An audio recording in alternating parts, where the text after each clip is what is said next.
NASA's Kennedy Launch Control Center in Florida. You're looking at a live view of Launch Complex 39B, where the SLS, or Space Launch System rocket, and Orion spacecraft are getting ready to lift off in a little over 10 hours for the agency's Artemis II mission. I'm Antonia Jaramillo with NASA Communications, and I, along with my fellow commentators, will take you through today's launch countdown and the rest of this historic mission. NASA will be providing 24/7 live coverage starting with our propellant loading operations and will continue throughout the course of this 10-day mission. Now, our Artemis launch director, Charlie Blackwell Thompson, gave the go to proceed with cryogenic propellant loading at 7:33 a.m. Eastern Time this morning, which means pretty soon teams will start fueling the rocket with cryogenic or super cold liquid hydrogen and liquid oxygen. You can see on your screen there is a view of Firing Room 1. That is where the Artemis launch team is currently on console and is getting ready to launch the SLS rocket and Orion spacecraft. Now, Artemis II is NASA's first crewed Artemis mission. This test flight will send NASA astronauts Reed Wiseman, Victor Glover, Christina Cook, and Canadian Space Agency astronaut Jeremy Hansen on a 10-day mission around the moon and back. Now, the countdown for this mission started on Monday, March 30th at 4:44 p.m. Eastern Time. One thing to note about the countdown clock that you see on your upper left-hand side of your screen there is you're going to hear us refer to what are called L- times and T- times.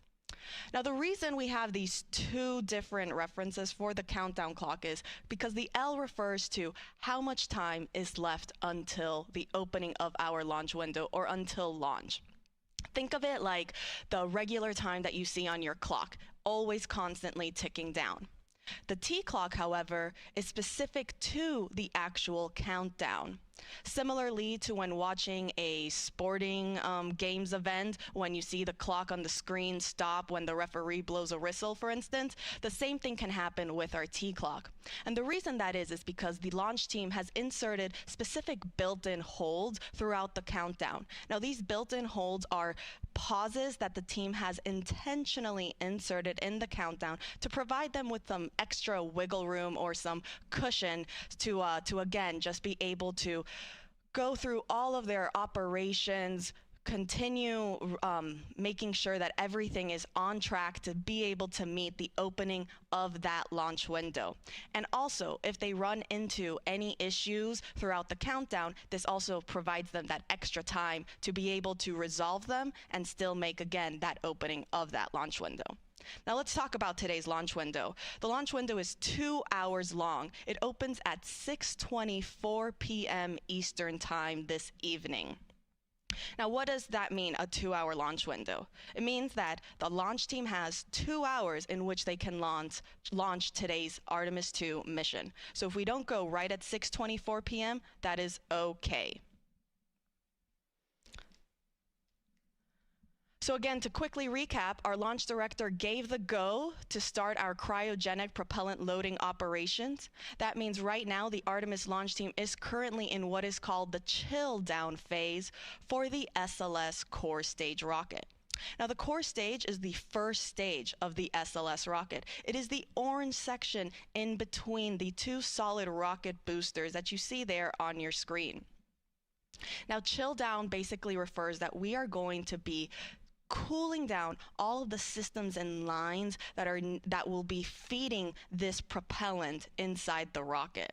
The reason we chill down these lines is because we are feeding cryogenic, or again, super cold propellant on board.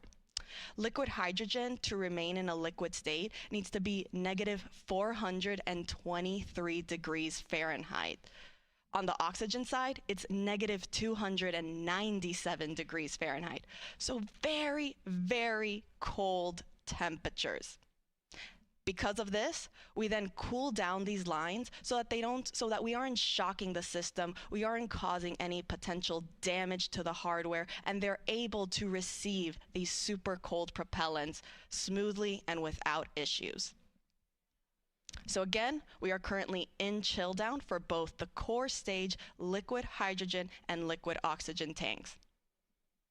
Following chill down, the teams will then start what is called slow fill. This will officially mark the start of propellant loading. That means that we will actually start loading that liquid propellant on board the rocket. Now, as the name suggests, slow fill basically refers to slowly start to load that propellant. The reasons they do this is because the teams are wanting to closely monitor that there isn't any leaks or any issues when we are starting our propellant loading operations. Now, following slow fill, teams will then transition into what is called fast fill. Similarly to how slow fill refers to going slowly, fast fill means we're going to go at a much faster rate. This will be the bulk of our propellant loading operations, where teams are going to be in fast fill for the majority of the time. Now, following fast fill, we will then transition into topping. Topping just means that we are going to finish that last little bit that is needed to get us to 100% level in those tanks. Now, because these are gases, these are liquid gases, as the temperatures start warming up, those gases will, that liquid oxygen and liquid hydrogen will start venting off into a gas. Because of this, following topping, teams will then transition into what is called replenish mode. Replenish means just that. They're just going to constantly be replenishing these tanks so that we make sure we're at 100% level and we are at that flight ready level for when we enter terminal count. Now, I'll be reporting out as each of these operations and milestones are underway. Our Artemis launch team, they're currently communicating with each other through these separate communications channels that I'll be tuning into. And I'll make sure to relay as that information gets underway and they report those milestones and callouts out. Now, while we wait for slow fill to get underway, let's do a little bit of a recap of the entire countdown. Again, we said we started on Monday at 4:44 p.m. Eastern Time. So shortly after the countdown started ticking down, teams filled the water tank for the sound suppression system. Now, this is done to help protect the rocket and the supporting ground structures that are there at the launch pad from the extreme heat and the power that's generated from the rocket's exhaust. And it also helps suppress the sound that's produced at liftoff. Now, the Orion spacecraft, the core stage, which again is that first stage of the SLS rocket, and the interim cryogenic propulsion stage, or the upper or second stage of SLS, were also all powered up for launch. The Orion and the core stage flight batteries have been charged. And at 4:14 a.m. Eastern Time this morning, teams started what is called the air to gaseous nitrogen, or GN2 changeover. Now, this is a very important milestone to meet. Our launch director, technical assistant, Mari Forrestdale, kind of described it to as it's when we're really getting ready to get the party started. The reason for this is because it basically signals the team that we are on track to be go for propellant loading later in the countdown. And the reason for that is because the air to gaseous nitrogen changeover basically is helping prevent any potential fire hazards. It's creating a clean, inert environment inside the vehicle so that then when we are putting in those hazardous propellants, there aren't any issues. So that started at 4:14 a.m. this morning, and it was completed at 7:14 a.m. Eastern Time. Now, as I mentioned earlier, the countdown for Artemis 2 does have certain built-in holds throughout the count. We are currently in our first built-in holds, which lasts 2 hours and 45 minutes total. Like I said, we're still currently in it, and we do have roughly about 38 minutes and counting until we exit that first hold. The other additional built-in holds that have been put in the countdown, again, these are pauses that the team has purposely inserted to make sure that they can just get some extra cushion time if needed. That next one happens once we reach what is called all stages replenish. Now, all stages replenish just means that now the entire SLS rocket is fully fueled and teams are now just constantly replenishing all the tanks to make sure that it is always at 100% until we get into the final 10 minutes of the countdown. So when we reach all stages replenish, that's when the teams are going to be ready to send our astronauts to the launch pad. Because of this, the teams have inserted this extra hold. It's an hour and 10 minutes that will happen again when we are at all stages replenish. Following that, we then have just one final hold in the countdown, and that happens when we're then getting ready for terminal count. It'll be a 40-minute hold, and it will happen roughly again about 40 minutes before we enter then the last 10 minutes of the countdown.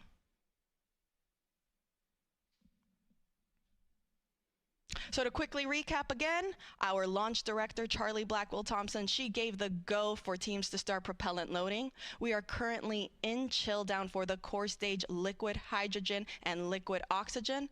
Up next will be slow fill when we start loading that liquid propellant.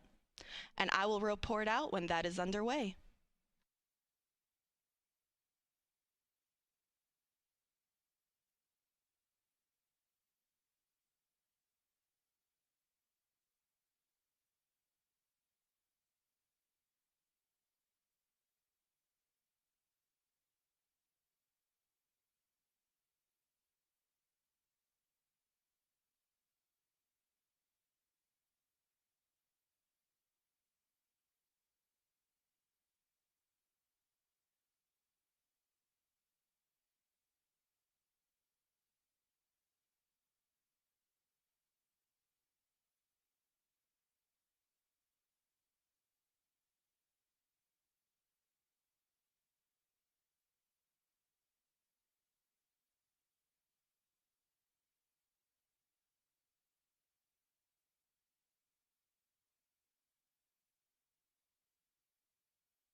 Welcome back. This is Artemis Launch Control. For those of you that are just now joining us, this is our NASA live coverage for the Artemis 2 mission. We are starting our propellant loading operations and we'll be giving you 24/7 live coverage starting with our tanking operations and continuing throughout the rest of this mission.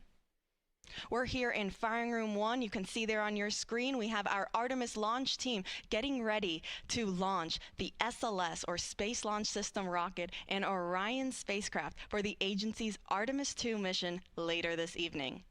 Now that launch window opens at 6:24 p.m. Eastern Time today. The team do have a 2-hour launch window, which means that if we don't launch right at 6:24 p.m., they do have an additional 2 hours in which they can launch. Now, as you can see, it is a gorgeous, bright, and sunny day here on the Space Coast in Florida. Currently, you don't see any clouds inside, but I can confirm there are some pretty white, puffy clouds. They don't seem to be a threat. In fact, our launch weather officer, he told the launch team that they have favorable and acceptable weather, not only for tanking, but also throughout today's countdown. Now, the teams will continuing to monitor the weather forecast as we get closer to today's launch window. We're currently predicting 80% favorable weather conditions for that 2-hour launch window. We are currently 10 hours and 17 minutes and counting from the opening of the Artemis 2 mission. We are currently in what is called our chill down operations for the core stage liquid oxygen and liquid hydrogen tank. Now, chill down refers to getting all the systems and lines very cold and ready to receive these super cold cryogenic propellants prior to starting our actual tanking loading operations.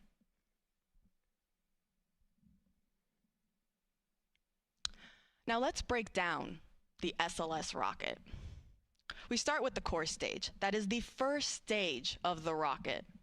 Then on top of the core stage, you have what is the upper stage, or that interim cryogenic propulsion stage.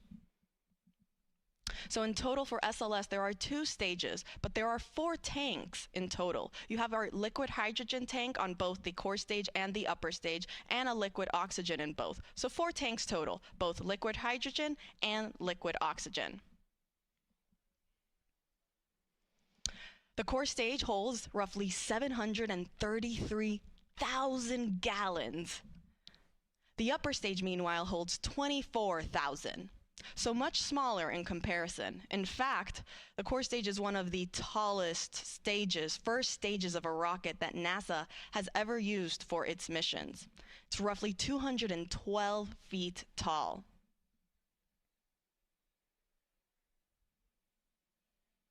Now, fully fueled, SLS weighs approximately 5.74 million pounds. Before fueling, which is where we're currently at, it is 3.5 million pounds. So that means we're adding roughly 2.25 million pounds of propellant on board this rocket. That's quite a lot. Again, to quickly recap, we are in chill down. The next step will be when we enter slow fill.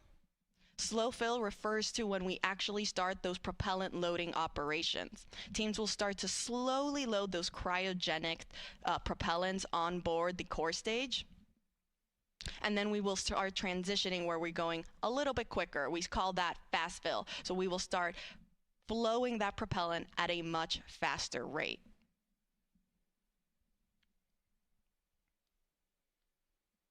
I'll continue reporting out as these milestones are underway.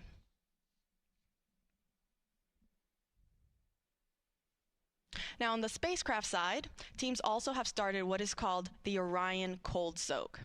Now, this basically refers to making everything super cold on the spacecraft. This is done in order to protect the avionics. So we're not chilling the crew module, but we're making the thermal control system cold so that it can withstand all of the different temperatures that it's going to be seeing throughout today's countdown. That started quickly after we gave the LD go for cryoload.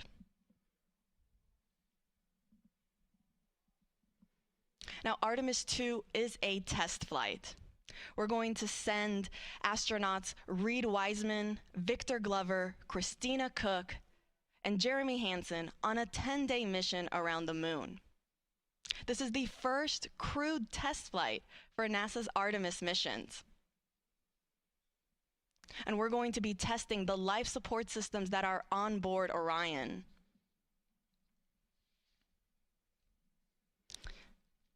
As well as conducting other operations and demonstrations throughout the mission so that we can pave the way for our future Artemis missions when we send our astronauts to the moon.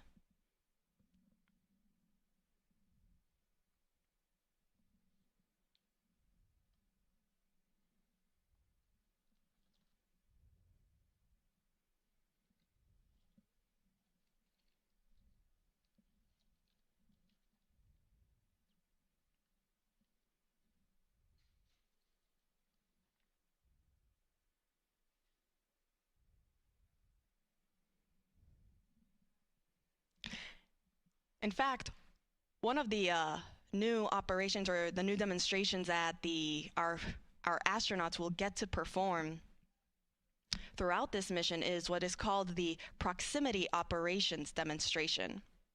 So after launch, after the upper stage, this will be roughly about 50 minutes after launch, the upper stage is going to fire its RL-10 engine. It has one RL-10 engine at the bottom. It will fire its engine so that it starts a 30-second perigee raise maneuver burn. This is going to put the spacecraft, or the Orion spacecraft, this low point on its elliptical orbit as it's going around Earth. About an hour later, the upper stage will fire its engine again to begin a 20-minute apogee raise burn, in which point we're going to be sending the spacecraft to its highest point in its elliptical orbit around the Earth. Now, roughly 3 hours and 25 minutes into the mission, so this is about, again, 3.5 hours after launch, Orion will separate from the upper stage. At this point, this is when our astronauts, our crew on board, they're going to begin manually testing Orion's controls and steering thrusters so that they can start what is called this proximity operations demonstration. This is basically a series of maneuvers that are going to have the Artemis 2 crew flying Orion and practice approaching the upper stage and backing away for roughly 70 minutes. Now, the reason we're doing this test is so that, again, we can practice this for when we go and have Artemis 3, and we actually have Orion practicing docking with our lunar landing systems. Now, it is important to note that Orion won't actually dock with the upper stage for Artemis 2. Instead, it will get close and then drift and then go back and separate and then get close again. We really just want to practice those proximity operations to confirm we can do it. The spacecraft can get aligned with where it needs to be. And then following that, Orion will then fire its European service module engine for about 2 minutes so that it helps increase that separation distance from the upper stage. At this point, the upper stage will fire its thrusters just one final time so that it begins its disposal burn. Following that burn completion, that's when the small bread box size or those shoebox size secondary payloads that are currently inside the Orion stage adapter. If you see on your screen there, up at the top, we have our Orion spacecraft, and then underneath there will be the Orion stage adapter that is in between the upper stage and the spacecraft. It is where we currently house those secondary payloads. These are what are called a bunch of CubeSats. These are some science experiments that are being housed there, and then they will separate with the upper stage and go to their respective destinations to conduct their scientific data. Now again, once those are ejected from the Orion stage adapter, that's approximately 5.5 hours into the mission. The upper stage will then go back on its trajectory and will re-enter over the Pacific Ocean about 26 hours after launch. Now, during this time, the Orion will remain in a high Earth orbit for about 25 hours before it executes its translunar injection burn. Now, this is the burn that is needed so that it can head on and send our 4 astronauts around the moon and back. So that's just a little quick recap of what our next day looks like within the next 24 hours. But let's take you back to where we currently are at. Again, we are 10 hours and 8 minutes and counting from the opening of today's launch window. That launch window opens at 6:24 p.m. Eastern Time. We are currently in what is called chill down for the core stage liquid hydrogen and liquid oxygen. Next up will be slow fill when we start loading that liquid propellant, and I'll report out once that is underway.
Welcome back. This is Artemis Launch Control. We are currently 9 hours and 49 minutes and counting until the opening of today's launch window for the Artemis 2 mission. Now that launch window opens at 6:24 p.m. Eastern Time this evening. Teams do have a 2-hour launch window, which means that if we don't open right at the start at 6:24, they do have an additional 2 hours in which they can try to launch. Now the Artemis launch team, which we see here on our screen, they are sitting on console getting ready to launch our Artemis 2 moon rocket.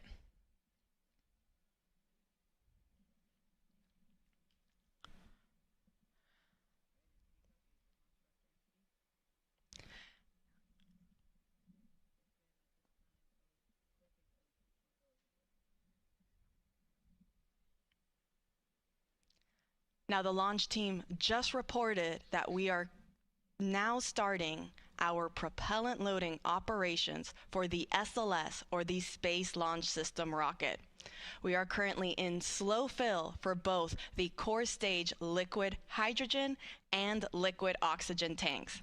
This means that propellant loading is officially underway. We are now starting to load those super cold, these cryogenic temperatures onto the SLS rocket. Now we're going to start from the bottom and make our way slowly up to the top. So we'll first start with loading the first stage of the rocket. That's what we call the core stage. It is the orange section of the rocket that you see there on your screen that sits between the two solid rocket boosters.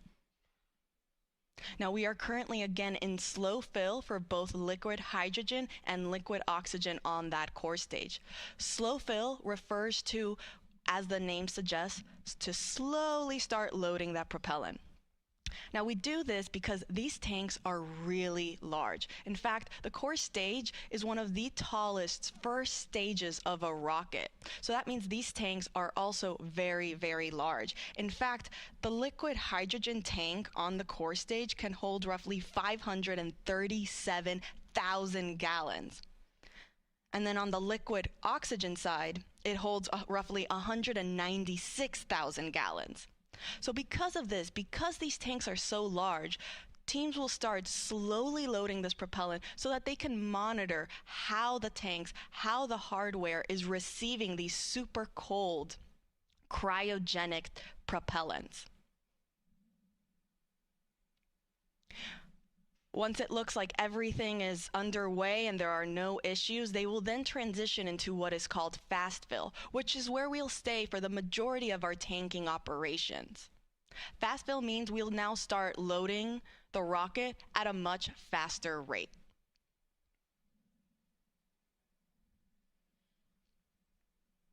Now, before the rocket is fueled, SLS weighs approximately 3.5 million pounds. But fully fueled, it's 5.74 million pounds. And we are starting to fuel that rocket, so it is going to start getting heavier and heavier. Now, we mentioned how the core stage, that is the largest segment of the SLS rocket. In fact, it's one of the tallest first stages of a rocket that NASA has ever used. It's roughly 212 feet tall. Now on top of it sits the upper stage, or the interim cryogenic propulsion stage. Now that's roughly 45 feet tall in comparison. And then on top of that, you have what is called the Orion stage adapter. It is actually the smallest part of the SLS rocket, and it is what holds our CubeSats. These are these shoebox-sized payloads, or these scientific payloads that will be sent off into space following the separation of the upper stage from the Orion spacecraft. Now, it is the smallest part of the rocket at only roughly 5 feet tall.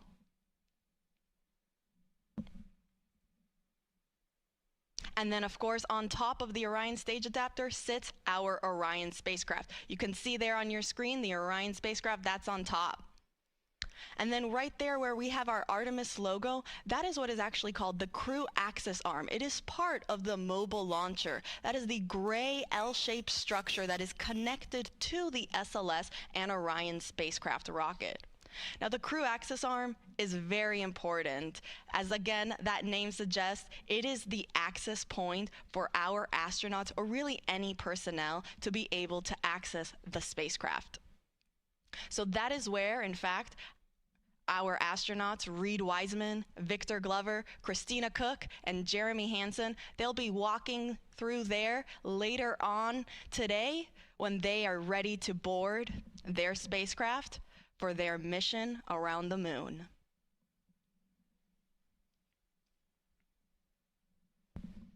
So to quickly recap, we are now in slow fill for both liquid oxygen and liquid hydrogen.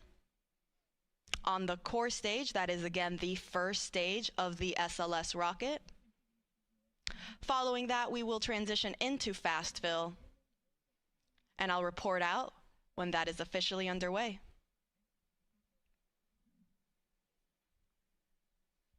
Now, while we wait to get into fast fill, teams are currently not monitoring any big issues in the countdown. It's actually been, things have been going really smoothly, fairly well. We are definitely hoping for things to continue that way.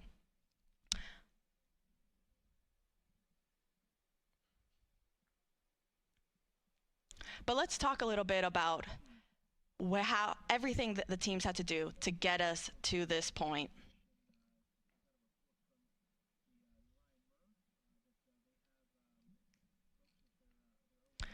So teams first rolled the SLS rocket and Orion spacecraft to the launch pad for the first time on January 17th. Then on February 2nd, teams performed a wet dress rehearsal. Now, this was a rehearsal to practice loading the propellants on board the rocket, getting into terminal count, but not actually launching. So it was like a practice test before launch.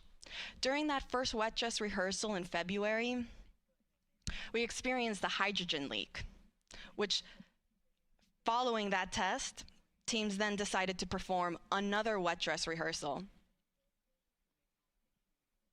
They did so on February 19th, and it was very successful.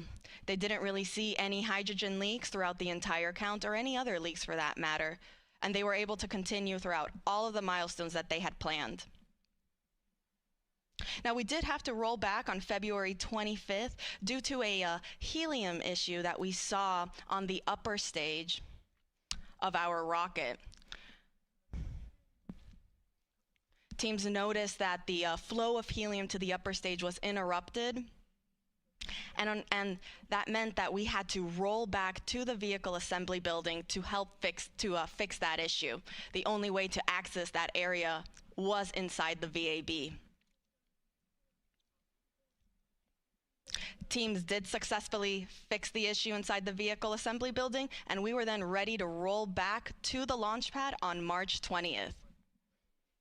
Since then, the teams have been getting the rocket then ready for launch, and we entered our launch countdown on Monday at 4:44 p.m. Eastern Time.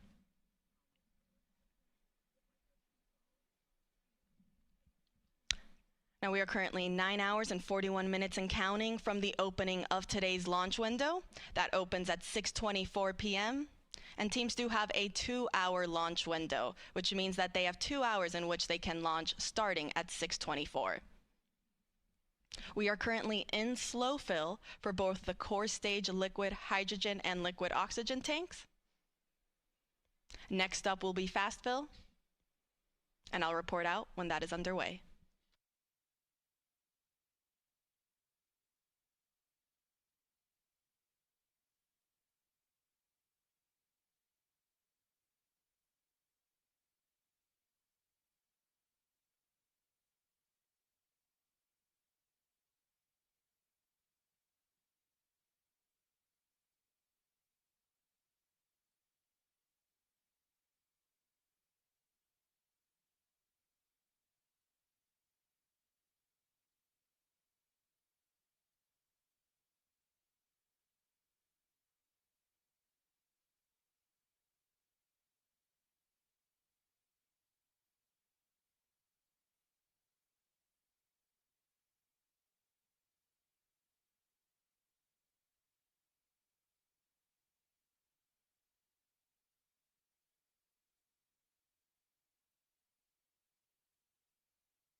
Welcome back. This is Artemis Launch Control. We are currently 9 hours and 37 minutes and counting from the opening of today's launch window for the Artemis 2 mission.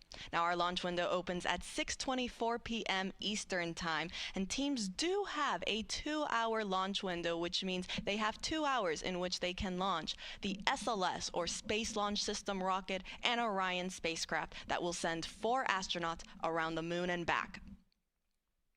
Now, the Artemis launch team, they're currently in firing room 1, like you see on your screen there. They are right now in the process of loading cryogenic or super cold liquid propellant onto the SLS rocket. We are now in our fast fill operations for the core stage liquid oxygen tank. This means that we just completed the slow fill on that tank, and we have now transitioned into fast fill, which means we are now starting to load liquid oxygen at a much faster rate. Now, on the hydrogen side, we are still in slow fill for liquid hydrogen. So slow fill for liquid hydrogen, fast fill for liquid oxygen on the core stage. Now, just to throw some numbers at you guys again, the hydrogen tank on the core stage holds roughly 537,000 gallons. The liquid oxygen tank, meanwhile, holds roughly 196,000 gallons. On the upper stage, in total, that's also another 24,000 gallons. So you have 4 tanks, over 750,000 gallons of liquid hydrogen and oxygen that is being fed all to these engines, to the 4 RS-25 engines at the bottom of the core stage and the 1 RL-10 engine that's at the bottom of the upper stage. And now, why do we need so much propellant? Because we're sending our astronauts around the moon. We are going into deep space. We're going farther than we have since our Apollo missions in 1972. Now, again, all of this liquid propellant feeds the engines that are at the bottom of those stages for this tremendous and magnificent rocket that we see out there on the pad. In fact, in total, SLS is roughly 322 feet tall. It's taller than the Statue of Liberty.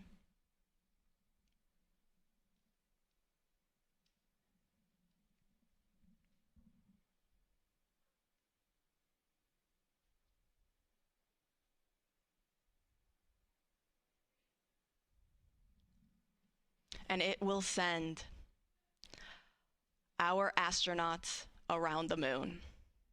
We have our commander, Reed Wiseman, pilot Victor Glover, and mission specialists, Christina Cook and Jeremy Hansen. You can see them there on your screen. From left to right, you have Victor, Jeremy, Christina, and Reed. They'll be getting ready to start their day and get on board their rocket for their mission around the moon.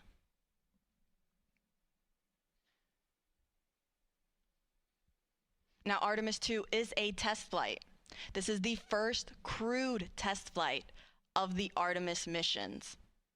We're going to evaluate the crewed system performance in a deep space environment.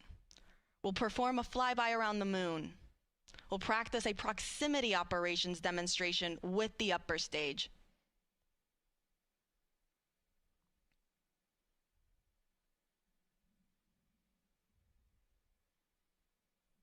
All in preparation for our future Artemis missions, for when we land humans back on the lunar surface.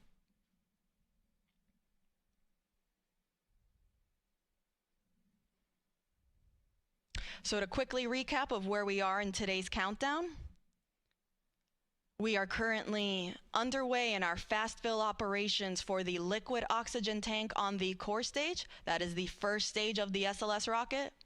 And we are still in our slow fill operations on the liquid hydrogen side on the core stage. I'll report back once we have started fast fill for that liquid hydrogen tank.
This is Artemis Launch Control. If you are just joining us, we are currently 9 hours and 23 minutes and counting from the opening of today's launch window for the Artemis II mission. I'm Antonia Jaramillo in NASA Communications, and I, along with our fellow commentators, will be taking you through the rest of today's launch countdown, as well as the rest of the Artemis II mission. NASA will be providing 24/7 live coverage, starting with our propellant loading operations that is currently underway and will continue all the way through our splashdown operations. Now, the Artemis launch team, which you just saw there on your screen, they are in the process of loading cryogenic or super cold liquid hydrogen and liquid oxygen onto the SLS, or the Space Launch System rocket. That's a view of the rocket right there at Launch Pad 39B, where it will lift off for the agency's Artemis II mission. Now, Artemis II is a test flight. We will be sending our astronauts, Commander Reed Wiseman, pilot Victor Glover, and mission specialists Christina Cook and Jeremy Hansen on a 10-day mission around the moon and back. Now, we are currently again underway with our propellant loading operations. We are in what is called slow fill for the core stage liquid hydrogen tank, and fast fill for the liquid oxygen tank. Now, slow fill refers to slowly loading that propellant.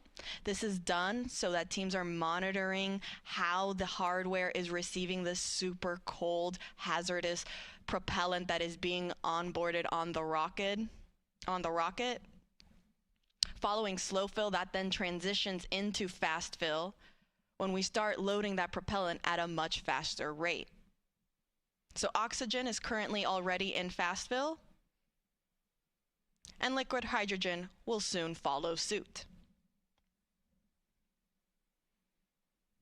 Now, you can see there on your screen on the rocket, you can see maybe some little like checker marks that look to be on the solid rocket boosters. Those are the two nose cone shaped boosters in between on either side of the core stage.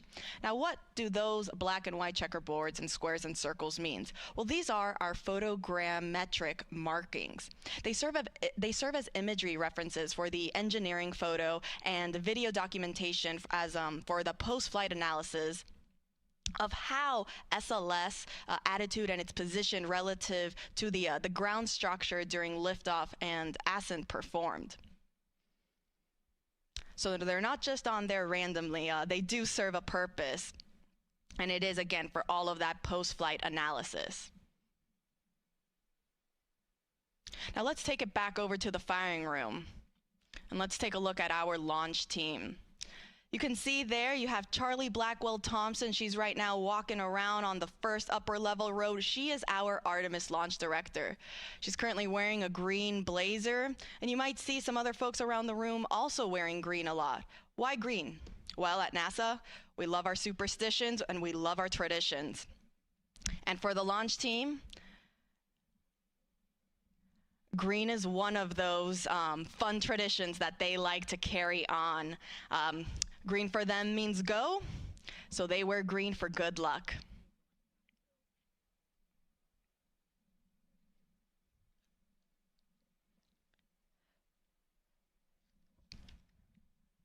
Now, the launch team, they communicate with each other via these communication channels to update how we are in the countdown. I'll be monitoring those loops, and I'll report out as each call out is made. The team actually just reported that we have now transitioned from slow fill to fast fill on the core stage liquid hydrogen tank. This means we are now in fast fill for both liquid hydrogen and liquid oxygen.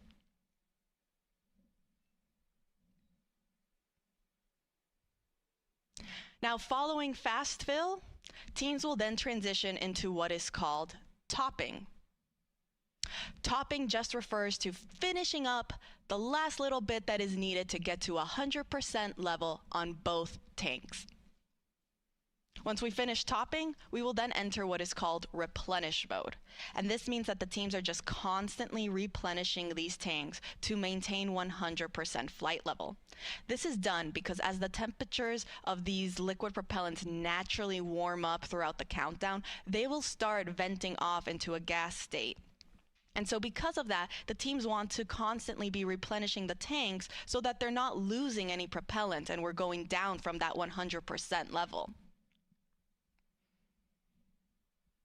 So again, we are now in fast fill for both core stage liquid hydrogen and liquid oxygen. On the upper stage, meanwhile, we haven't started our propellant loading operations there. I will report out once that process is also underway.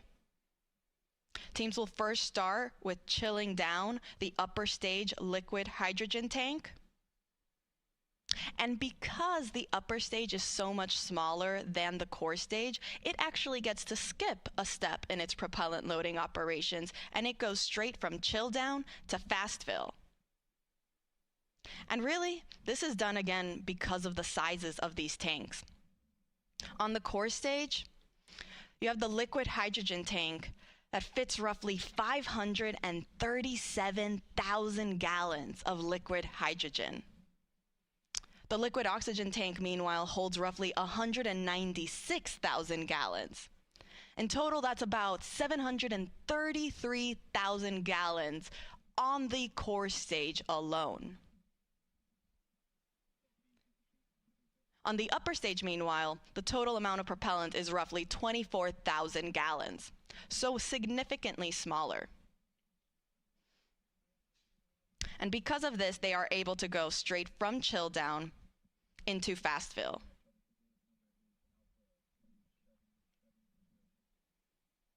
Now again, we have not started our propellant loading operations on the upper stage, also known as the interim cryogenic propulsion stage. I'll report out once that process is underway.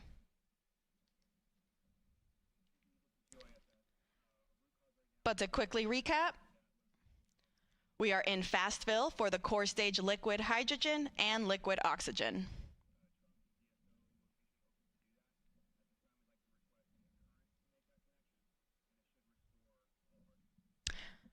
Now, all of these tanks on both the core stage and the upper stage are going to feed the engines underneath those both stages. On the core stage, there are 4 RS-25 engines. You see them there on your screen right there. So both the liquid hydrogen and the liquid oxygen tank, they feed those 4 RS-25 engines that start at roughly T-minus 6.36 seconds until liftoff. That's when they get ready. And then on the upper stage, the liquid oxygen and liquid hydrogen tank feed that 1 RL-10 engine.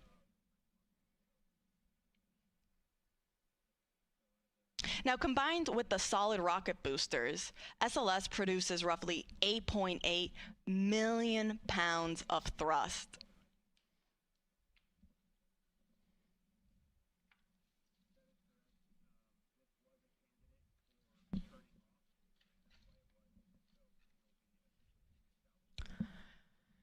In total, it is 322 feet tall, taller than the Statue of Liberty.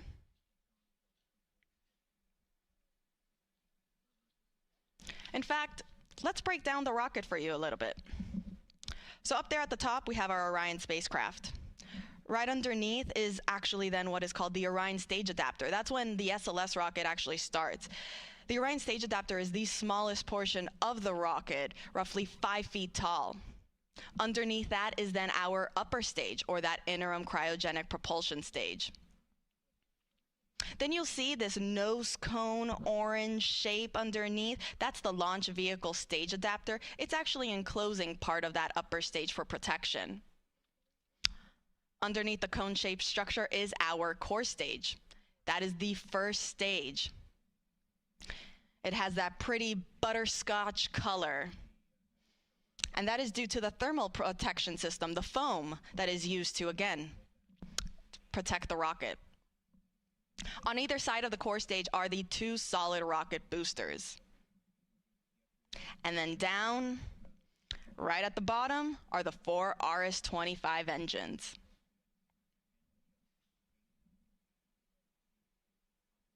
All right, so we are in fast fill again for core stage liquid hydrogen and liquid oxygen. I'll report out when the next milestone is underway and when we start our upper stage loading operations.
This is Artemis Launch Control. We are currently 8 hours and 58 minutes and counting from the opening of today's launch window for the Artemis 2 mission.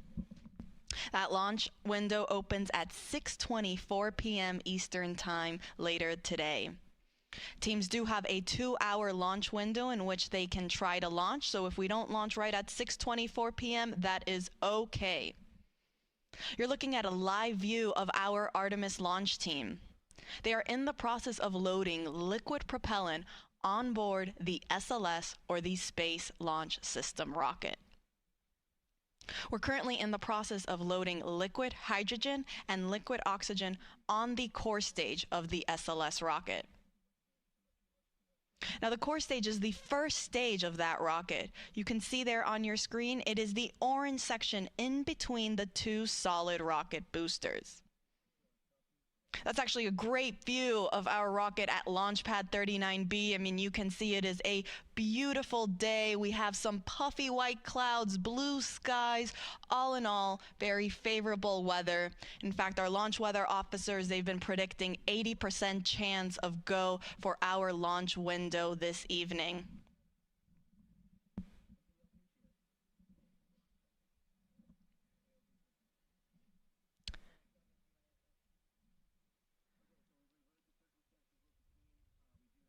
Now, there at the bottom of the rocket are our 4 RS-25 engines. Each engines are roughly the size of a compact car. The solid rocket boosters, those are the 2 white rocket boosters on either side of the core stage. Each booster is taller than the Statue of Liberty, and they also hold the entire weight of the rocket.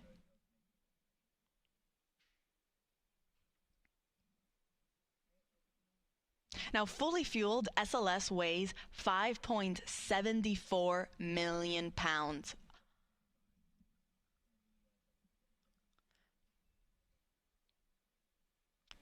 And again, you can see on your screen, you might see some gas that's being vented off underneath the rocket and the mobile launcher. The mobile launcher is that gray shape structure that is connected to the rocket. It's essentially what is providing all of the power, the propellant, the coolants, everything, all the access points to keep the rocket and the spacecraft alive and functioning and running until it is ready for launch. Now, that gas that you're seeing being vented off, it doesn't mean we're getting ready to lift off anytime soon. It's just that natural boil off that is coming from the propellant that is being fed to the rocket as it naturally warms up over time. So totally normal. We expect to see it. You'll probably expect to see it some more as we actually transition and continue with our propellant loading procedures and move forward into the upper stage, which is that second stage on top of the core stage, also known as the interim cryogenic propulsion stage. When we also start loading propellant on board that second stage, you might also see some gas also starting to vent off at that higher level. In fact, you see there on your screen is a nice, better, closer up view of the upper stage and then our Orion spacecraft up on top. Now let's take you to a graphic of where we currently are in our tanking operations. You see there on your screen, on the left-hand side, it will tell you how far we are in our core stage loading operations. We're currently 28% of the way filled in liquid oxygen and about 30% of the way filled for the liquid hydrogen side. Meanwhile, for the interim cryogenic propulsion stage, that upper stage, you see it's all grayed out there because we haven't begun that propellant loading operations. I'll report out once that is underway. But for right now, we're just focusing on the core stage. Now, in the meantime, while the launch team is right now starting to fuel the rocket and that propellant loading is underway, our astronauts are getting ready to wake up and start their day.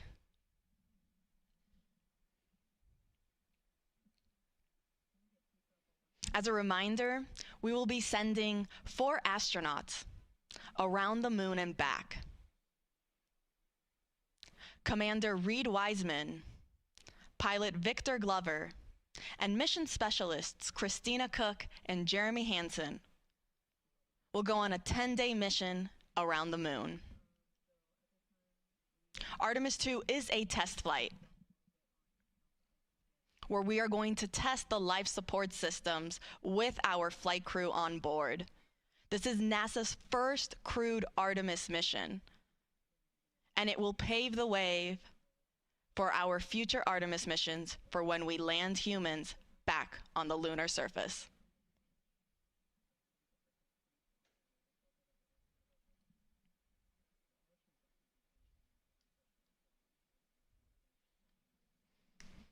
So to quickly recap, we are in fast fill for our core stage liquid hydrogen and liquid oxygen. And I'll report out once our upper stage propellant loading operations are underway.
This is Artemis Launch Control. We are currently 8 hours and 45 minutes and counting from the opening of today's launch window for NASA's Artemis II mission.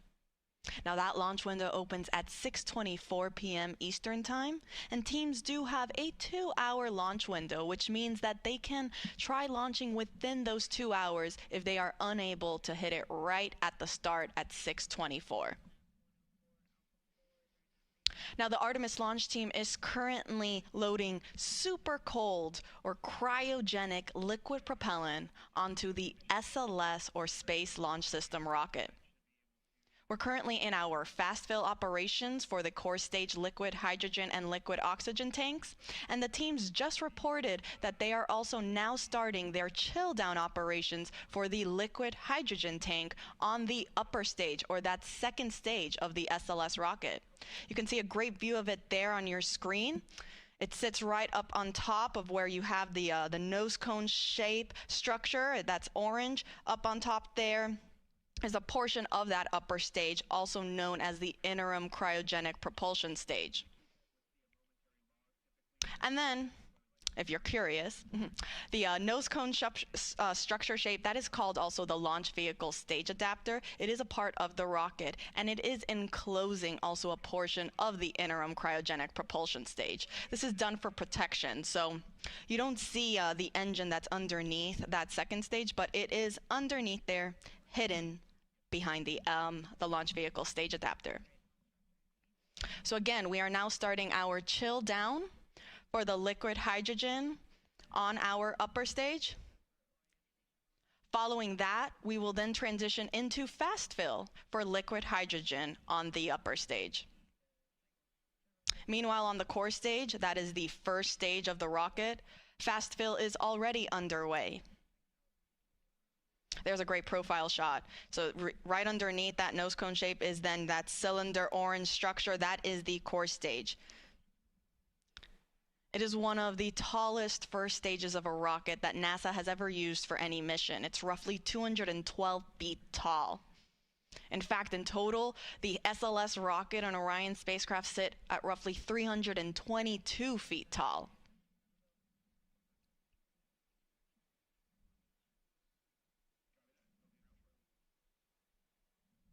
Now I'll report out once chill down is complete on the upper stage and we have transitioned into fast fill.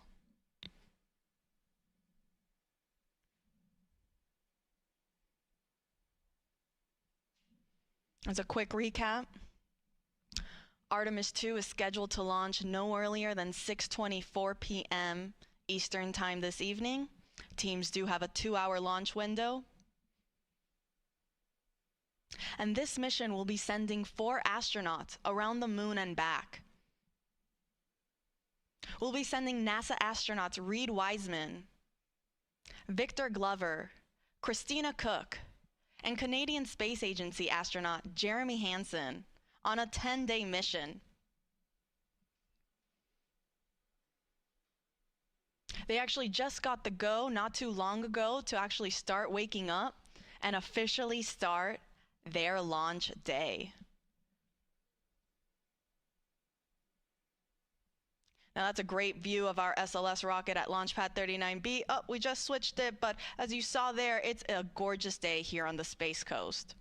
We have some beautiful blue skies, some puffy white clouds. Our launch weather officers are predicting 80% chance of favorable conditions throughout our 2-hour launch window. Now, of course, if there are any changes or updates, we will make sure to provide those to you.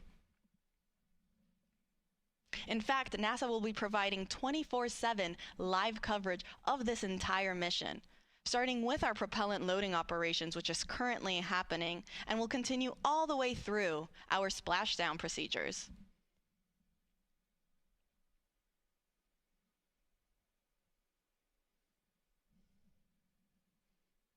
You can see there on your screen how to watch.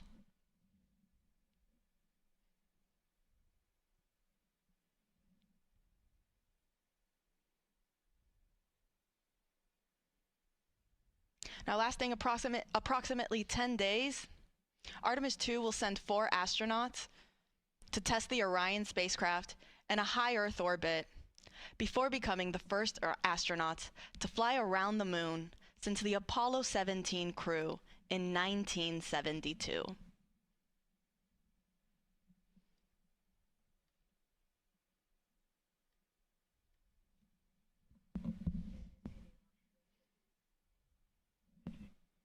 Again, we are in fast fill for core stage liquid hydrogen and liquid oxygen, and we are in chill down for the liquid hydrogen tank on our upper stage or interim cryogenic propulsion stage.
Good morning from Florida Space Coast. This is Artemis Launch Control. We are currently 8 hours and 30 minutes and counting from the opening of today's launch window for NASA's Artemis II mission.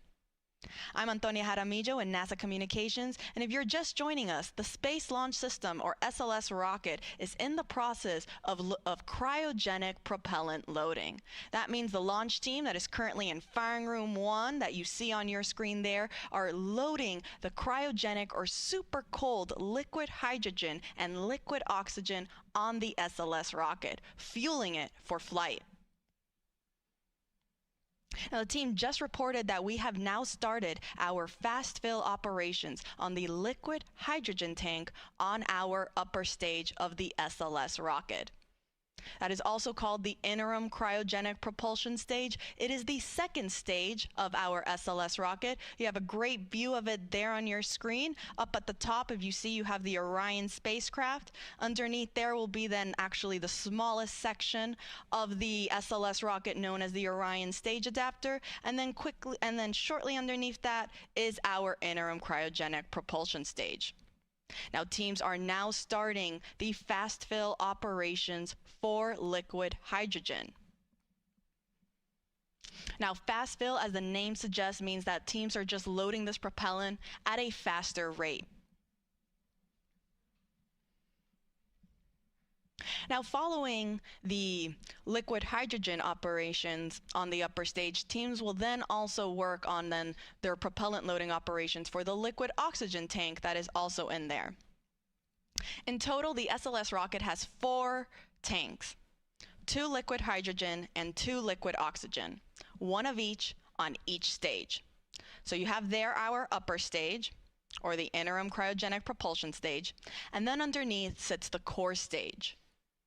That is the first stage and the main stage of the SLS rocket. It is the orange segment that you see there on your screen in between the 2 solid rocket boosters. We are also in our fast fill operations for both liquid hydrogen and liquid oxygen on the core stage. So fueling is well underway, and everything is looking good so far for our 2-hour launch window that opens at 6:24 p.m. Eastern Time this evening. Now, Artemis II is scheduled to lift off from Launch Complex 39B. That's what you see there on your screen. That's where SLS is currently situated. And it is a gorgeous day here on the Space Coast. We have some beautiful white puffy clouds and some clear blue skies. We're looking at 80% chance of favorable weather conditions.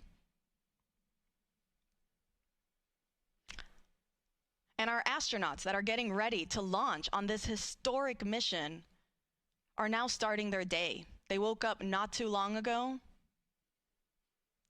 and will pretty soon go through all of the checkouts and steps that are needed before they're ready to get on their rocket. There's a picture of them on your screen there. From left to right, we have the pilot, Victor Glover. Then you have our mission specialist, Jeremy Hansen, and right next to him is our other mission specialist, Christina Cook. Next to her is then our commander, Reed Wiseman.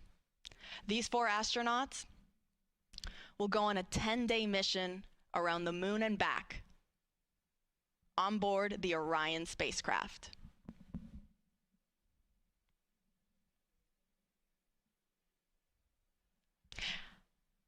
Now, fun fact, you see again there, we were talking a little bit about the different sections of the rocket, and we mentioned briefly the Orion stage adapter. Now, the Orion stage adapter is the last section of the SLS rocket. It's what sits in between the interim cryogenic propulsion stage and the Orion spacecraft. And it's also what houses our secondary payloads, or these shoebox-sized CubeSats, that will be providing and conducting scientific experiments. They'll be deployed shortly after separation from the upper stage and the spacecraft, and they will go to their specific destination in space to conduct scientific data. Now, inside the Orion stage adapter, fun fact, our astronauts, so Reed Wiseman, Victor Glover, Christina Cook, and Jeremy Hansen, They actually got the opportunity to sign the interior of the OSA, or that Orion stage adapter. So their names are on that rocket.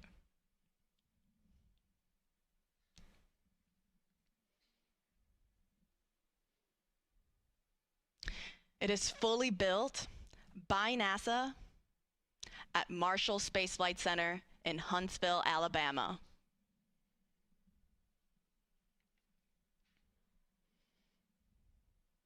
Now going back to the upper stage, that interim cryogenic propulsion stage, it holds roughly 24,000 gallons of liquid propellant. The liquid hydrogen tank is approximately 17,000 gallons, and the liquid oxygen is roughly 6,000 gallons. Much smaller in comparison to the core stage, that holds roughly 733,000 gallons total.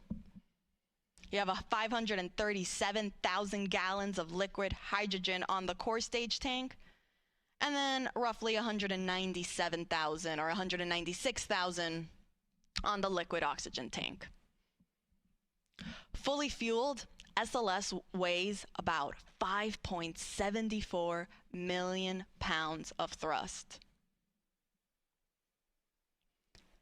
And now all these four tanks, the one on the upper stage and the one on the core stage, they feed, all those tanks, they feed into the engines at liftoff.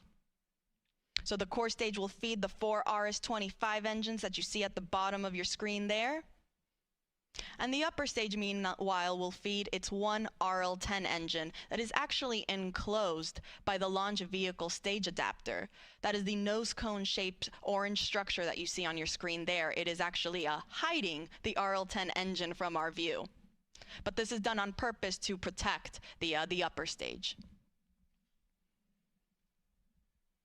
So to quickly recap, we are in fast fill for liquid hydrogen on our upper stage. We have not started our propellant loading operations on the liquid oxygen tank yet.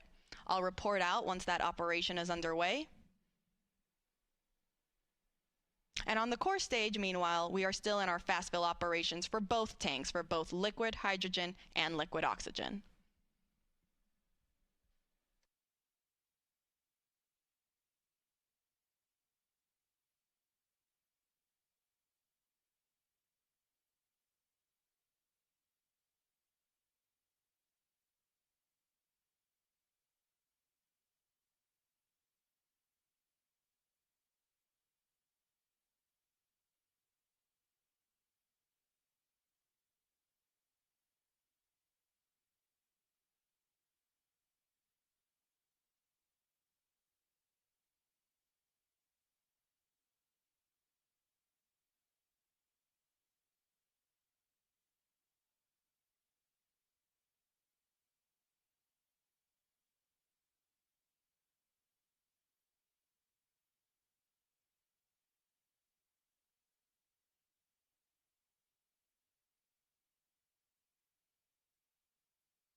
This is Artemis Launch Control. We are currently 8 hours and 6 minutes and counting from the opening of today's launch window for the Artemis 2 mission.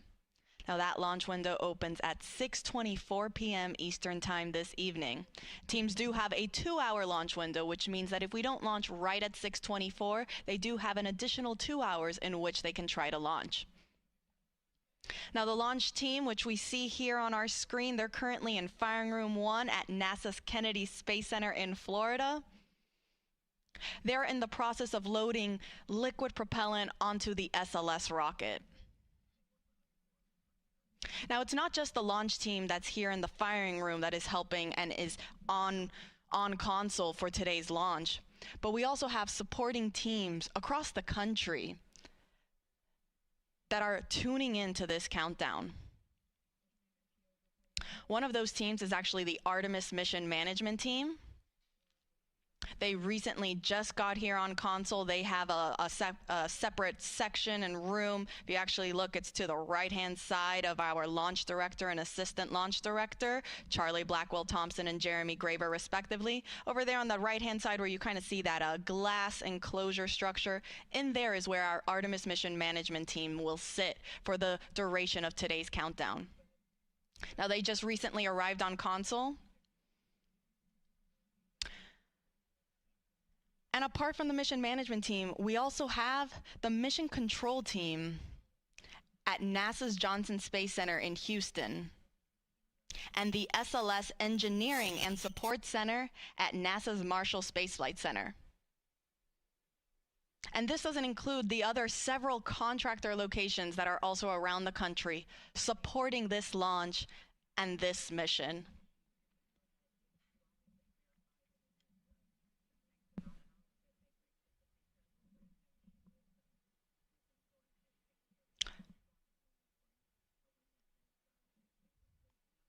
So again, you have our prime main launch team that is here in Firing Room 1, Charlie Blackwell Thompson. You see there she's wearing a green blazer. She's our launch director leading this team. But then there are also supporting teams that are also assisting the launch team throughout today's countdown. That includes the Artemis mission management team, the mission control team in Houston, and the SLS Engineering and Support Center at NASA's Marshall Space Flight Center, in addition to several contractor locations that are located around the country. Now, as we mentioned, we are currently in our propellant loading operations for the SLS rocket. Teams are currently in fast fill for both core stage liquid hydrogen and liquid oxygen. The core stage is the first stage of the SLS rocket. Here's a great graphic where you can see where we currently are at in our tanking operations. And you'll see above the core stage, we have also started our loading operations in the interim cryogenic propulsion stage. This is the second stage of the SLS rocket. Now, we have not started loading liquid oxygen yet. I'll report out when that is underway, but in the meantime, we are good with, we are in the process of loading liquid oxygen and liquid hydrogen on the core stage and liquid hydrogen on the upper stage. I'll report out when we are now starting our liquid oxygen operations on the upper stage.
Welcome back. This is Artemis Launch Control. We're currently 8 hours and 1 minute and counting from the opening of today's launch window for the Artemis II mission. I'm Antonia Jaramillo in NASA Communications, and I, along with our fellow commentators, will be taking you through today's countdown. And actually joining me currently in the room here in Firing Room 1 is our Assistant Launch Director, Jeremy Graver. Jeremy, thank you so much for taking the time to speak with us today. No problem. Good morning, Tony. Happy to be here. You know, Jeremy, I think we recently heard the call out that our flight crew, our astronauts, they just got their wake-up call. Can you run us through kind of what the rest of the day now looks like for them? Absolutely, yeah. They were woken up just a little while ago. They'll get up as most of us do on a busy, exciting day. Get up, they'll get their breakfast. They'll kind of get into the groove of the day. They'll go through multiple meetings and discussions just to understand where we are. In a little while, the launch director and our flight director will provide a weather briefing for the flight crew to talk about all of the weather potentials that could play into today's launch opportunity. Once that's complete, they will then start getting suited up, and they'll head to the suit room, start doing all their preparations from a suit up perspective. As that's completed, they'll be checking with us to make sure that we're ready for them to come to the pad, and then they'll be on their way headed out to the pad in the Astrovan, ready to get out to launch pad 39B, get up on top of the mobile launcher onto the 274-foot level, go across the crew access arm into the White Room, and enter the Orion spacecraft. So we're really excited for those events later today. It is. It's a very busy and exciting day, like you mentioned. I hope they got some good rest and didn't, wake up a bunch of times throughout the night. I know I certainly did, but just because of pure excitement, like you mentioned. Now let's shift focus back on the rocket. How's propellant loading going? Everything is going very well right now. As I stepped off console to come in here, the core stage LH2 tank was about 95% loaded. The upper stage is probably about halfway and moving towards their completion for LH2. The liquid oxygen side of the core stage is in fast fill as well, and proceeding well, and we will be getting into the upper stage LO2 loading in a little while. So all things moving per schedule and working towards that plan for the day. That is great news, and actually I think we just heard that they got the go for transitioning into that liquid hydrogen on the core stage 2 topping. So like you said, we're getting very close. Absolutely. That is exciting, so can you tell us a little bit then about those upcoming milestones once we finish that propellant loading on all 4 tanks? Yeah, so it's absolutely critical for us to get into what we call stable replenish on all stages. And what that means is the liquid oxygen and liquid hydrogen tanks on both the core stage and the interim cryopropulsion stage, or ICPS, are fully loaded, and we are just maintaining that level of loading. And that's a very quiescent configuration for us, and that's required for us to be in that configuration to then be allowed to send the flight crew, our closeout crew, which is there to assist the flight crew getting on board Orion. We need to be in that stable replenish configuration to be able to send those crews out to the launch pad. And as we send those crews out, that is really our press and our push to launch. We'll get the crew on board. They go through a number of checks, communication checks, system checks, and then our closeout crew's job is to back out of the crew module, close all of our hatches, get us in configuration to be able to then the closeout crew to leave the pad, and that puts us in the configuration to allow us to proceed through the rest of launch countdown as we proceed down to our final hold at T-minus 10 minutes, where we do all of our launch polls and determine that we are ready to pick up with what we call terminal count, which is from T-minus 10 minutes down to launch at T0. And really excited to get to all of those milestones as we proceed through the day. We are all very excited. We're rooting for you guys, watching along. And as you mentioned, the reason to get to all stages replenished first is because that's the point we're at the safest configuration to send people back to the launch pad, correct? That is absolutely correct. It is a very stable configuration. It's the safe configuration that we require to ensure that we're ready to send those crews out to the pad. Jeremy Graver, thank you so much for taking the time to speak with us today. We're rooting for you, wishing you the best of luck, and we'll let you get back on console. Excellent. Thank you, Tony. Appreciate it. Go Artemis. Go Artemis. All right, and so just to quickly recap, we are now in our topping phase for liquid hydrogen on the core stage. We are still in fast fill on the liquid oxygen side for the core stage, and also fast fill for the upper stage liquid hydrogen tank. I'll report back once we have entered our topping phase for liquid oxygen on the core stage.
This is Artemis Launch Control. We are currently 7 hours and 47 minutes and counting from the opening of today's launch window for NASA's Artemis 2 mission.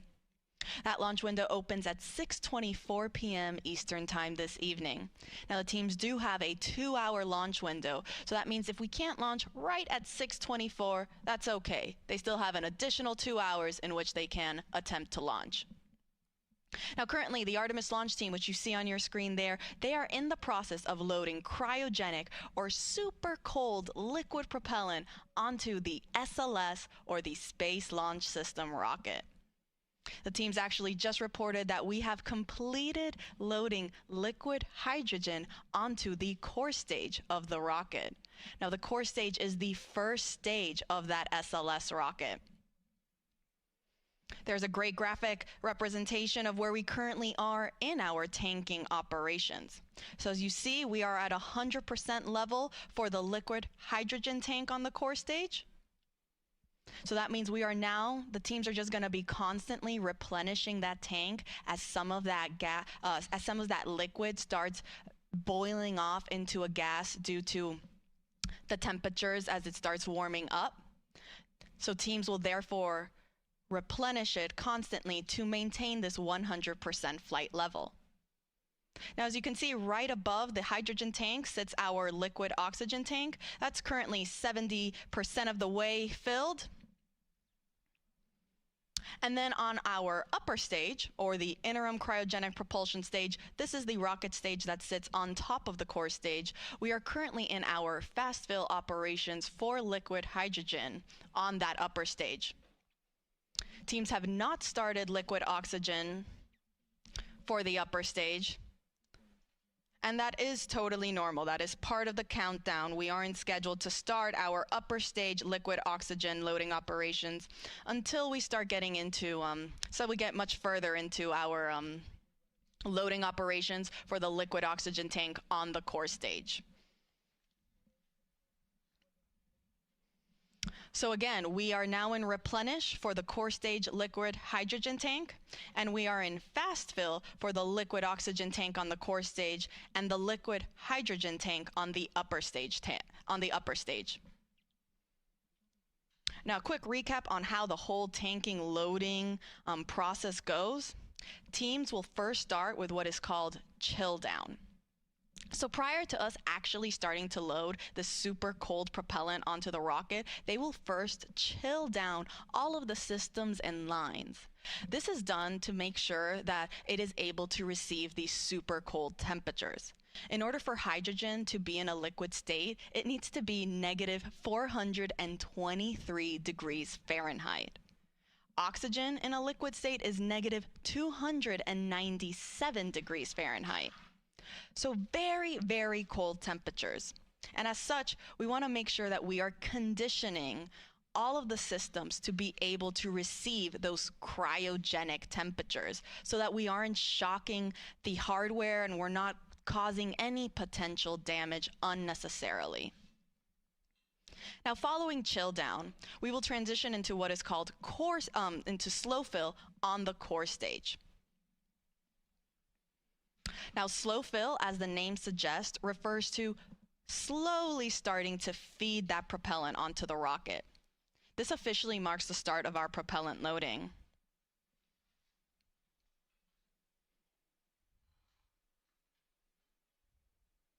Teams actually got into slow fill for the liquid oxygen and liquid hydrogen tanks on the core stage earlier this morning, a little bit before 9 a.m.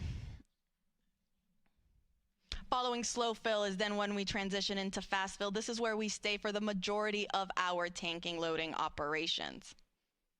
Similarly to slow fill, fast fill refers to loading propellant at a much faster rate. And that is currently where the liquid oxygen tank state is in. We are in fast fill for liquid oxygen tank on the core stage. Now, after fast fill, we transition into topping. This is the last little bit that is needed to fill the tanks to 100% level. Hence why we're topping it off. Following topping, we are now at 100%. And so now we transition into replenish mode. Replenish just means we're going to be constantly replenishing these tanks so that we make sure we are again at 100% flight level.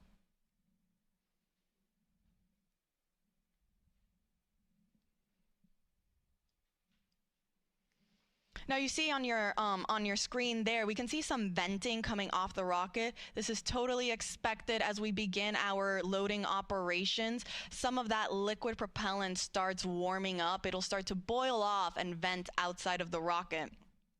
Hence why we see some of that gas getting expended from down underneath where the engines are at the bottom, and also a little bit at the top where the upper stage is located. So again, an expected condition.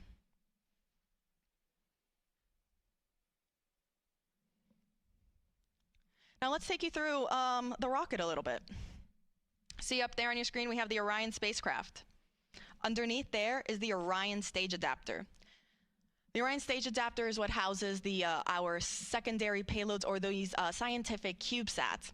They're shoebox-sized scientific experiments that will go to space following separation from the upper stage and the spacecraft. It's also the smallest section of the SLS rocket at only 5 feet. Underneath the Orion stage adapter sits the interim cryogenic propulsion stage, or that second stage. Underneath there is our core stage, or the first stage of the rocket.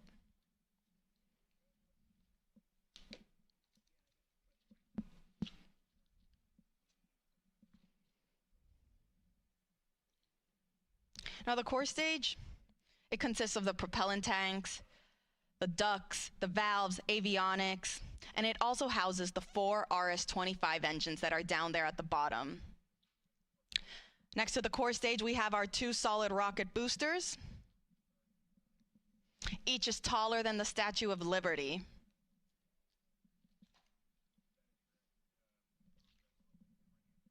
Now on those rocket boosters, you can see our NASA worm. The worm logo spans 25 feet end to end, or roughly the length of 1 booster motor segment. Now we actually have 5 segments each on each booster, so 10 segments total. It's actually 1 segment more than what was used during the space shuttle program. Now you should also be able to see some black and white markings around the rocket. Now these are used for imagery for the SLS engineering and support team that's based out at NASA's Marshall Space Flight Center in Huntsville, Alabama. They use this for imagery to track and guide the rocket after liftoff and during ascent. And it will also be used in their post-flight analysis.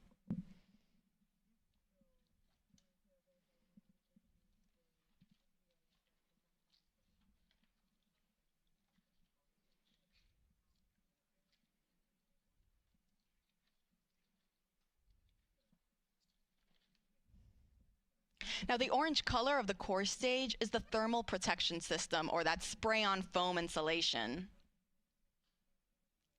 Now this provides the thermal protection for every part of the rocket.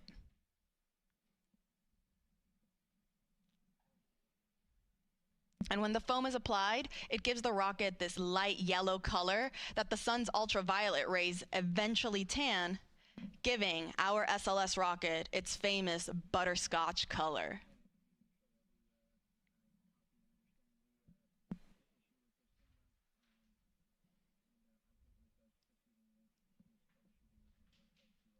So again, to quickly recap, we are in replenish mode for the core stage liquid hydrogen tank. We are about 75% of the way filled on our liquid oxygen tank on the core stage. But we're still in fast fill. I'll let you know when we transition into topping for the core stage liquid oxygen tank.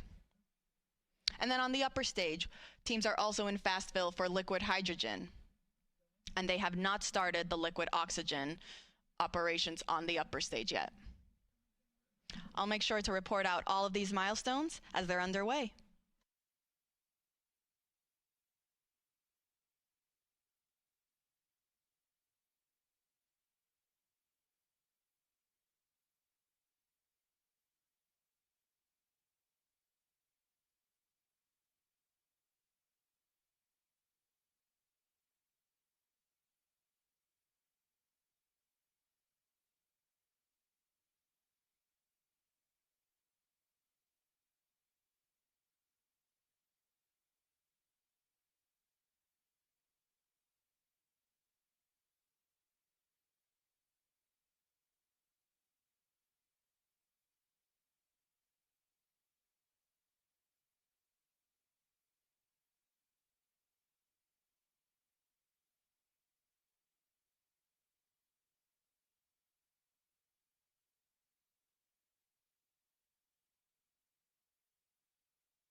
This is Artemis Launch Control. We are currently 7 hours and 30 minutes and counting from the opening of today's launch window for the Artemis 2 mission.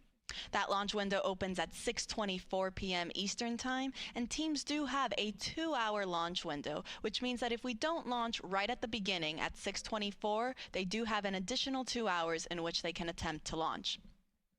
Our launch team is currently in Firing Room 1 at NASA's Kennedy Space Center in Florida and are in the process of loading cryogenic or super cold liquid propellant onto the SLS or the Space Launch System rocket.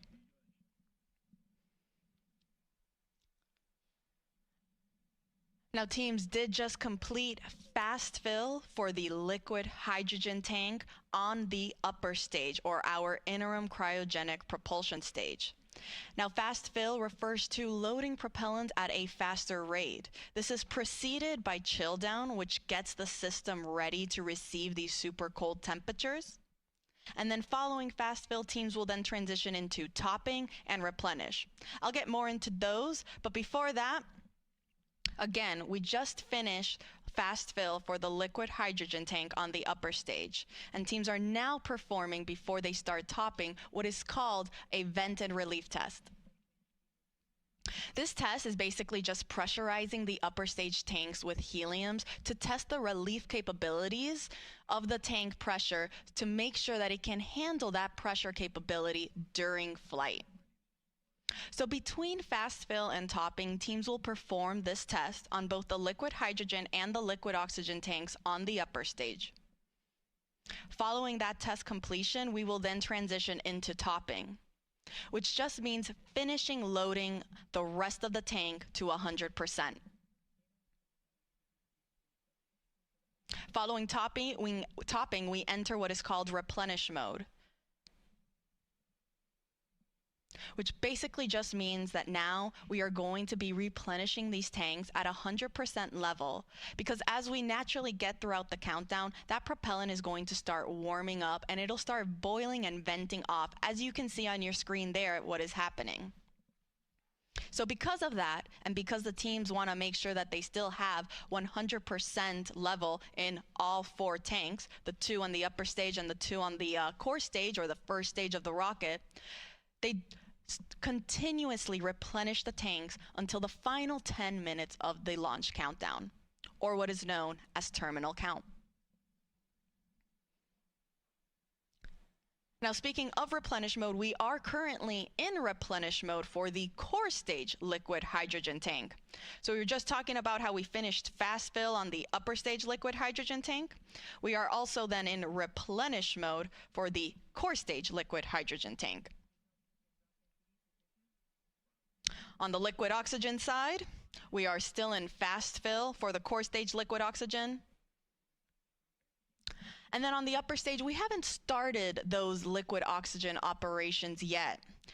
The teams want to wait until we are a little bit further along in the core stage liquid oxygen loading operations before we transition into that upper stage loading operation.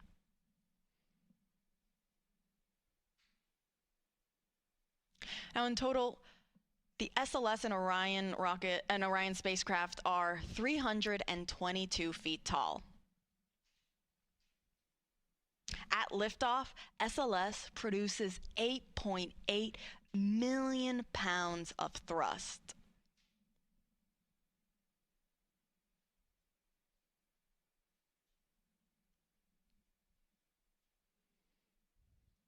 A little bit more than the Saturn V rocket that was used during the Apollo missions, which were roughly 7.5 million pounds of thrust to send those astronauts to the moon.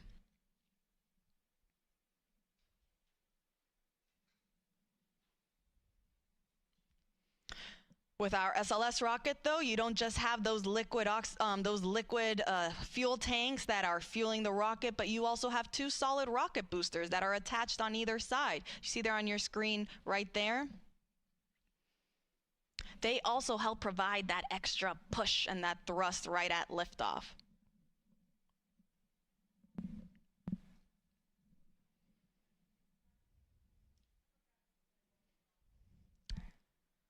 Now, let's go up a little bit on the rocket, go back to our upper or our second stage, our interim cryogenic propulsion stage. For those that have been following us along since Artemis 1, you might remember that the interim cryogenic propulsion stage for Artemis 1 provided the big push to send the Orion spacecraft on its way to the moon. For Artemis 2, however, it's going to be a little different. And the reason for that is because Artemis 2 is NASA's first crewed test flight, meaning we are sending astronauts on board this rocket for the first time. And because of that, we are going to have the capability to practice a bunch of different systems and tests and operations that we couldn't do if it were uncrewed. One of these operations is what is called the proximity operation demonstration. This involves the upper stage, or that interim cryogenic propulsion stage, and the Orion spacecraft practicing proximity maneuvers where the Orion spacecraft will practice approaching and getting away from the upper stage in a high Earth orbit. The reason teams want to practice this is in preparation for Artemis 3 and future Artemis missions for when Orion docks with our lunar landing systems. And so because of this, this means that the interim cryogenic propulsion stage will be separating from Orion much sooner. Meaning that following this demonstration, it will be Orion's European service module that will actually send the spacecraft on its trajectory to the moon. It will perform what is called the translunar injection burn.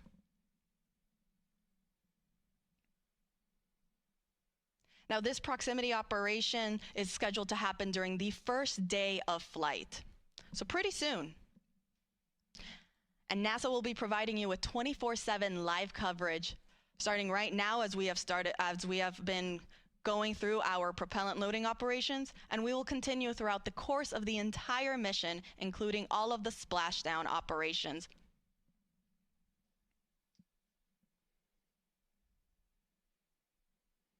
Artemis 2 will send NASA astronauts Reed Wiseman, Victor Glover, and Christina Cook, and Canadian Space Agency astronaut Jeremy Hansen on a 10-day mission around the moon and back.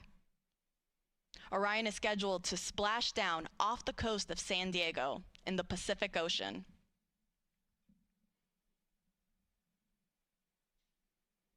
So to quickly recap, teams are in the process of performing a vent and relief test on the liquid hydrogen tank on the upper stage, following finishing their fast fill operations.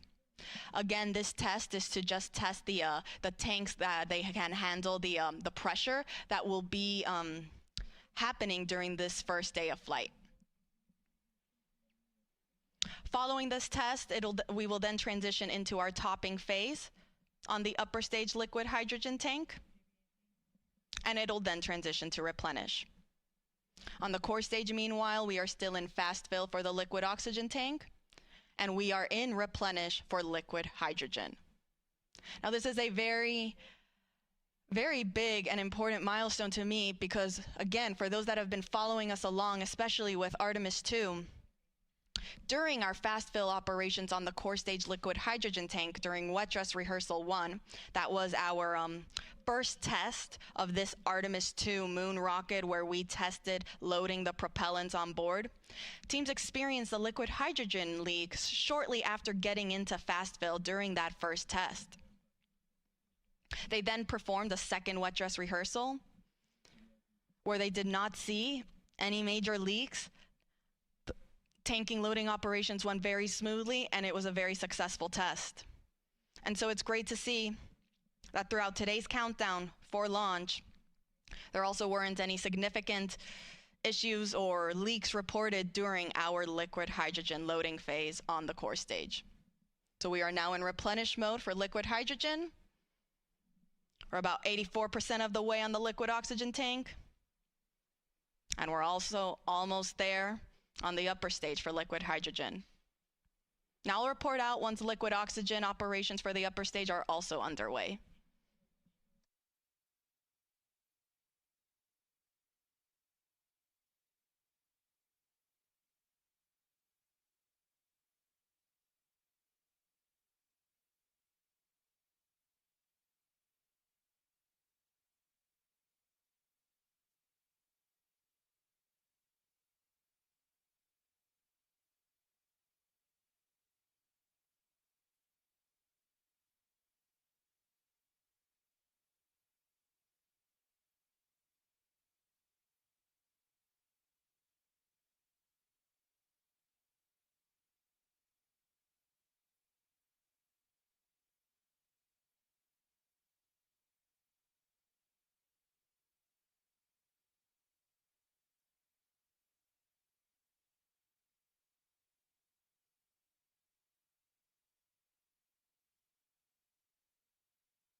Welcome back. This is Artemis Launch Control. We are currently 7 hours and 9 minutes and counting from the opening of today's launch window for the Artemis 2 mission. Our Artemis launch team is currently in the process of loading liquid propellant onto the SLS, or Space Launch System, rocket.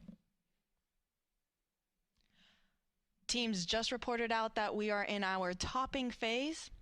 For the upper stage liquid hydrogen tank, this means we are almost at 100%, if not pretty much there on that upper stage tank. The upper stage is the second stage of the SLS rocket. Here's a graphic representation where we can see where we're currently at in our tanking operations. That means we have now finished loading our liquid hydrogen on both the core stage and the upper stage. As I said, we're in that topping phase to get us to 100%. And afterwards, we'll then transition into replenish mode to stay at 100% level. You can see on the core stage, we are already at the replenish mode, if you see that 100% level right there.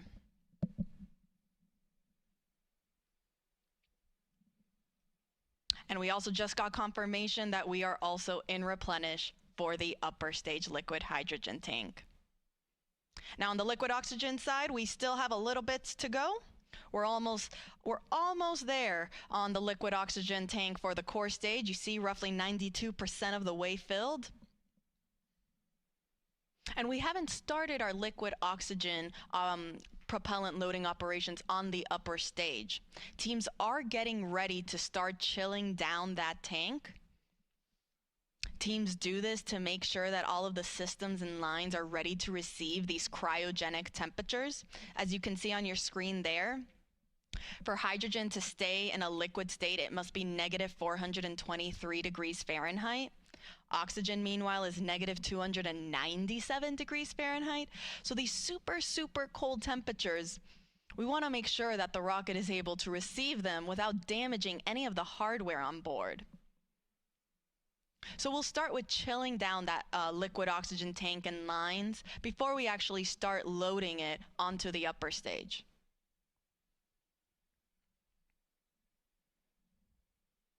I'll report back once that step is underway.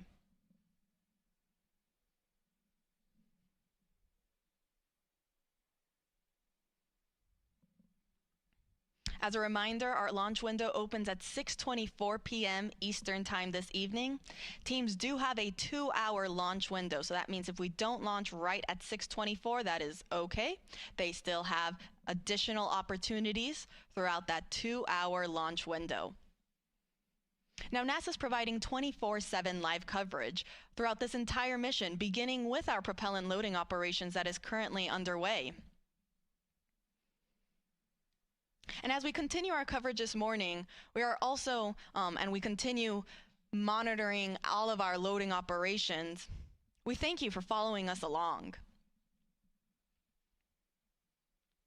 Part of our live coverage will, of course, include our launch this evening. That live launch coverage for Artemis 2 will continue right here at the beginning at approximately 12:50 p.m. Eastern Time. You can continue watching on our NASA's YouTube channel, as well as on NASA Plus and the other NASA social media channels. Again, we are providing 24/7 live coverage. So following launch, the show doesn't end there. We have a 10-day mission around the moon. And then following that, we're coming back home. And we will be covering all of those splashdown operations as well.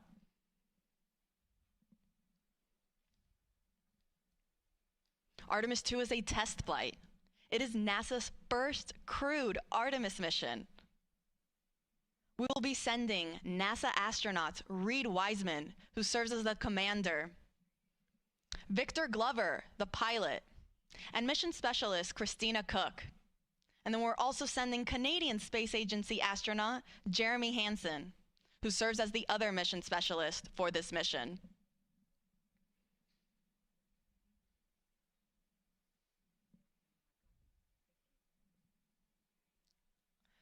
So to quickly recap, we are in Replenish for both liquid hydrogen tanks on the core stage and the upper stage of our SLS or Space Launch System rocket. And we are getting very close to being almost all the way full on the liquid oxygen tank in the core stage.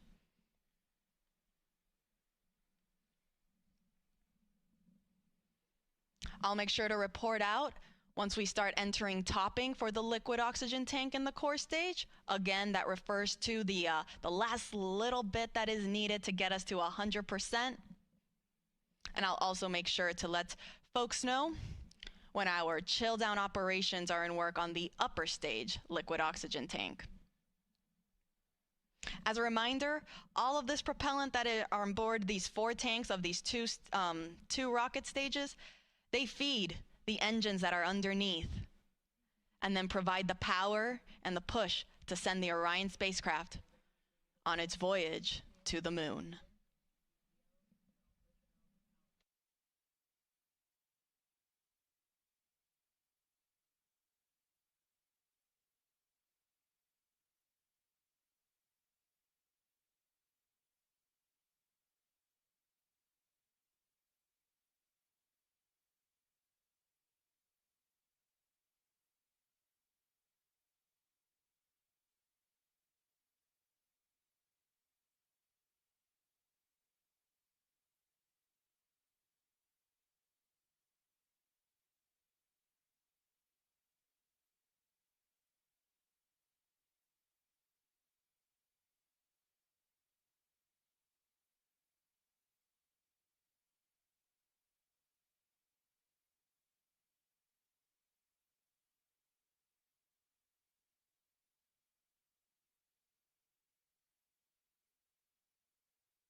This is Artemis Launch Control. We are currently 6 hours and 49 minutes and counting from the opening of today's launch window for NASA's Artemis II mission.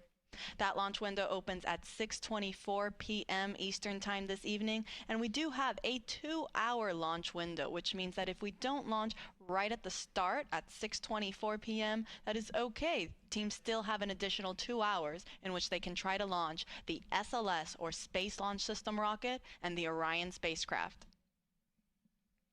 Now, the Artemis launch team is currently in the process of loading cryogenic or super cold liquid propellant onto the SLS rocket.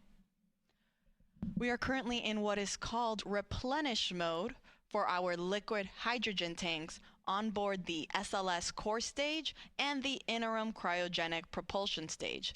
These are the two stages on the SLS rocket. Now, replenish mode means that we have finished loading hydrogen on board both of these rockets. That means they are at 100% level, and teams are just constantly replenishing the tank. Throughout the countdown, that liquid propellant will start boiling off as it starts warming up, and it will then be vented out and released from the rocket, which you can see there on your screen.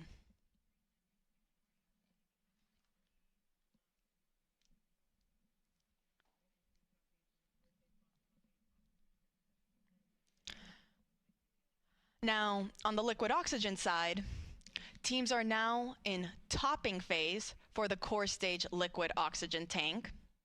Topping is the in-between state of fast fill and replenish mode. Fast fill is where we spend the most of the time loading propellants. We load it at a much faster rate.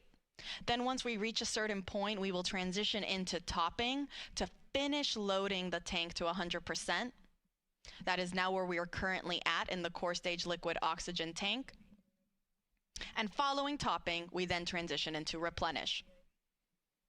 So we're in core stage liquid oxygen topping. We're in topping for the core stage liquid oxygen tank. And we are in replenish mode for both tanks on the liquid hydrogen, on the core stage and the upper stage. Now, meanwhile, on the liquid oxygen tank on the upper stage, teams just reported that they have now started chill down for that upper stage tank. This is the first step that is needed before we actually start flowing and loading that propellant on board. The reason this is done is to chill down the systems in line so they are ready to receive those super cold temperatures and not cause any potential damage to the hardware. For reference, oxygen needs to be negative 297 degrees Fahrenheit to be in a liquid state, and hydrogen, negative 423 degrees Fahrenheit. So very, very cold temperatures that the rocket is dealing with right now.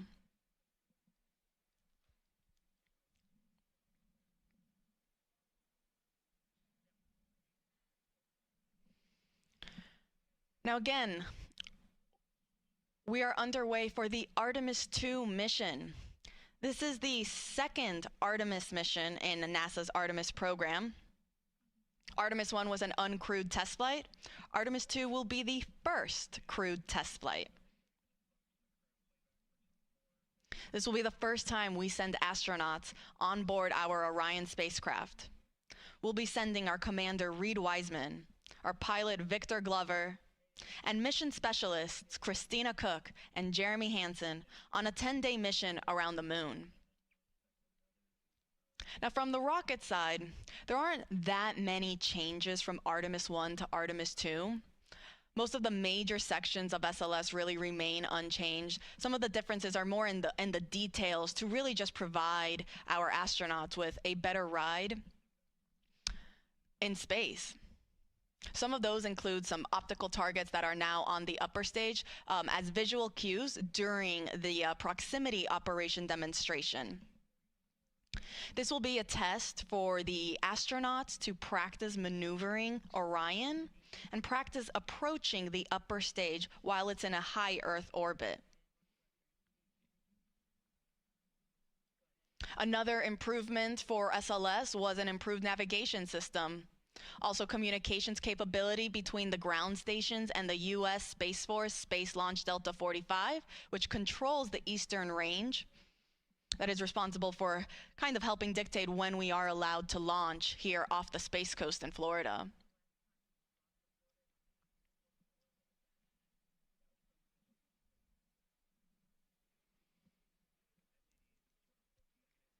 Now, all of the 4 tanks on the upper stage and the core stage, they feed the engines that are down below. At liftoff, the 4 RS-25 engines will operate for the first 8 minutes during flight. The 2 solid rocket boosters that are on either side, those operate for only 2 minutes, and they provide 75% of the power at liftoff.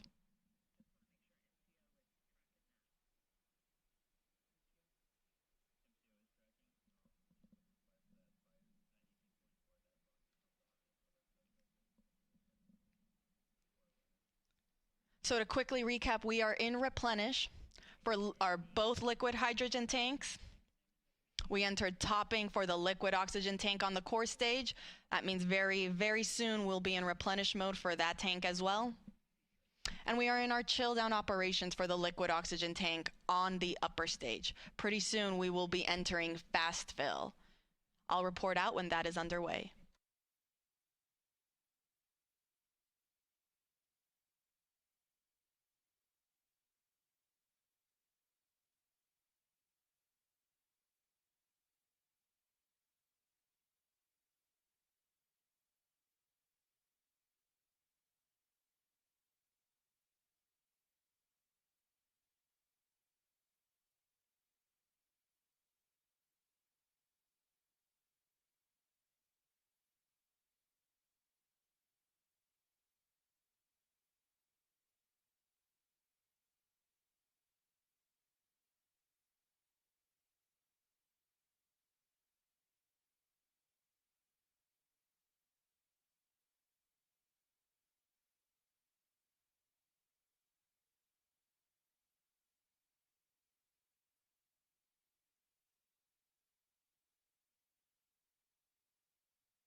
This is Artemis Launch Control. We are currently 6 hours and 38 minutes and counting from the opening of today's launch window for the Artemis 2 mission.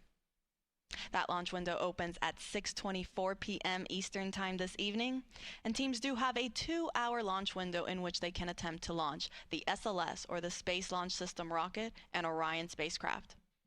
The Artemis launch team is currently loading cryogenic or super cold liquid propellant onto SLS. We are currently in replenish mode for both liquid hydrogen tanks on the 2 stages of our SLS rocket. We're still in our topping phase on the core stage liquid oxygen tank. That means we're just finishing it up. You can see there it looks almost all the way full. And following that, it will enter into what is also into its replenish mode as well. The liquid oxygen tank on the upper stage, meanwhile, is now in fast fill. So that means all 4 tanks are now receiving propellant.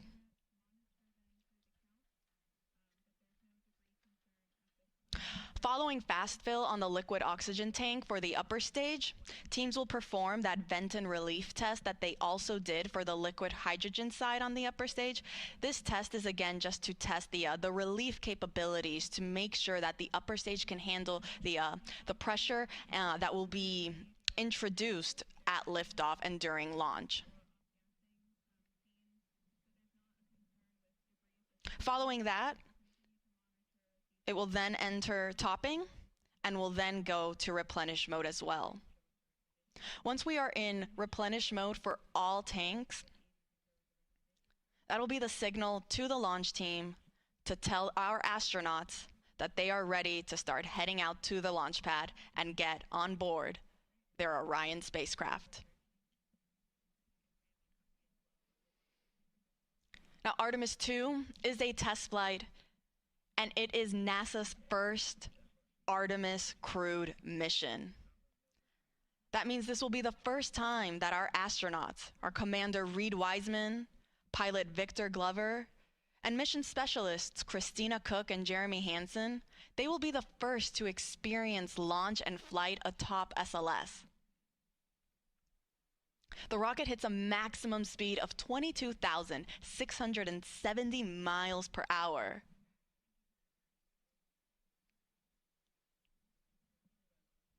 And our astronauts will get to experience the entire ride.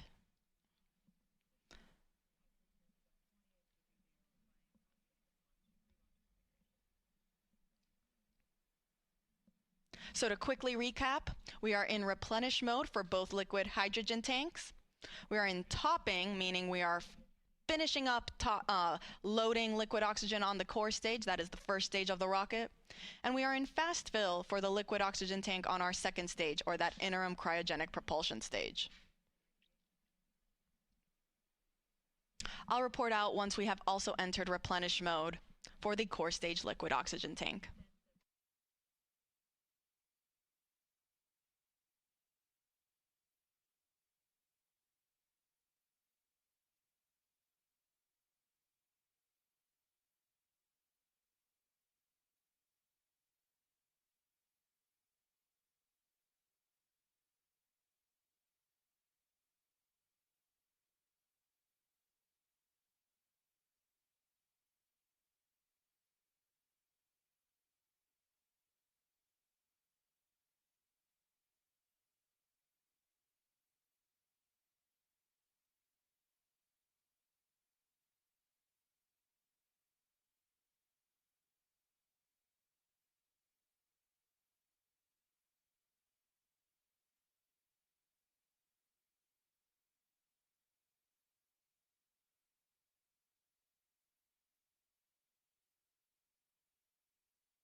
This is Artemis Launch Control.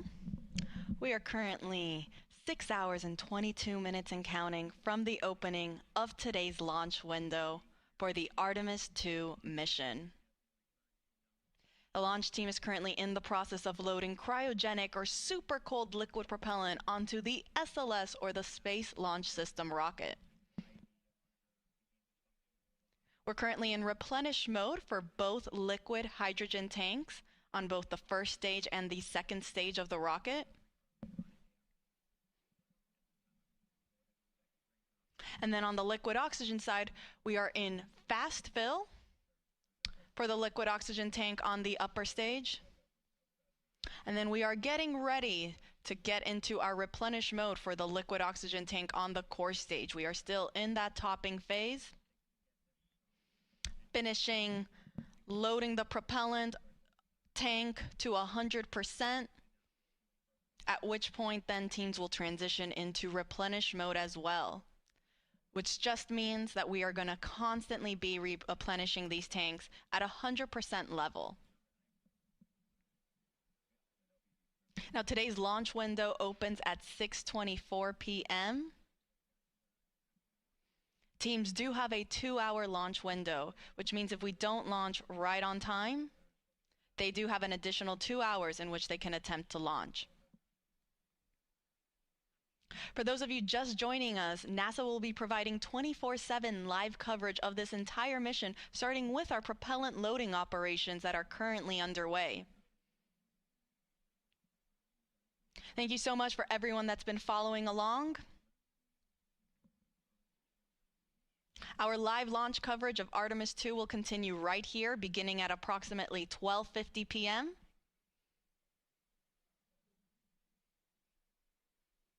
where the rest of my NASA commentators will be chiming in on how the rest of today's countdown goes. And we'll take you through the rest of the mission.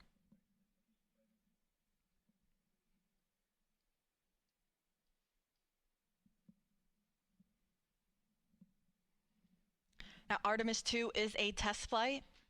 It will be the first mission that sends astronauts on board SLS and Orion. You can see a photo on your screen there of our Artemis 2 crew. We have our commander, Reed Wiseman, on the right-hand side. Then we have our 2 mission specialists in the middle, Christina Cook, and then Canadian Space Agency astronaut Jeremy Hansen. All the way on the left is our pilot, Victor Glover. All 4 of them woke up not too long ago at around 9:25 a.m. this morning. Not a terrible wake-up call. In that time, they've been getting ready, having breakfast, getting some briefings. And they'll get one more briefing. It's the flight crew weather brief, where they'll get a status on where we are in the countdown, what the current forecast looks like. Following that brief, they will then start their suit-up operations before they go out to the launch pad and board their spacecraft.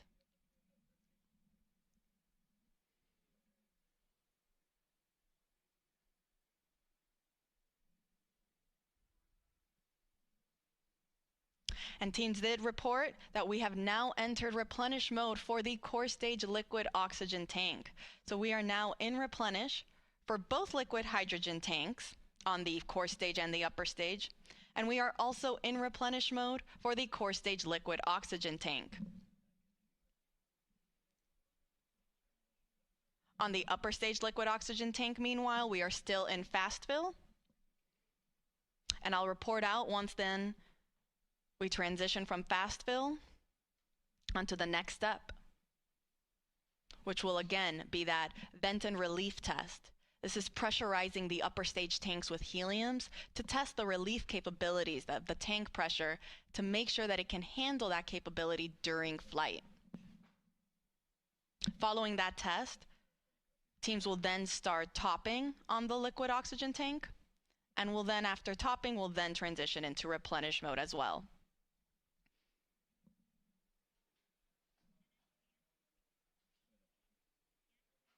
I'll report out when that's underway.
This is Artemis Launch Control. We are currently 6 hours and 8 minutes and counting from the opening of today's launch window for the Artemis 2 mission.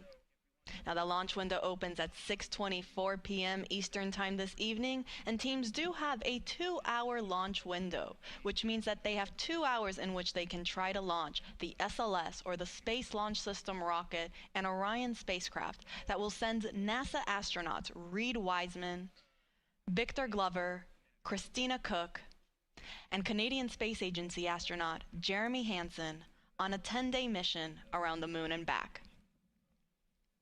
Now, the launch team is currently in the process of loading cryogenic or super cold liquid propellant onto the SLS rocket. The propellants that are used to power SLS are liquid hydrogen and liquid oxygen. We are currently in our replenish phase for both liquid hydrogen tanks on the two stages of the rocket. That is both the core stage and the interim cryogenic propulsion stage.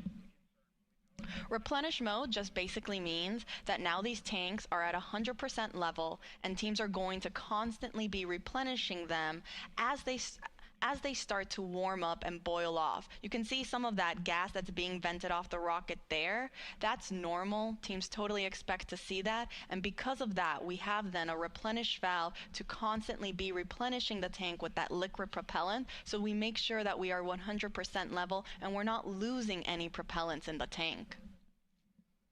The reason that you see some of that venting happening is because as we get throughout the countdown and the temperatures start to rise, that liquid propellant will become a gas, and so it'll start boiling off and then it'll vent outside the rocket. Hence the need for a replenish valve. So we are in replenish for both liquid hydrogen tanks. We are also in replenish for the core stage liquid oxygen tank. And we are in fast fill for the upper stage, or that interim cryogenic propulsion stage, liquid oxygen tank. Now, fast fill is the main portion of our propellant loading operations, where teams are actively loading that propellant at a much faster rate. Now, following fast fill, teams transition into what is called topping. As the name suggests, it just means to top off the tanks. And then following topping, we enter what is replenish. So once we are at replenish for the liquid oxygen tank on the interim cryogenic propulsion stage, we're going to enter what is called all stages in replenish. This means that all 4 tanks on the SLS rocket are fully fueled, and our astronauts are ready then to go and head out to the launch pad when they get the go from our launch director, Charlie Blackwell Thompson.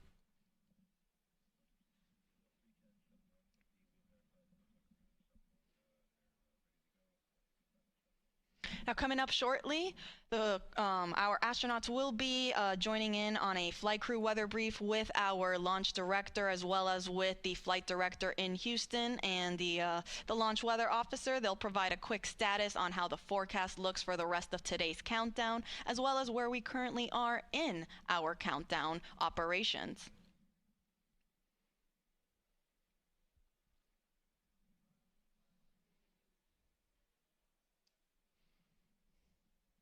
A little earlier, the launch weather officer did let our launch director know that we might get some showers in about 2 hours. However, there is no lightning threat, and they will plan on discussing this again during the flight crew weather brief. Currently, teams are forecasting 80% go for weather conditions during that 2-hour launch window.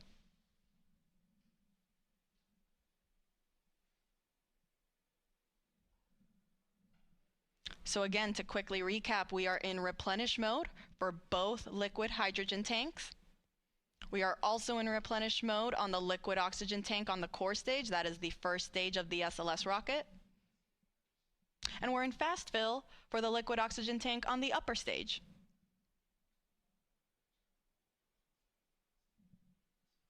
I'll report out when we have transitions from fast fill and onto topping.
This is Artemis Launch Control. We are currently 5 hours and 42 minutes and counting from the opening of today's launch window for the Artemis 2 mission. That launch window officially opens at 6:24 p.m. Eastern Time, and teams do have a 2-hour launch window, which means that they have additional opportunities if they don't meet the beginning of that window.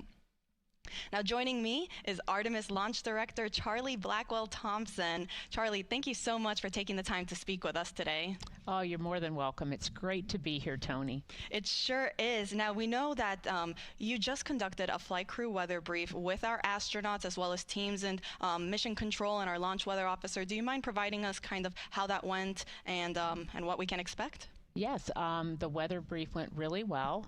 What we do during that weather brief is we give the flight crew a summary of where we are in our tanking, what's left, and of course we have our core stage and our upper stage fully loaded with LH2, and we're in Replenish, and we are just finishing up our LO2, or liquid oxygen load, into the upper stage. We provided that status along with any non-conformances that the crew might be interested in, and then we went through the weather. And so our weather from our launch weather officer remains at a 80% likelihood of go today and a 20% chance of violation.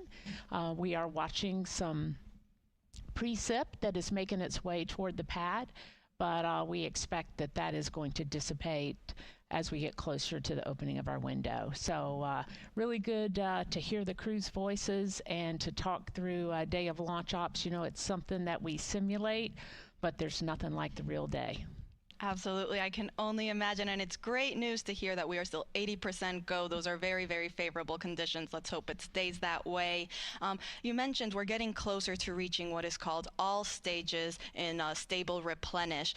That means that we will have all 4 tanks at 100% flight level. Charlie, can you walk us through then what are some of those upcoming milestones once we reach all stages replenish? Absolutely. So one of the big milestones when you reach stable replenish on all stages is you begin to send the closeout crew into the pad, and so we're just a few minutes away from getting into that, and we'll deploy them to the pad, and they'll start getting ready for the flight crew.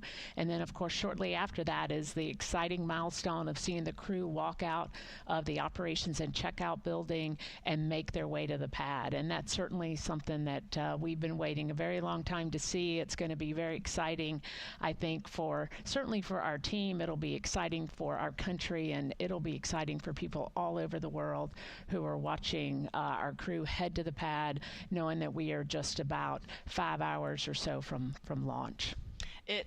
You couldn't have said it any better. This is very exciting for the entire world. We cannot wait for that moment when we see our astronauts depart their crew quarters and head to the pad.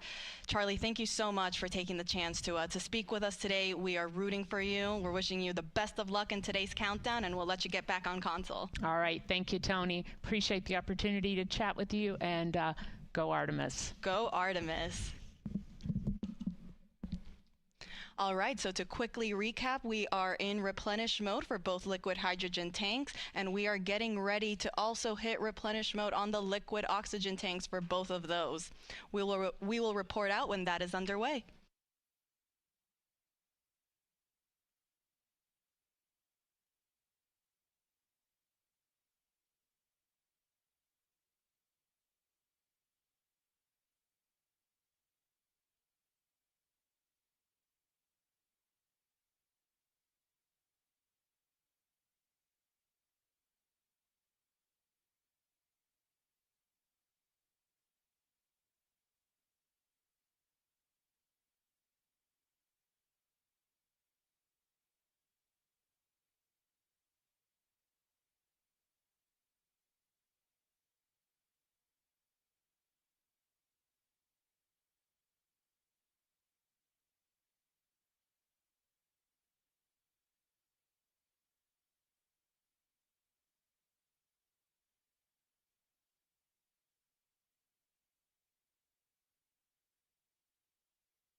This is Artemis Launch Control. We are currently 5 hours and 37 minutes and counting from the opening of today's launch window for NASA's Artemis 2 mission. Now, the launch team is currently in the process of loading cryogenic or liquid propellant onto the SLS rocket. You see our launch team there in Firing Room 1, and you actually can see our NASA administrator, Jared Isaacman. He just joined the room to greet our launch director, Charlie Blackwell Thompson, and our assistant launch director, Jeremy Graver. Now, to quickly recap, we started our propellant loading operations at 8:35 a.m. Eastern Time. That was after we had chilled down the core stage systems lines, and after we had been given the go from our launch director to start our tanking operations. So after 8:35, we started again slow fill. A little bit after that, at 9:25, our astronauts got their scheduled wake-up call. Following slow fill on the core stage, we then transitioned into fast fill.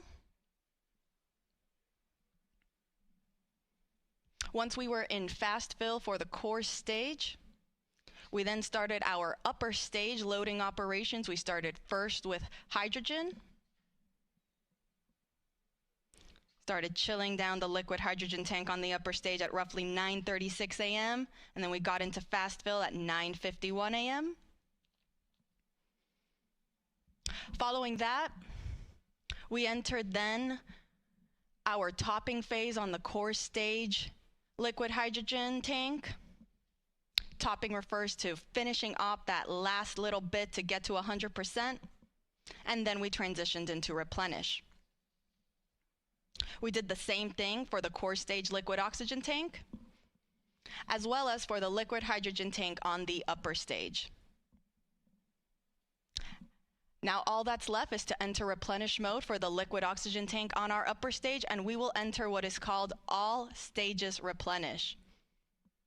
This means that now all 4 tanks will be at 100% level. Once we reach this stage, this will be the signal for our launch team to let our astronauts know that they have the clear to enter the launch pad and go and enter their spacecraft. As a reminder, NASA is providing 24/7 live coverage of this mission. We started this morning at 7:45 a.m. and ran you through our tanking loading operations, and we will continue to do so throughout the rest of today's launch countdown. We will be beginning our live coverage in just a few minutes for that launch, and the rest of our commentators will make sure to take you along through today's countdown. You can see on your screen there how to watch.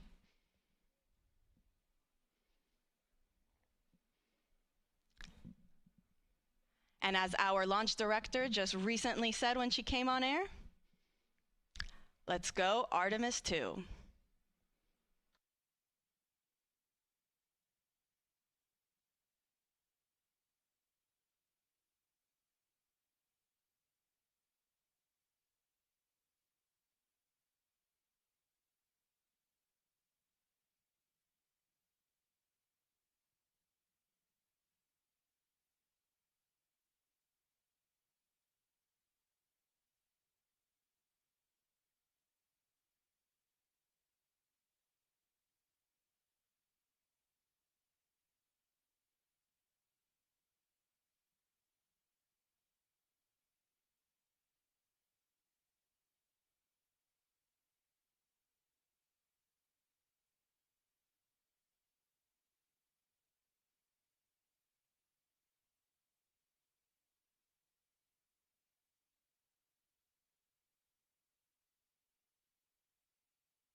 which our clock in the upper left-hand corner is counting down to. And, you know, we just heard from Charlie Blackwell-Thompson in our tanking coverage, which was the broadcast just before this one kicked off.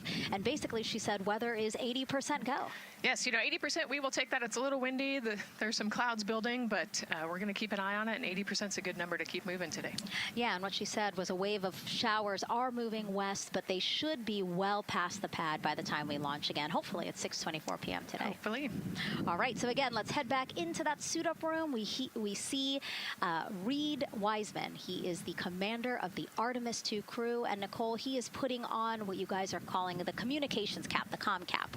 Yes, so it's a little bit for protection of his, of his head there, but also you can see the mic booms, and he's got ear cups there so he can hear, the rocket's loud. So you're going to wear hearing protection, but then we also want to be able to talk to Earth and talk to each other. So they're getting that settled, and then he will put the helmet on over that comm cap. That comm cap will also connect into the suit, which then eventually connects into the capsule. Through an umbilical there, so there's a lot of cords and wires. You can see them tuck in that cord under his chin right now. And so the suits they're wearing, they're called the Orion Crew Survival Suits, or OX suits. And so they're worn for launch and reentry or during high-risk or emergency situations. And I think a lot of people, especially if they're have been following NASA for all these decades now, they're kind of thinking, hey, these look like the suits that our shuttle astronauts used to wear. There is a lot of resemblance here. That's true. Yeah, they are very similar. NASA does a great job of leveraging the lessons that we learn from previous missions. So dating all the way back to Apollo, some of our first spaceflight missions, we learned lessons about the suits and how to make them better, and we just continued to carry that through all the way into the Artemis mission. Time now to introduce you to some of our teams today. We have Gary Jordan at NASA's Johnson Space Center in Houston.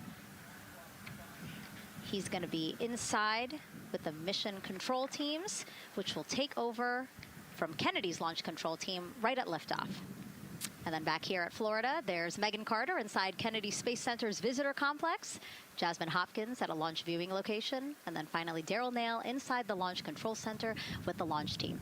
Now each is going to provide a very unique experience today, starting first with Daryl, who has been closely monitoring the launch countdown for us.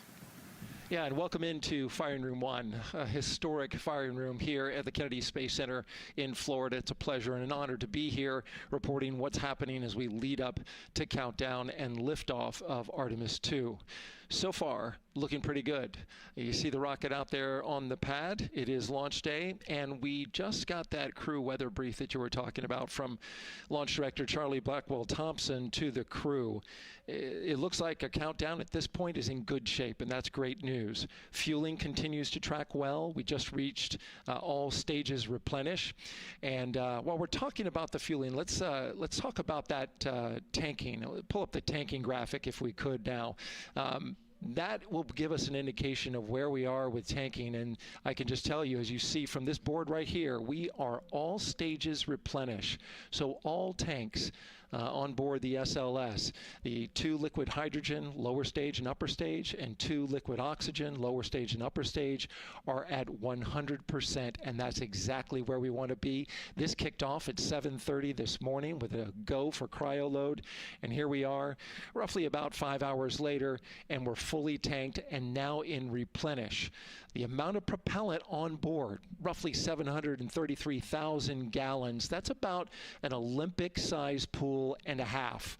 Huge amount of propellant. It's all flowed in there. The great news there, no leaks, no issues, and we're looking good at this point. So let's talk weather now.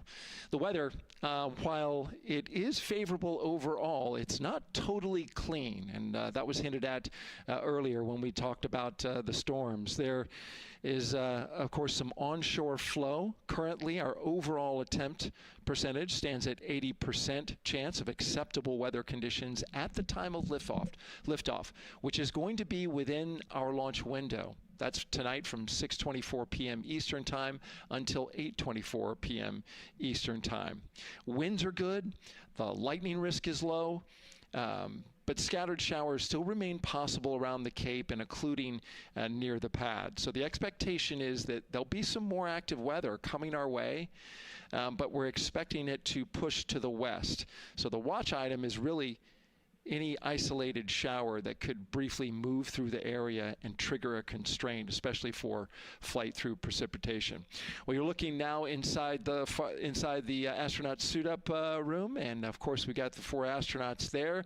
They talked to Charlie Blackwell-Thompson today, and you know, everything looks good there. We're tracking one minor NC issue at this point. We'll talk, it's a non-conformance. We'll talk about that a little bit later in our next hit, but for now, again, looking good. And of course, our administrator for NASA is here in the firing room. He checked in with the launch director, chatted with her for several minutes, and he's here in the firing room, which is a good positive sign, of course, for the day. That's it for the firing room. We'll send it back now to Megan and Nicole. Daryl, thank you so much. Yeah, let's get back into the suit-up room here, where we now have a shot of all 4 astronauts, and it appears all of them are undergoing their suit leak checks. Can you talk to us about what that is, Nicole? Sure, yeah, you can see, you know, as the suit expands, that we're going to pressurize those suits. So in the case that we need it, if we lose pressure in the capsule, those suits will protect the astronauts and keep them pressurized and keep them survivable. So these guys are going to hold their breath for about 10 seconds. You know, any movement in the suit could cause changes in the pressure, and so we want to get a really nice, precise, accurate measurement on the leak check. And so they'll hold their breath. You know, even just their heartbeat could potentially make some differences in those super sensitive sensors there. So you can see the red and blue valves there, the air in and air out, and it looks like Victor just had a good leak check. Yeah, and actually they do 3 leak checks, again, just to get an average reading to say, hey, you know, we have confidence that these suits are holding the right pressure. As Nicole said, that tube that's going in, that's putting air into their suits, and then there was that gold instrument that you saw on their other side. That's how they can control how much pressure is being released in order to do these checks. Yep, and they will do the leak checks here in the suit room, and then they'll do more actually in the capsule as well. They'll do another leak check. So we're going to make sure the suits are ready to go before we even step out the door, and then we'll check them with the entire system on the capsule once they get out to the rocket. And you might also notice that some of the astronauts, while they're doing their suit leak checks, you might have seen Victor gave an OK sign. You might also see a thumbs up, and that's because concurrently, while they're doing these suit leak checks, they're also doing comm checks. Yes, yeah, we talked about the comm cap earlier and the umbilical and how they plug in. So yeah, they're going to test the comm, they're going to test the suit, make sure everything. They're actually probably testing the cooling system as well right now. You know, they're going to plug into the portable cooling system and make sure that all of that is working. So like I said, we want to make sure that we've got 4 healthy suits before we go out. Yeah, this suit, 3 layers, so obviously it can get hot. Yes.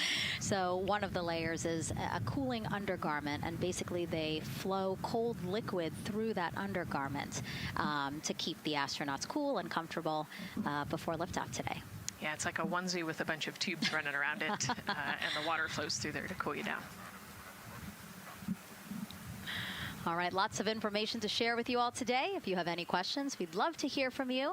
All you have to do is send your questions our way by tagging @NASA Artemis, and we'll try to answer as many of your questions live. And we'll also have some questions for you throughout the broadcast, so we hope you can participate in those opportunities as well. Okay, as we continue to be inside the suit-up room here, why don't we learn a little bit about each of our crew members? Right now, we are looking at pilot Victor Glover, but hopefully we can get a shot here of our commander, Reed Wiseman.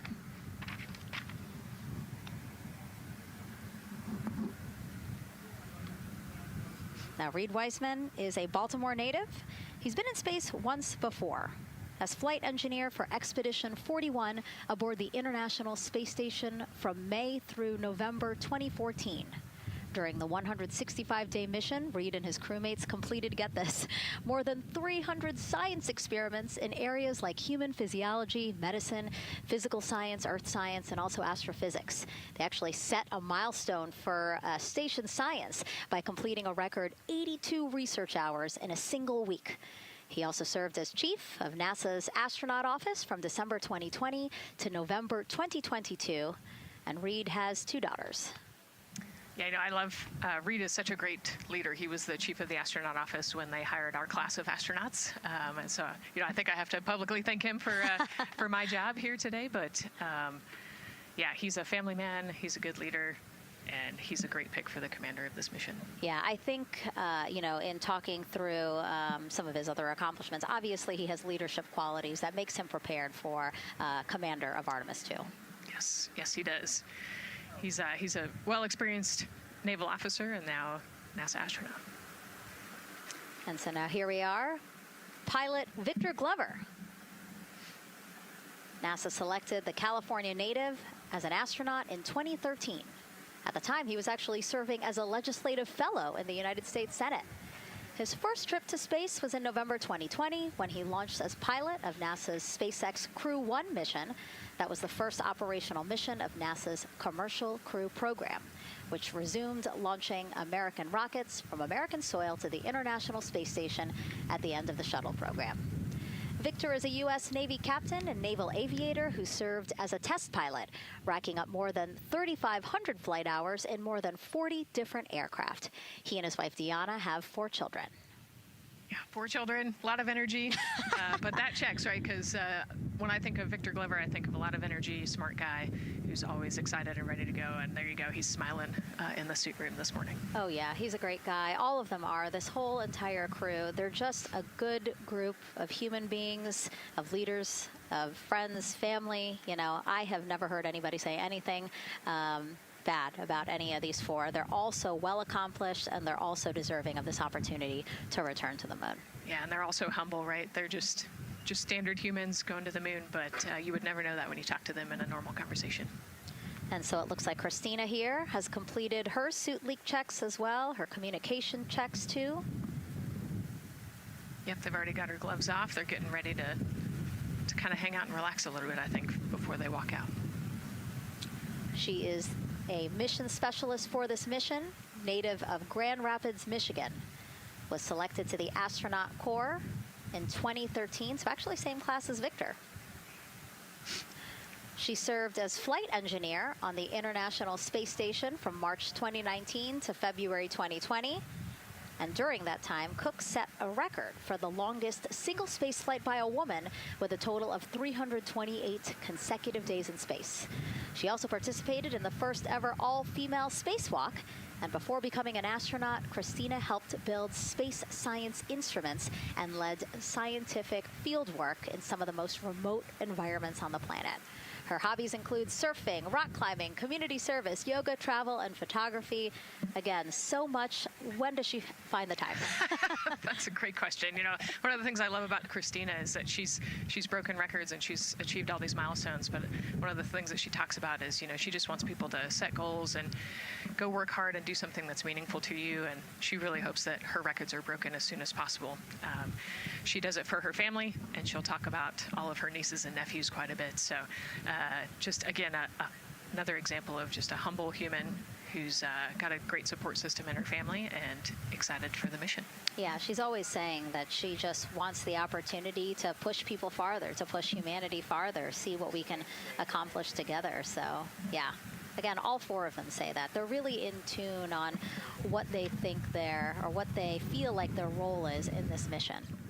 Yeah, I think their legacy is going to be, providing the shoulders for others to climb on. Mm-hmm. And last but not least, first-time flyer, Canadian Space Agency astronaut Jeremy Hansen will fly to the moon as a mission specialist on the Artemis 2 mission. The London, Ontario native was selected as an astronaut in 2009. After that, he worked as Capcom at NASA's Mission Control Center in Houston. Capcom stands for Capsule Communicator, and that's the sole direct voice communicating with astronauts in space. He also participated in training exercises such as living on the ocean floor off the coast of Florida to simulate deep space exploration for 7 days. In 2017, he became the first Canadian to lead a NASA astronaut class. He also enjoys getting out on a sailboat, rock climbing, and mountain biking. Jeremy and his wife, Catherine, have 3 children, and he actually got to hang out with them over the weekend. So the crew arrived here for launch at Kennedy Space Center on Friday, and then their family members arrived Saturday. Yes, yeah. They, as long as their family can quarantine with them, then they will stay, quarantined in Houston, and then they all fly down to Kennedy Space Center, and then you get to spend the last few days with your close family and friends. We actually do a behind-the-glass visit with some of those other maybe extended family members that couldn't quarantine with you. But yeah, it's a quaint time here once you get to Kennedy Space Center. A great sign here, all 4 astronauts have removed their helmets, and that indicates again that all 4 have completed suit leak checks. And so, Nicole, what they're doing now is they have these pockets on their forearms. That's just somewhere where they can put personal items that they might want, right? Yeah, just kind of stowage pockets. You know, there's always something that you might need or want while you're in the capsule, and then also last-minute personal items if you want to put a couple things in there. So everybody kind of has their own unique stash in their pockets. And then another pocket has emergency equipment that they might need, right? Like a signaling mirror, things like that. Right, yeah, the suit is basically all in one. You know, it's got the oxygen bottles there on their right legs. You'll see in a different shot, they've got pockets with survival gear in it, and that is to keep them safe. So if they had to egress the capsule, either from the launch pad or from the water, then they will have all of the survival gear with them. They'll have about 10 minutes of oxygen as well from that bottle so that they can get to safety quickly and safely. We are now 5 hours, 3 minutes and counting from the opening of our 2-hour launch window, and we have our first questions from social media.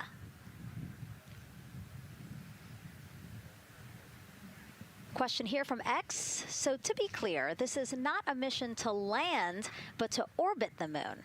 Thank you, and thank our astronauts. Nicole. Yeah, this is a great question. You know, I think it's important to highlight the mission of Artemis 2, where we are going to go around the moon. We're going to see the far side of the moon. We're going to see parts of the far side of the moon that human eyes have never seen before.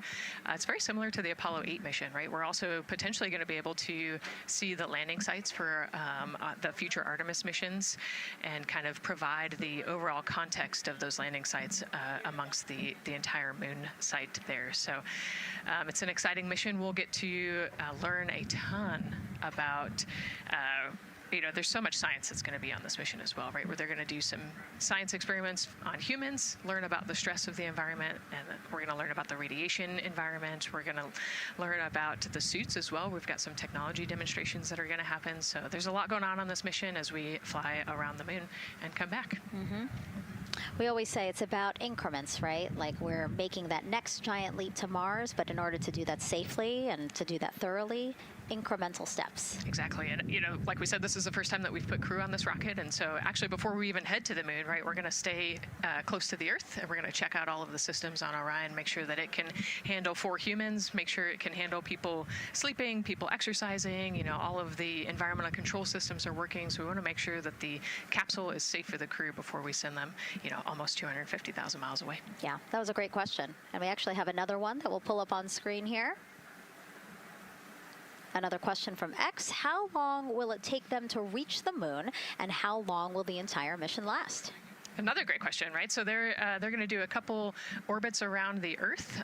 They'll do a perigee and an apogee raise burn. What that means is that they're going to accelerate to get further away from the Earth, and they'll get into a really highly elliptical orbit first. And then once they get into the translunar injection, so they're actually on a free return trajectory, which means we're going to accelerate them, and then they're going to escape Earth's gravity, and then just based on orbital mechanics, they'll be able to come home without having to do another burn or acceleration. So it'll take about 4 days once they leave Earth's gravity to get to the moon. They'll fly around the moon, about 4 days back, and then land. So overall, about a 10-day mission. Exactly.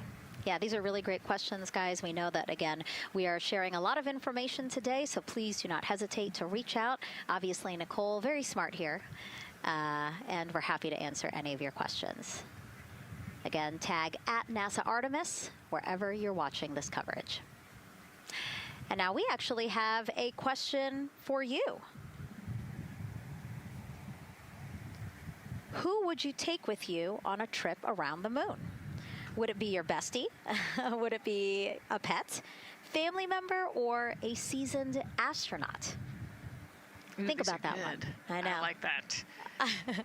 I absolutely know what I would say. I think it would make my husband upset, but I have my answer here. But we'd love for you to go to NASA's Instagram or Twitch accounts to vote again. Who would you take to the moon with you? Bestie, pet, family, or seasoned astronaut? Try to go vote, and then we will share your answers soon. Again, husband is not gonna like my answer. And we're not the only ones with questions today. We will also hear from celebrities during our launch coverage. See what Stanley Tucci, Scarlett Johansson, and others want to know about NASA's Artemis 2 test flight. Plus the surprise of a lifetime as kids marveled at the rocket and spacecraft rolling to the launch pad. Look at those cute faces there. Oh, I love that. Love those suits. And we'll show you how the astronauts will eat, sleep, and go to the bathroom while in space. Keep in mind, the Orion spacecraft is about the size of a 6-person tent. Yeah, not super big, but, you know, it's 10 days with your 3 best friends, so I think it's manageable for sure. But, you know, every ounce counts when you're trying to get to the moon.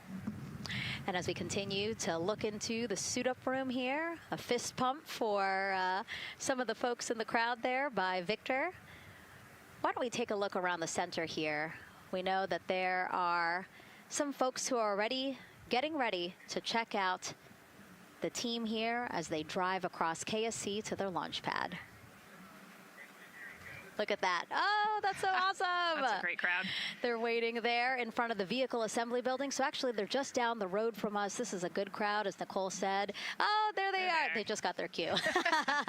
Oh, now? Let me wave now. Oh, yeah, they are excited. That's amazing. So all of these folks, content creators that are getting behind-the-scenes access as part of NASA's NASA social experience here. So as you can see, very excited. The crew will get into their convoy and drive past them here pretty shortly. Yeah, what an amazing way to share the Artemis story, right? By inviting these social media experts out to share the story as they drive by. All right, again, let's take a look at the clock. 4 hours, 58 minutes and counting from the opening of today's 2-hour launch window. So why don't we check back in with Daryl with the launch team. Megan and Nicole, and inside Fire Room 1, I'm listening to Launch Director Charlie Blackwell Thompson greet the Ascent crew who just came on console over there at Johnson Space Center. So good to have the mission control team jumping on with us. So far, the launch team here in the firing room has had a really good morning. Really smooth tanking that kicked off at 7:30 a.m. this morning. They got to all stages replenish just before 1 o'clock p.m. Eastern time, and it was an incredibly smooth tanking. That's great as we look here watching the crew and also with an eye on the rocket. Weather, of course, we've talked a little bit about that. It's favorable overall, 80% go for our 2-hour window between 6:24 p.m. and 8:24 p.m. We don't have an exact T0 right now because that's going to come to us closer when we get closer to launch, roughly about 20 minutes before liftoff. But it's going to be within that window and towards the beginning, provided everything continues to go smoothly along the timeline, and so far that's been the case. I mentioned that there was a small issue in my previous live hit that actually was incorrect. There was no issue. I've gotten the good data now that I'm on the headset and listening into the loops. Engineers, avionics engineers, are keeping an eye on a display unit inside Orion that's just running a little cooler than normal. It's not going out of limit. It's actually completely fine. But they just were noting the trend and reported that to the NASA test director. So they'll keep their eyes on that. But again, there was no LCC violation. And once they get the cover off Orion out there that's protecting it from the rain, they expect the temperatures inside the Orion crew capsule to stabilize. And with that, we'll send it back to the host desk with Megan and Nicole. Thank you so much, Daryl. Now, Daryl is inside Firing Room 1 in the Launch Control Center, or LCC, as you might hear it referred to, which was built in 1967 to support Apollo missions. In fact, Apollo 11, the mission that landed on the moon in 1969, that was called from the exact same firing room. NASA then upgraded the LCC to support shuttle missions, and now Artemis. You can see there a shot from when we supported shuttle. Now with Artemis, the primary launch team for today is in Firing Room 1, but there is actually support staff in Firing Room 2 as well. And together they will propel this ambitious test flight off Earth.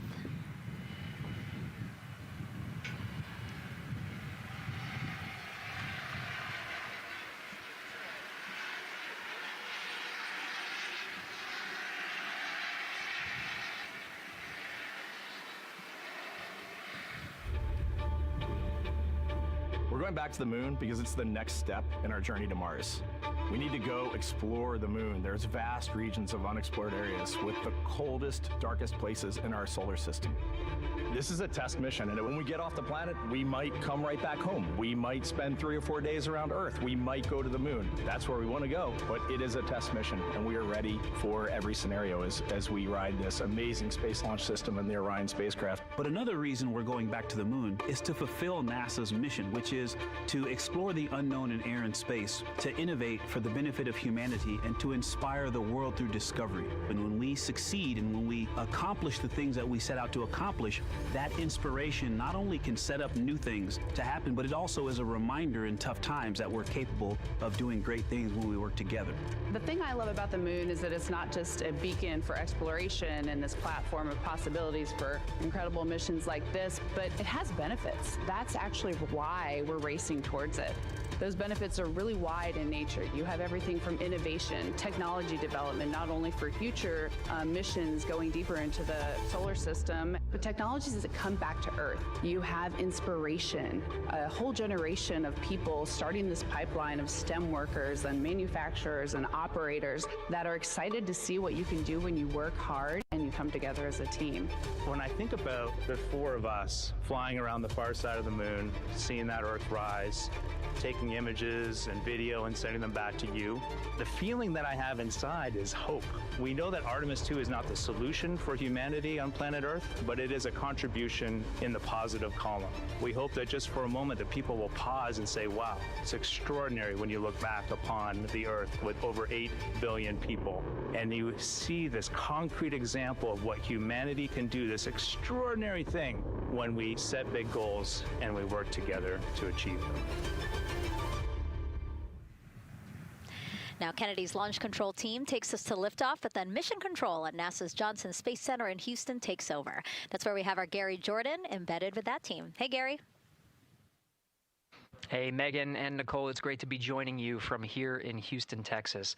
I'm in NASA's Mission Control Center, where the Artemis II Ascent flight control teams, led by Flight Director Judd Freeling, recently started their shift to monitor the Orion spacecraft integrity, the Space Launch System, and the crew to make sure all criteria is met to commit to today's launch and the mission ahead.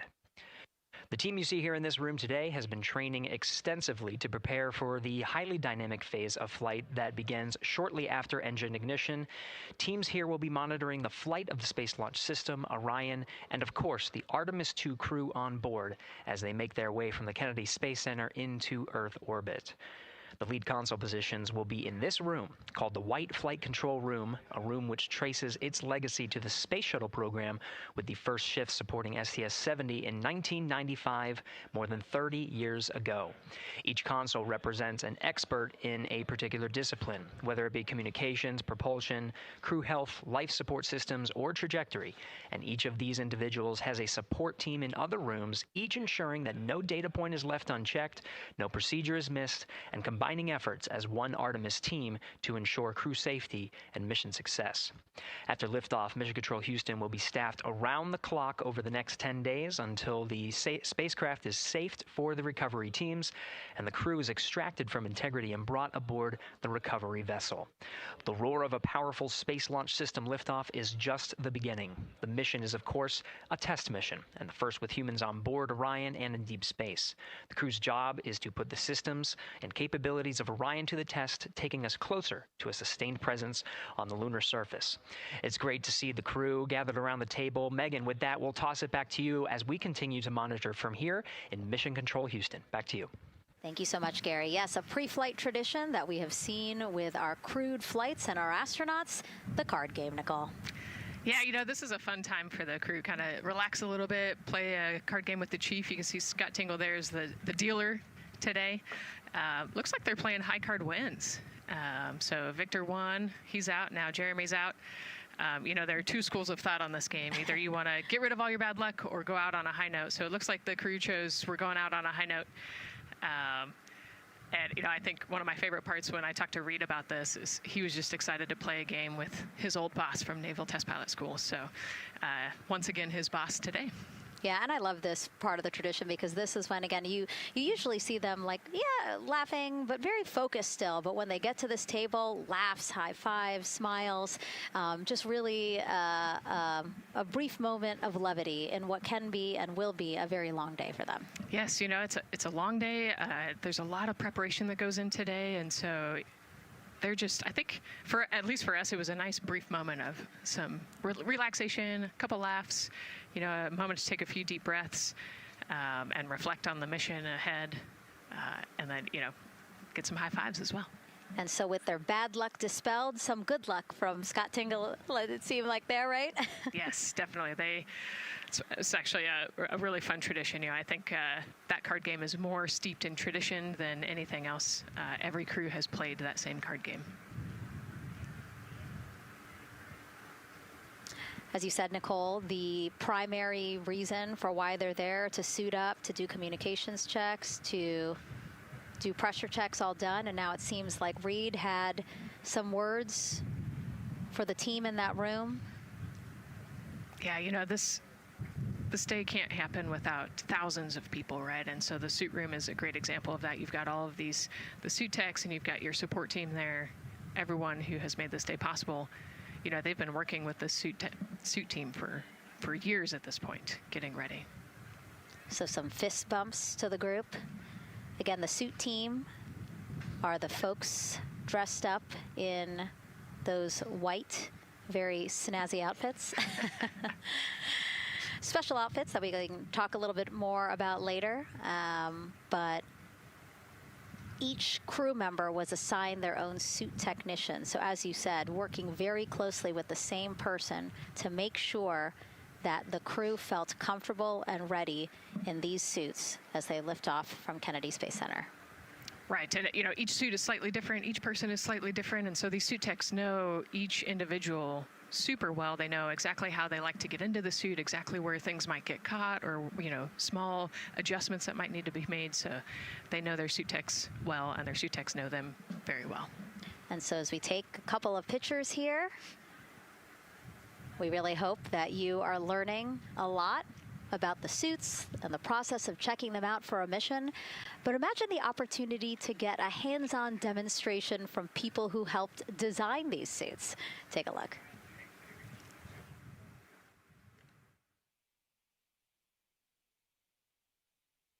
Does anyone want to try on one of the gloves?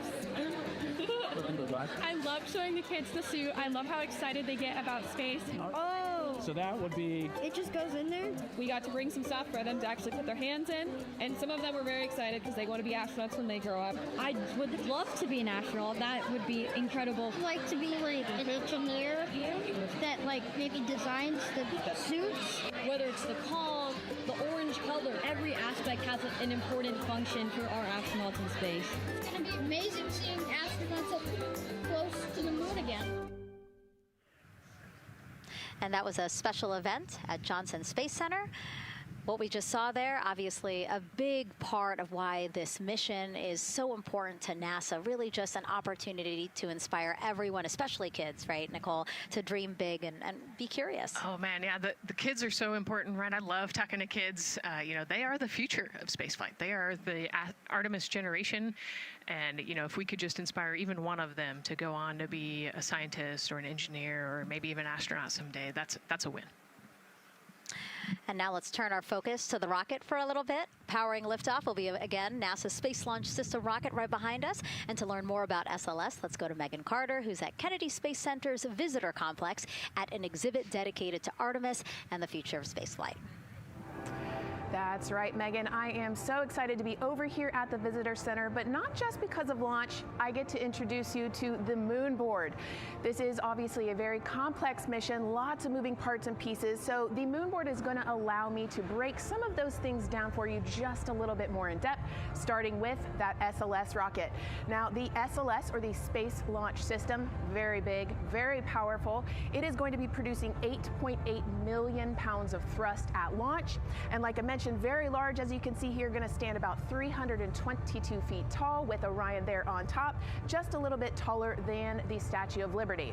Now, there are many components that make up this rocket, so I'm going to point out just a handful that you're going to hear about a lot throughout this broadcast, starting with our boosters. These two twin solid rocket boosters are going to be very powerful.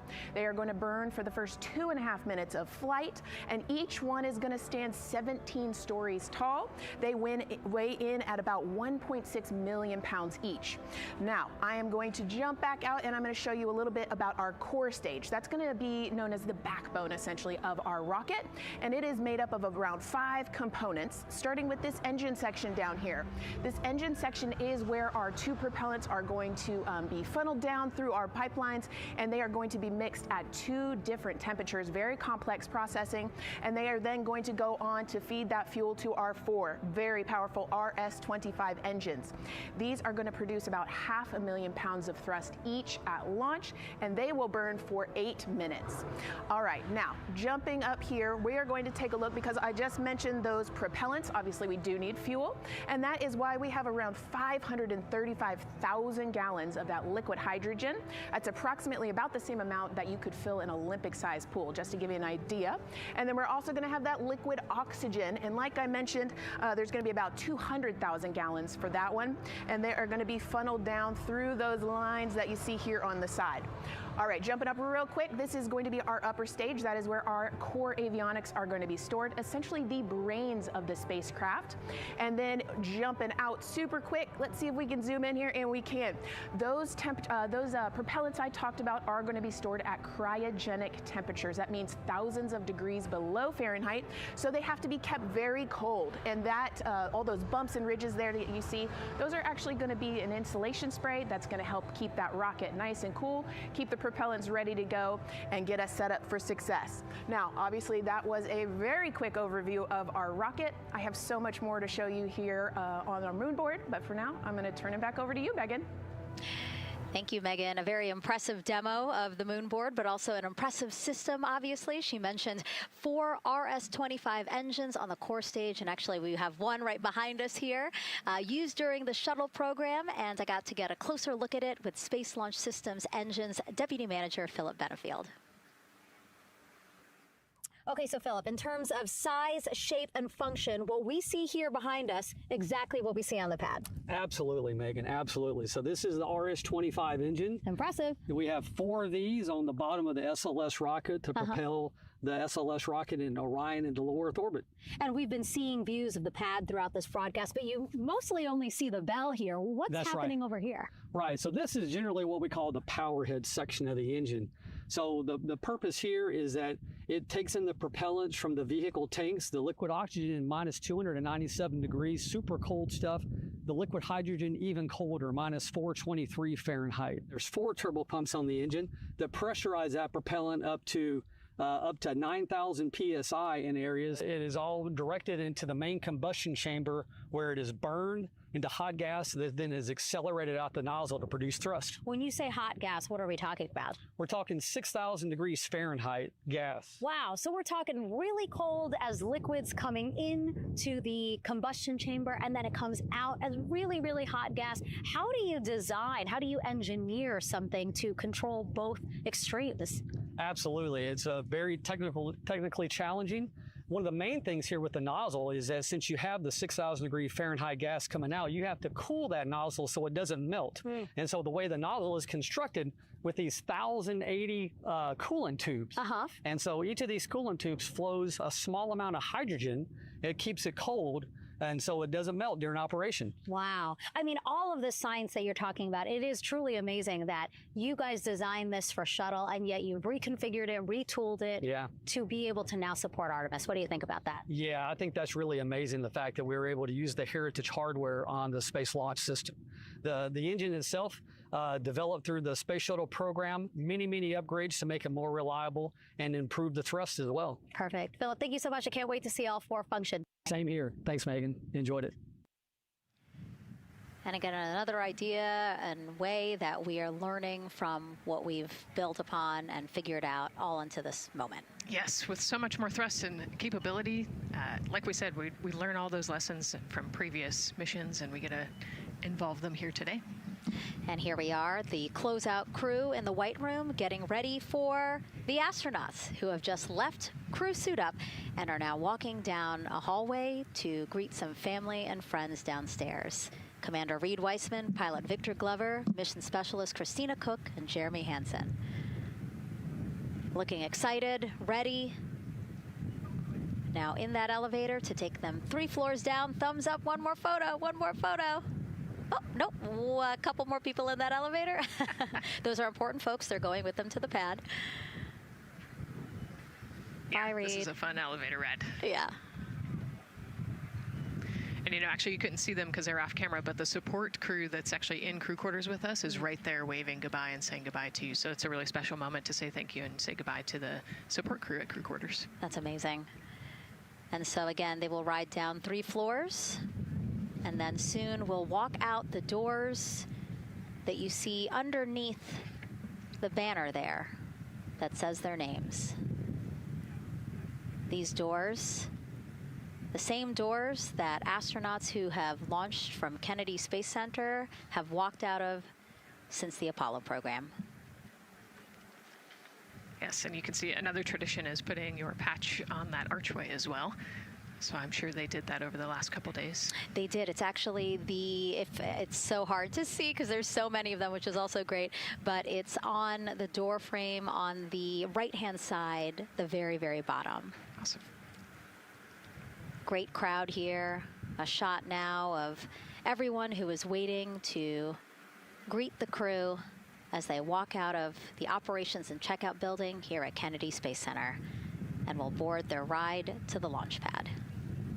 Yeah, this is a really great shot, right? Because you get to see a little bit of what goes on there. So you've got the close family that were in quarantine with them up close. They get to wave goodbye one last time. You've got a little bit of media in the background, and then you've got some NASA employees and a lot of the program managers off to the side as well to wave goodbye one last time and wish them luck. Yeah, it's a really nice moment. Again, they have had some quality time with family, but this is their final opportunity to say, see ya in 10 days. Yep, the last wave. And so there are different pens of people, again, as Nicole was alluding to, specific to the quarantine rules that you followed in order to be able to have that access, have that closeness with the crew. And then on the bottom left-hand side of your screen, the Astrovan. And that is going to be the crew's ride out to the launch pad. This modified Airstream motorhome can seat up to 8 people inside. It has a TV and sound system, and we know they plan to watch a video during their trip out, right, Nicole? Yes. So I think Top Gun is on the menu, yes. And then also Point Break because Christina surfs.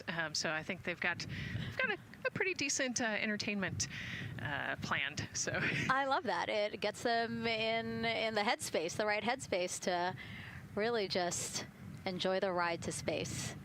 NASA's history with Airstream dates back to the 60s when the company created a crew quarantine vehicle for when astronauts returned from the moon. This picture here, President Nixon talking to the Apollo 11 astronauts inside said quarantine vehicle. Then during the shuttle program, Airstream created the first generation Astrovan, a 27-foot motorhome that transported astronauts across KSC to their launch pad. And again, that is what we're going to see today. A very similar picture. Again, the orange suits, the Astrovan, very reminiscent of what we have done before and how we got to where we are now. Yeah, and it's a pretty cool ride. You know, you get about 20 minutes to get out to the launch pad and watch a movie, listen to some music. It's kind of an interesting, you know, and then along the whole way here at KSC, all of the employees from Kennedy Space Center come out. You can see in the background of the shot you're looking at right now, all of those employees and everybody lining the streets, waving and wishing them luck. I think this is an emotional moment for a lot of people because this is the last time where a lot of people will be with the crew, because once they get to the pad, there's only a handful of folks with them before launch. Yeah, definitely. This can be emotional for the crew, can be emotional for the families, of course. I mean, you know, I got to wave goodbye one last time to my sister, and when we walked out those doors, and yeah, it's surreal. You know, it starts to become much more real the closer and closer you get to the launch pad. 20 seconds now from when we expect the crew to walk out those doors. It must be really hard for them to patiently wait for these very specific milestones. You've got a whole group back there that's telling jokes and keeping it light. So.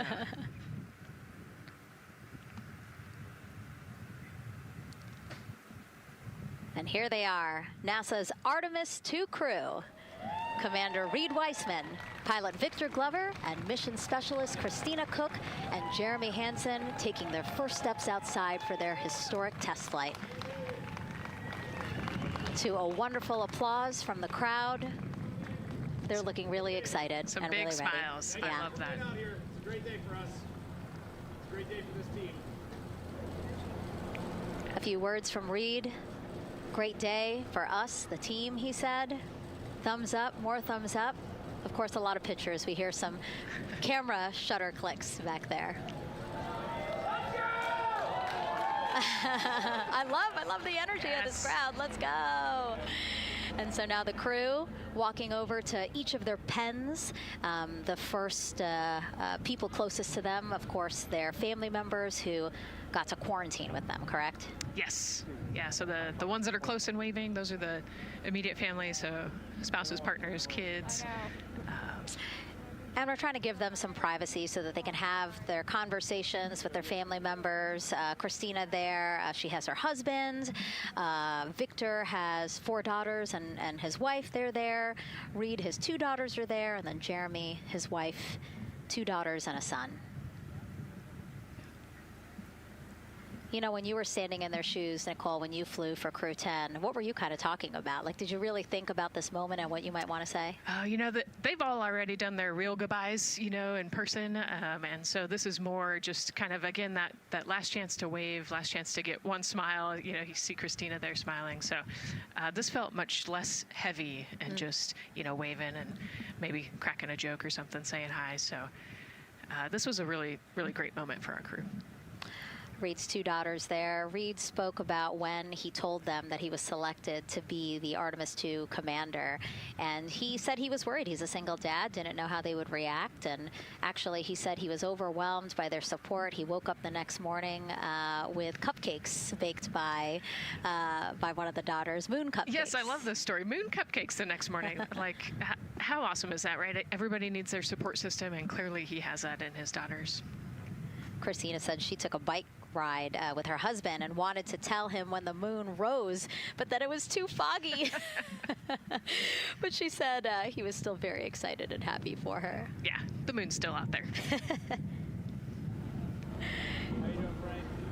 A close-up now of, again, Commander Reed Weissman and Mission Specialist Christina Cook.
the window? A little bit. We know they can see us based on what's going on. One of them put their hands on the glass. It's probably That's all you can see? Get that Titanic scene.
is not easy.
Copy.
OTC as MS1 ready for comm check. OTC copied. That was MS1. Affirm MS1. The MS1 OTC. Comm checks Ryan at Earth 1. MS1 has you loud and clear on OE1. Welcome, ma'am. And MS1, NTD on Ryan Earth 1 for comm check. NTD MS1 has you loud and clear. And I have you loud and clear as well, and we'll be talking to you a couple of times today for those pressure checks, as you know, so we'll get a hold of you when we need you there for that. MS1.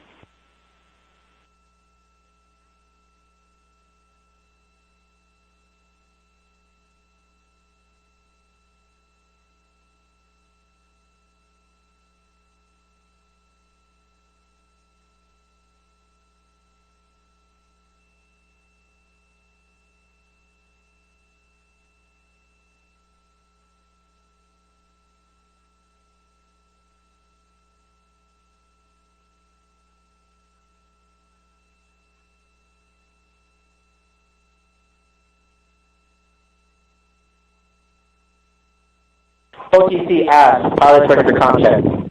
OTC copies. Pilot OTC Ryan Earth 1. And OTC pilot had you broken at the end of your transmission. Comm check on OE1. Good comm.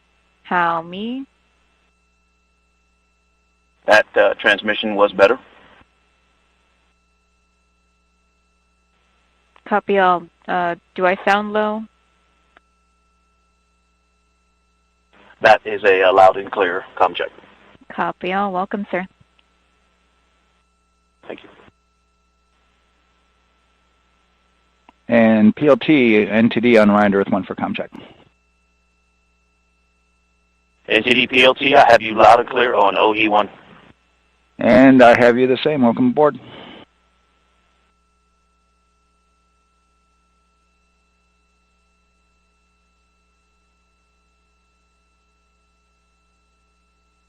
Go ahead.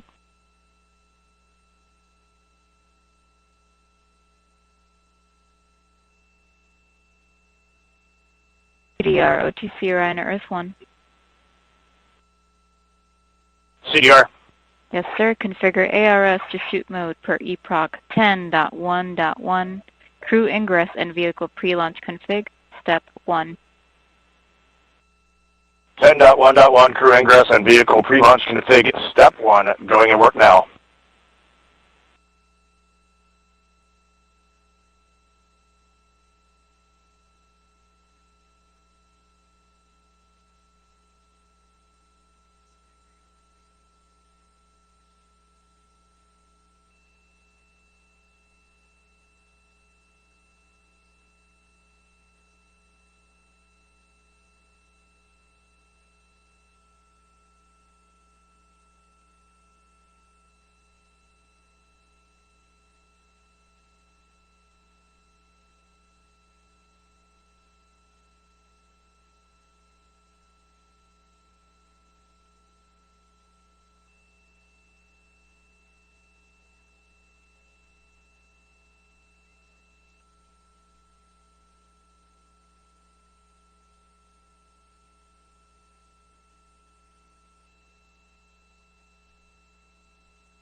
OTC, step 1 complete. Ready for comm checks. OTC copies.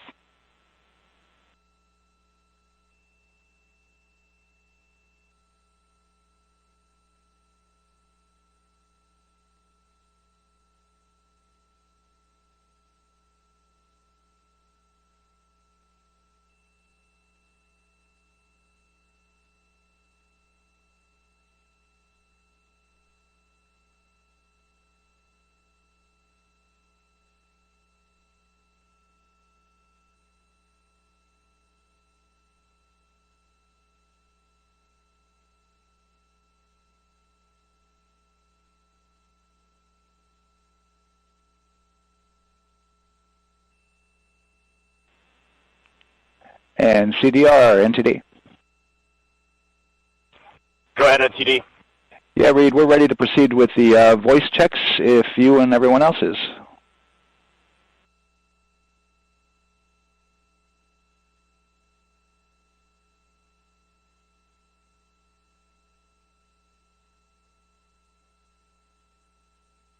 And TD, Integrity Crew is ready for voice checks. I copy that. And Integrity for the entire crew, ComCheck on Orion to Earth 1. CDR. PLT. MS1. MS2. Good ComCheck by all. NTD moving to Orion to Earth 2.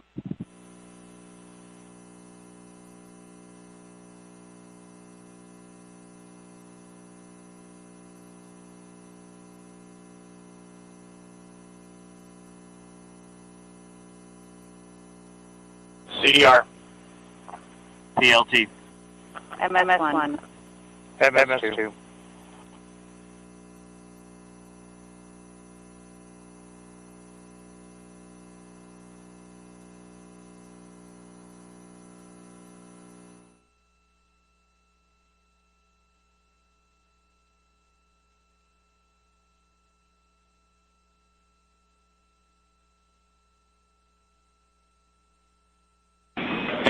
Integrity Houston on Orion to Earth 1. Voice check for the entire crew. CDR. PLT. MS1. MS2. Houston has all 4 crew loud and clear on OE1. Stand by for 2. And Integrity Houston on Orion to Earth 2. Voice check for the entire crew. Your initial word was broken, Stan. CDR. PLT. MS1. MS2. Houston has all 4 crew loud and clear on OE2. We'll use 1 for the default. Houston out.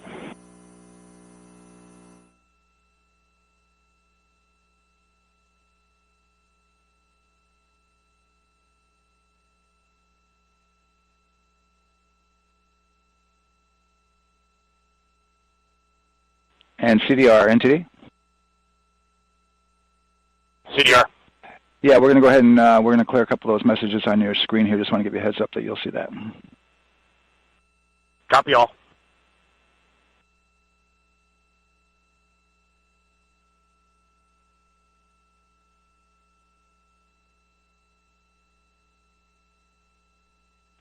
CDR, OTC, Orion to Earth 1. CDR. Yes, sir. Perform crew suit leak checks per 10.1.1. Crew ingress and vehicle pre-launch config steps 2 through 4. Annunciation of LCC O-ARS-001 will occur. 10.1.1 crew ingress and vehicle pre-launch config steps 2 through 4. Going in work now.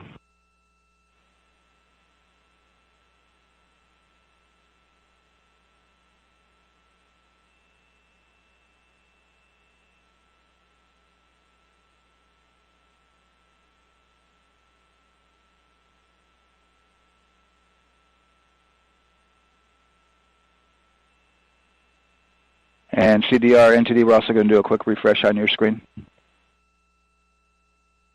CDR. Yes, sir. We're going to look to do a quick refresh on your screen if you guys are okay with that. Okay, firm, just let us know when we can continue in 10.1.1. We'll go hands off.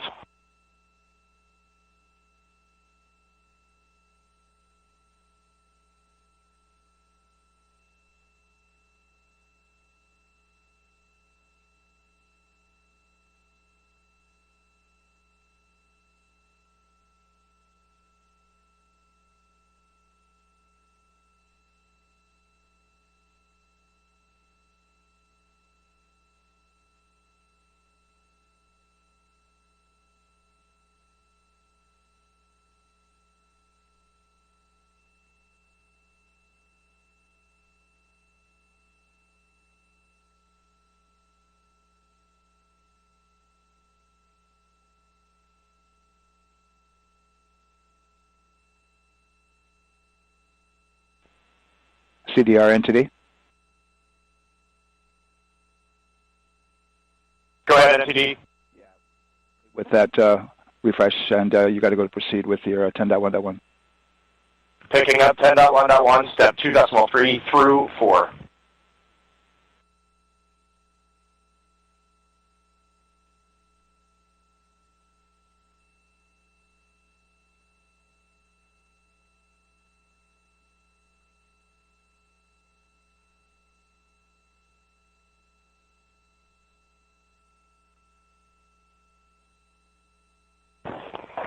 Integrity crew, close and lock visors.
OTC, all crew, visors open, suit loop leak check complete. OTC.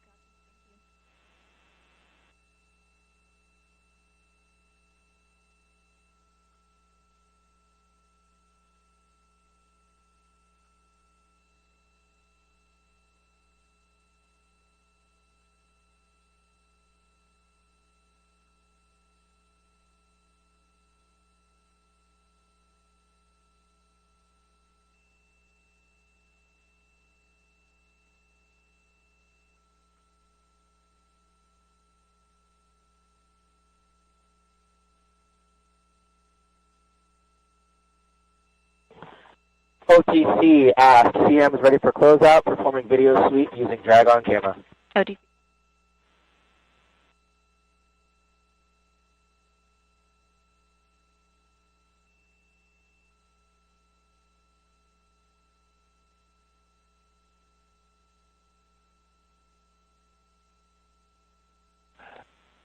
And CDR or NTD?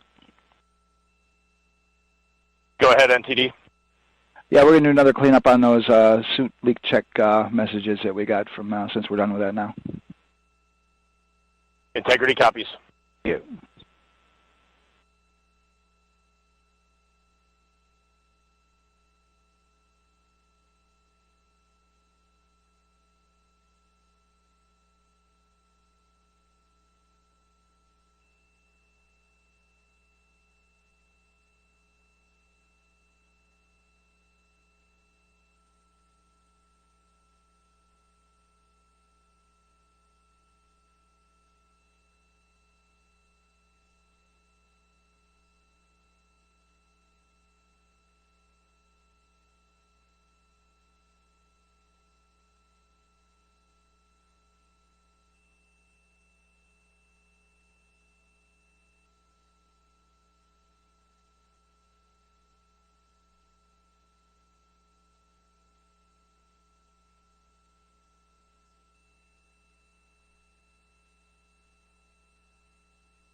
OTC asked, HHP cameras 1 and 2 both set to record.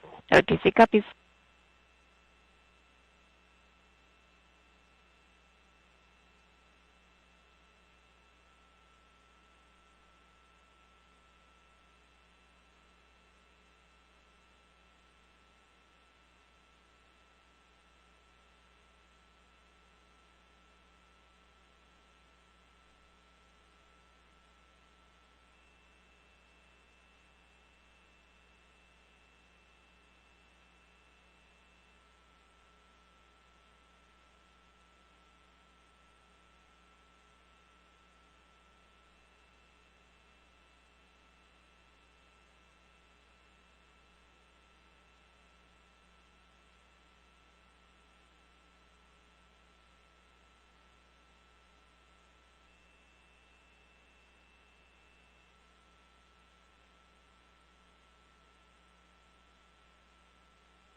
Hey, Megan, yeah, tons of people out here today, thousands of people gathering at Banana Creek to enjoy NASA's next big mission and humanity's next great leap today. It's a gorgeous day, and I'm joined here actually by some people who are probably people in center who are a little bit more excited than me to see this rocket lift off. Where are you from, and why are you here? So we're from the University of Tennessee, Knoxville. We're a group of 7 aerospace senior engineering students traveling here with Josh Dobbs, former quarterback of the University of Tennessee, with his extraordinary Dobbs Foundation.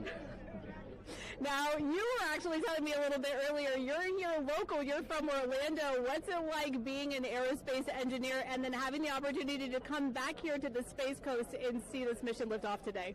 It is absolutely amazing. I feel like the little 9-year-old girl inside me is so excited. Like, I'm from around here. I grew up watching launches in my backyard, and so this seems like such a full circle happy moment for me.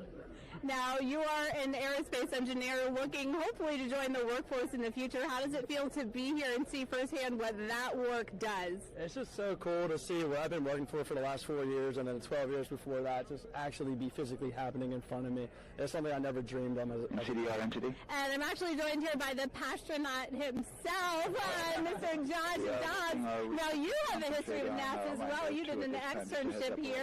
And how did that kind of play into your passion for aerospace and then the foundation that actually provided this opportunity for these students today? 100%. I spent a month here around the Artemis 1 mission, which was a tremendous opportunity to learn about the space program and also what's next.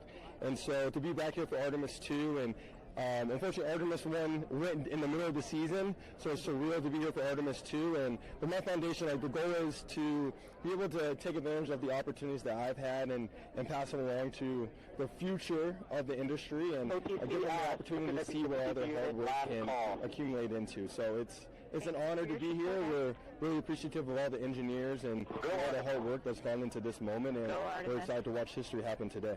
Absolutely, and as a group, I think if you guys had one well wish for the team today, what would you say? I think we can all join together and maybe say, go Artemis? Go Artemis.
And CDR NTD?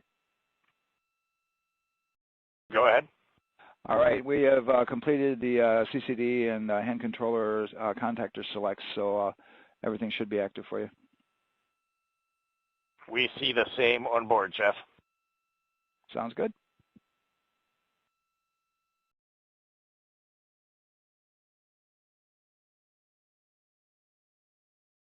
And OTC NTD 330, step 340 for the NTP sync. Oh, I'm sorry, CDR disregard. I'm on multi-punch here.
MS1, OTC Orion Earth 1. Go for MS1. Yes, ma'am. Verify left restraint indicator is position is arrow to arrow. I see arrow to arrow. Thank you.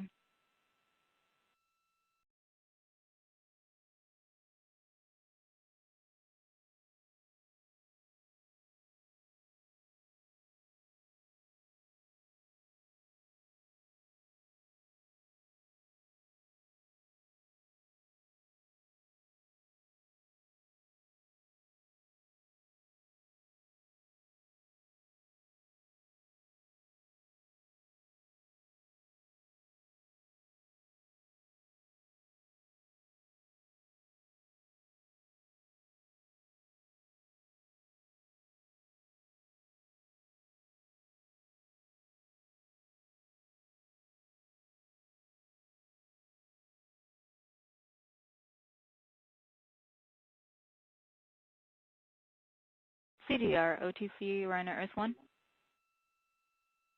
Go ahead. Yes, sir. You are primed for hatch opening. Integrity crew is primed for hatch opening.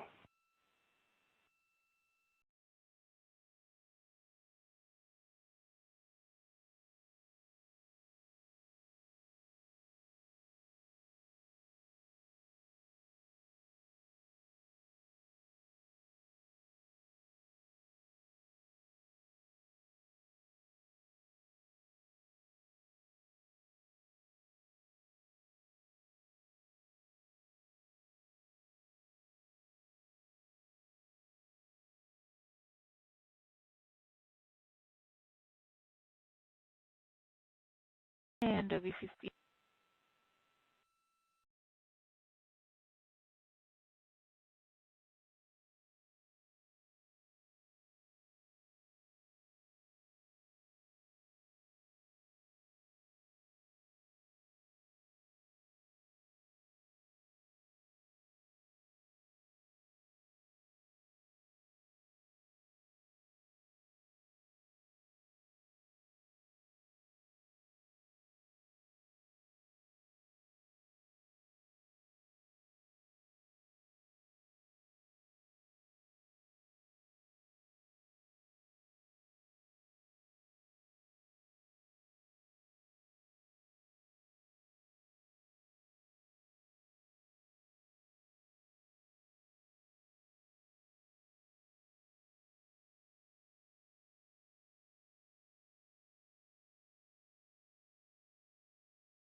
Hey, Megan. Yes, of the many special guests we have with us today, I think one of our most exciting guests is Lucas, who's joining us, like you said, all the way from California. He and his family actually worked this as a group project to design the zero gravity indicator. Lucas, can you tell us a little bit about your design? Yeah. So you named him Rise. Can you tell me why you picked that name? It was very remote, representing the Artemis 2 launch and Earthrise. And yeah, that's pretty much it. So were you really excited to find out that you won the competition and that your zero gravity indicator would be going to space? Yeah. So how does it feel? We're actually just across the river right now from Artemis. We can see it from where we're standing. How does it feel to know that design you created is actually currently on that rocket just a couple hours away from going to space? Really, really, really, really, really, really, really surprised and very happy. Now, Mom, you were telling me on the way over here that it was kind of hitting you what was happening. Tell me a little bit about that. It's definitely very surreal to be here in person. That Commander Weissman said that it's for all and by all. That we couldn't have said it better. We're just very grateful to be here. Super, super excited. And we're so excited to have you here too. Now, Oliver, this is your first launch too. Is that right? Yeah, that's right. And how does it feel to be here just a little bit away from watching the first group of astronauts in your lifetime on their way to the moon? It feels like very happy and surprised. So if you had one word of encouragement or something to say to the crew who's sitting on that rocket right now, what would you say?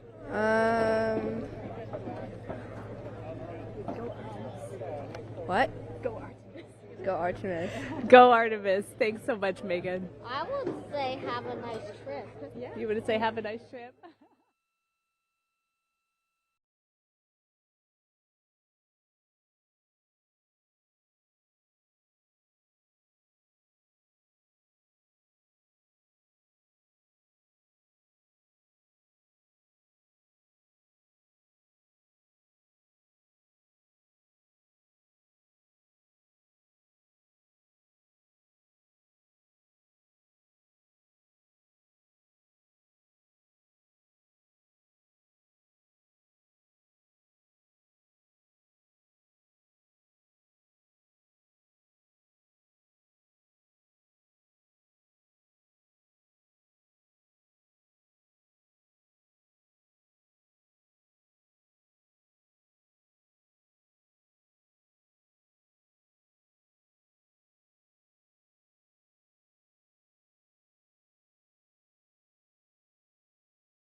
MS1, entity.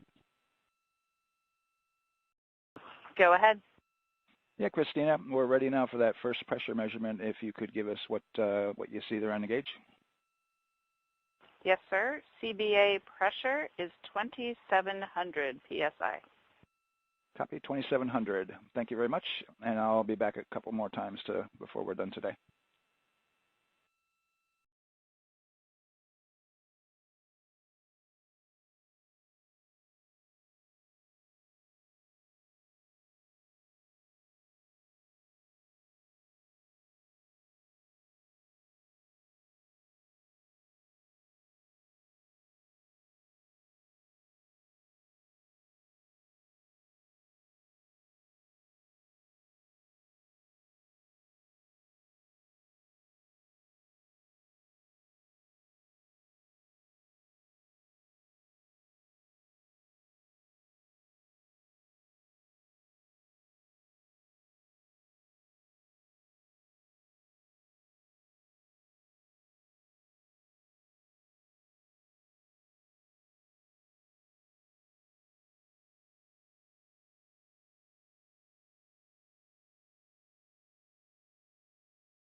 MS1, OTC Orion Earth 1. Go ahead. Yes, ma'am, if you could please monitor the CBA gauge and report any drastic drop in pressure. MS1, Wilco, no drops yet.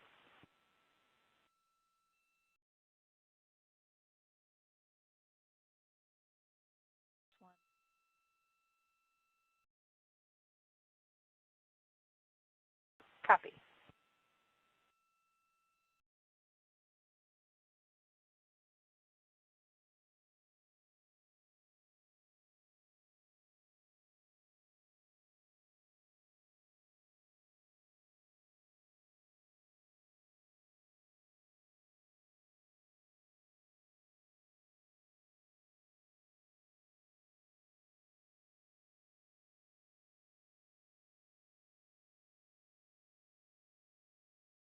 MS1, OTC Orion Earth 1. Go ahead. Yes, ma'am, CBA press has been completed. Did you see any drop in pressure? And MS1, we saw just a little bit. It is just over 2,600 now. Copy. Thank you, ma'am.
CDR OTC Rhino Earth 1. Go ahead, OTC. Yes, sir. Perform ascent SIP switch per eproc 10.1.1, step 5. 10.1.1, crew ingress and vehicle pre-launch config, step 5, going in work. Good copy, and the CDR cabin leak check is about to commence. The cabin is going to be pressurized to perform the leak check. Copy, we'll be watching on board.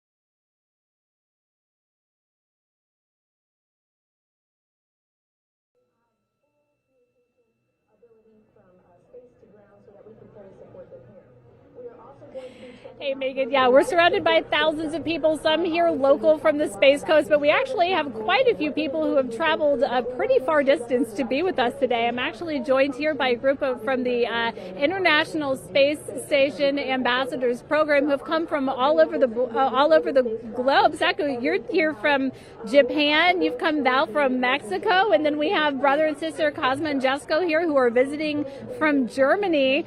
You actually told me that you participated in the NASA Rover Challenge in Huntsville. How was that experience, and how is it kind of participating there in Alabama and then being here today? So it is an amazing experience because you meet so many young people with visions, with dreams, with ideas which inspire you and motivate you. And it's even better to be here now to see the SLS launch because we are going back to the moon, and that's what we're working for.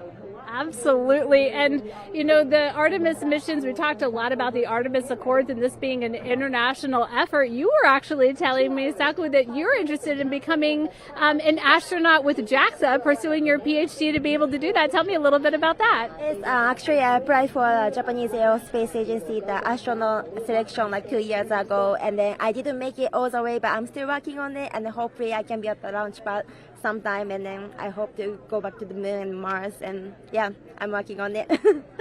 Absolutely incredible. And Val, you're from Mexico. We were talking a little bit about women in space. This is a team who, you know, is predominantly made up of women. What is it like knowing that Christina is on that rocket right now, about to be the first woman to travel around the moon? I think that's such an amazing news. It's just so inspiring that we are taking the first Black person and also the first woman to the moon. It's just the first step in humanity and a big step in equality as well. Megan, a lot of excitement here, not just in Florida, but from around the globe, and we're keeping our eye on that rocket, and we're ready to see it lift off. 0.6.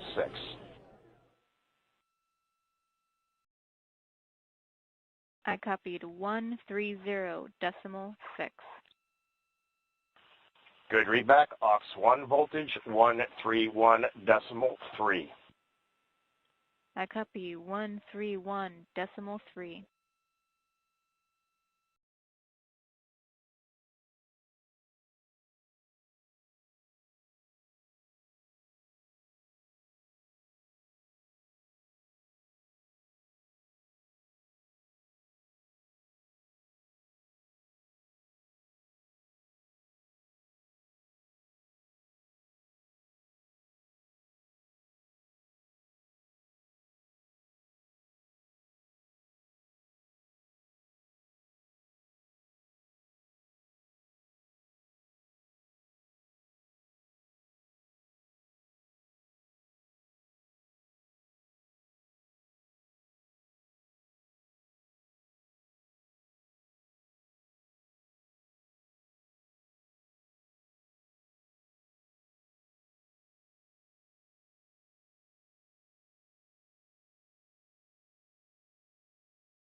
OTC ascent switch configuration complete.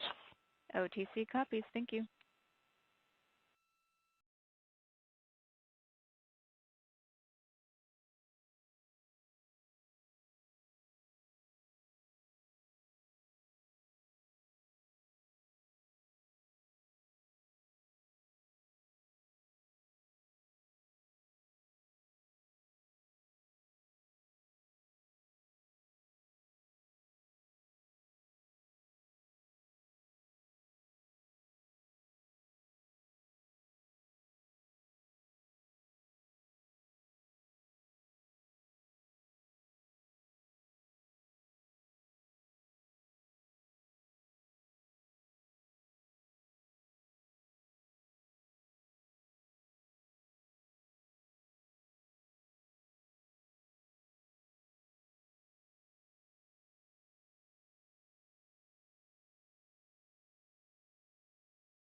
CDR, OTC, you're on Earth 1. Go ahead. Yes, sir. For awareness, scrubber cycling will be stopped in support of cabin leak check. Integrity copies.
CDR OTC Orion Earth 1. Go ahead, OTC. Proceed with the display configuration per EPROC 10.1.1, steps 6 and 7. And OTC 10.1.1, crew ingress and vehicle pre-launch config steps 6 and 7 are complete. Display configuration is complete. Holding at step 8. Copy. Thank you.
And CDR OTC Rhino Earth 1.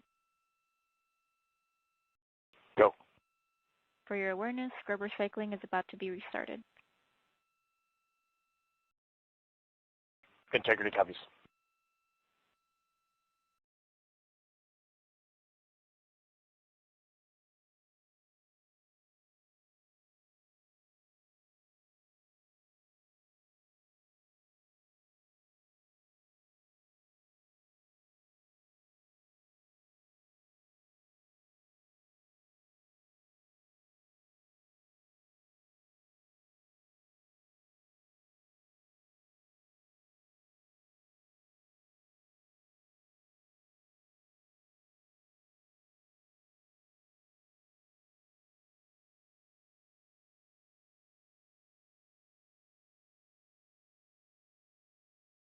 CDR OTC Rhino Earth 1. Go ahead. Cabin leak check complete. The cabin is going to be vented to flight pressure momentarily. Integrity copies.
Well, Megan, we were a little while ago talking to some students from around the globe.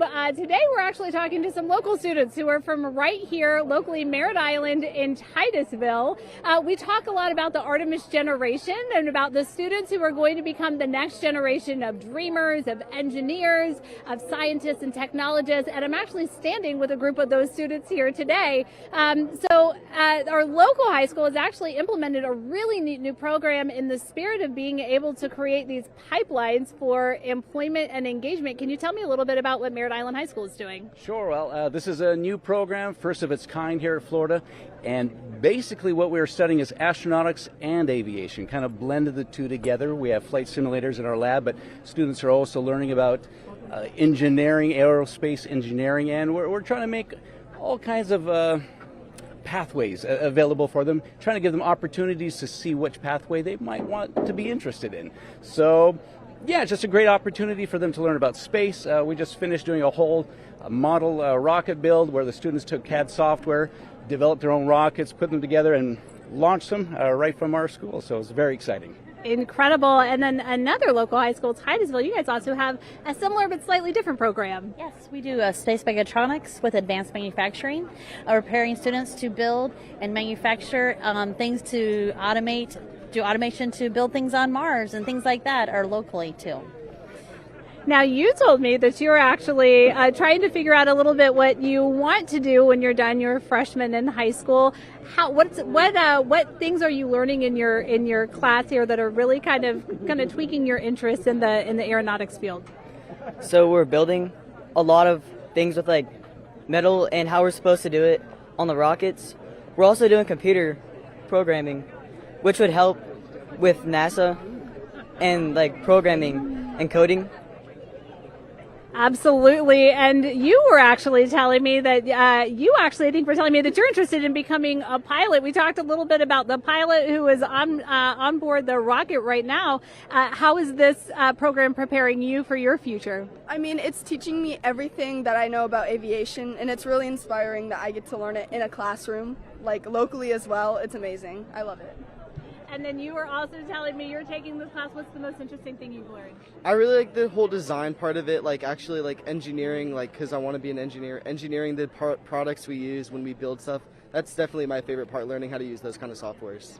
Absolutely. Well, Megan, when they're seasoned NASA employees, you'll be able to say that you saw them here first when they were still in high school. Back to you at the desk.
And MS1, NTD? Go ahead. All right, ready for another reading on the CBA pressure gauge if you're ready to go. Yes, sir. It is 2,600 psi. Copy, 2,600. Very good. Appreciate it.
MS1, NTD on Orion to Earth 1.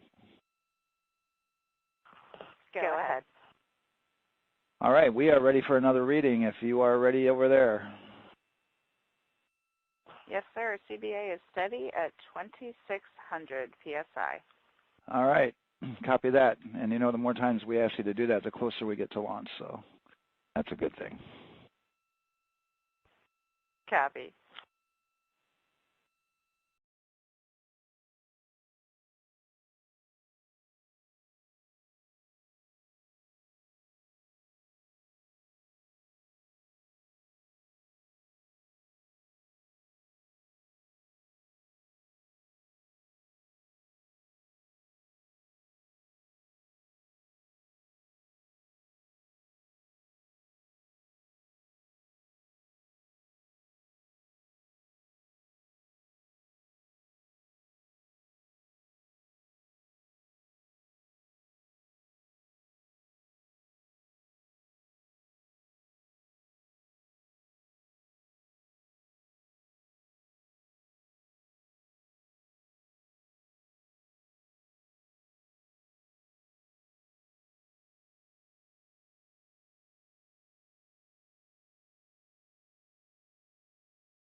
Hey, Megan, I don't know if you heard that huge cheer just now. If you heard a big rumble, as soon as Daryl said that the range was clear for launch, everybody clapped. It was super excited as we get to do some final countdowns. Standing next to me, I have Hudson and Maddox, the son of brothers here. And I asked you a little bit earlier, how excited are you to be here for launch? What did you say? I'm very excited. It's our mom's birthday, and you know. Not a better way to celebrate right now. I asked you on a scale of 1 to 10, how excited are you? Would you say? 11. Yeah, 11. I'm very excited. Super excited. Yeah. So, Megan, we've been watching the launch broadcast here and hearing some of the questions that you and Nicole have been asking and answering. And I actually wanted to ask these two kids, if you could take a 10-day trip around the moon and take 3 people with you, who'd you take with you? Well, I'd take my dad and my mom. And I mean, I don't know. Probably my best friend. I'd just say one of my friends, you know. Oh, one of your friends. So brother got left out. Who would you take? That was just what I was thinking. My dad and my mom and my best friend. That's a pretty good answer. Your brother can get his own trip to space, right? Yeah. So I'm actually joined here also by Dad. Now, you were sharing with me that a lot of the work that you've been doing over the last several months has been prepping the launch teams, our engineering teams, our ground systems teams to get ready for launch, to be mindful and to be in this moment. How does it feel to be standing here knowing that the people you've worked so closely with are doing what they're passionate about, or doing what they were born to do, moments away from launching this rocket? I mean, this is an exceptionally happy moment for us and all of us and the people that are, about to take off on this historic trip here. And I'm grateful to know that we've helped in some way, shape, or form to help them stay steady and calm, in such an exciting time within the agency. And so to just be here and witness it and know that, they've got some tools to help them stay calm and steady is everything to us. So. Fantastic. Well, Megan, we are standing by ready to go, and we're ready to cheer this team on.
And CDR NTD.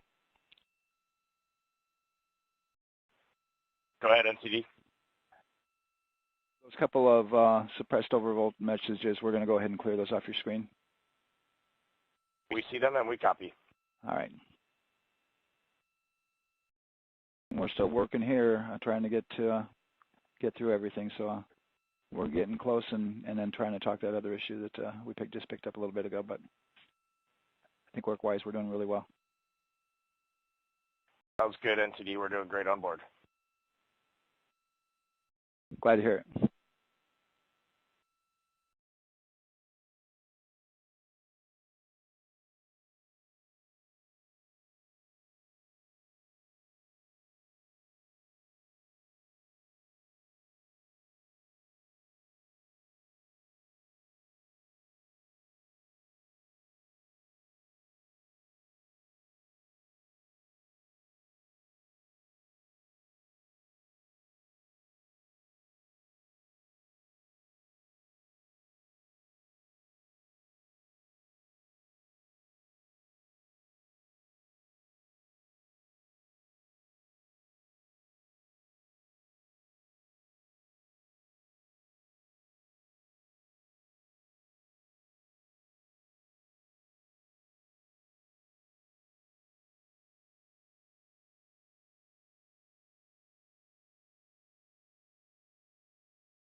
We're going back to the moon because it's the next step in our journey to Mars.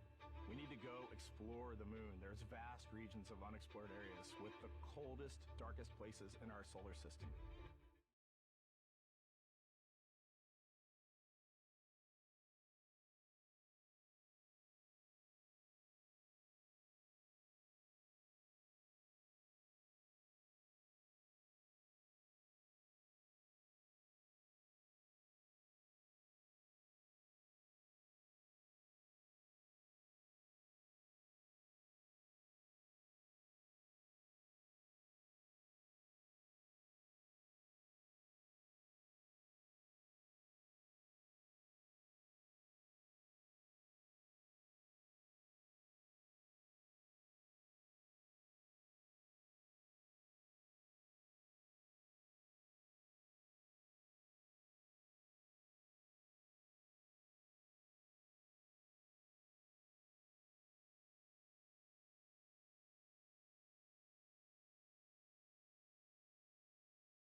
Go ahead.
Oh my gosh, Megan, you talk about the excitement being palpable. I'm telling you, everybody here on Pins and Needles, as we get just about half an hour away from launch, I've been walking around talking to people, and I'm just struck again and again by how many people are here from across the agency. I want to introduce you to just a small portion of the people across NASA who have been supporting this mission.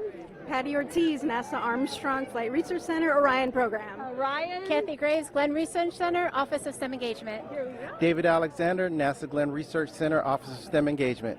Jennifer Becerra, Johnson Space Center of the Office of STEM Engagement. Here we go, right back here. Where are you from? I'm from NASA Glenn Research Center, Joseph Pinakitis. Joseph, here we go. Wes Furman from APL. Maria Arredondo from Headquarters, Next Gen STEM. Mark Robinson, Stennis Space Center, Commercial Space. Amira Flores, Armstrong, Office of the STEM Engagement. Molly Kearns, NASA Glenn, Space Communications and Navigation.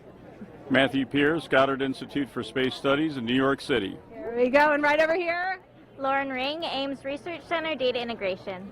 So we're coming together, we're one big NASA team, one big NASA family, and we have one major message before we launch tonight. Okay guys, what are we gonna say? 1, 2, 3, go!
MS1, entity.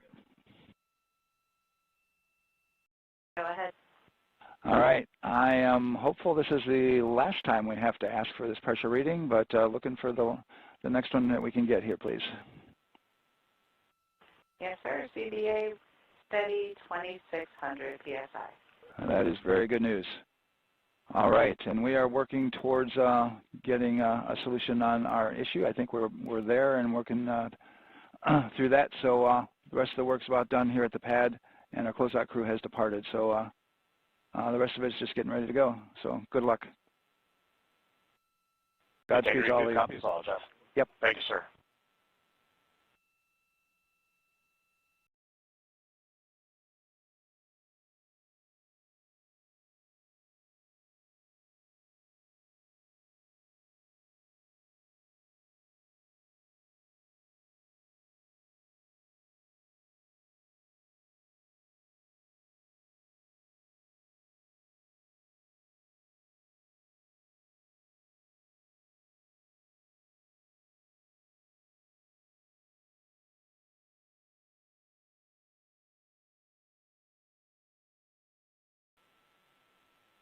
And CDR entity. Go ahead, Jeff. Yeah, we're done with the SDO cards now, and we're going to go ahead and do that cleanup on your screen. So we'll go ahead and work that. Understood. We may do a refresh too. I'll find out.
And CDR, NTD? Go ahead. All right, Reed, we can go ahead and configure for terminal count at this time. Need team over to your channel here in just a minute. Integrity copies.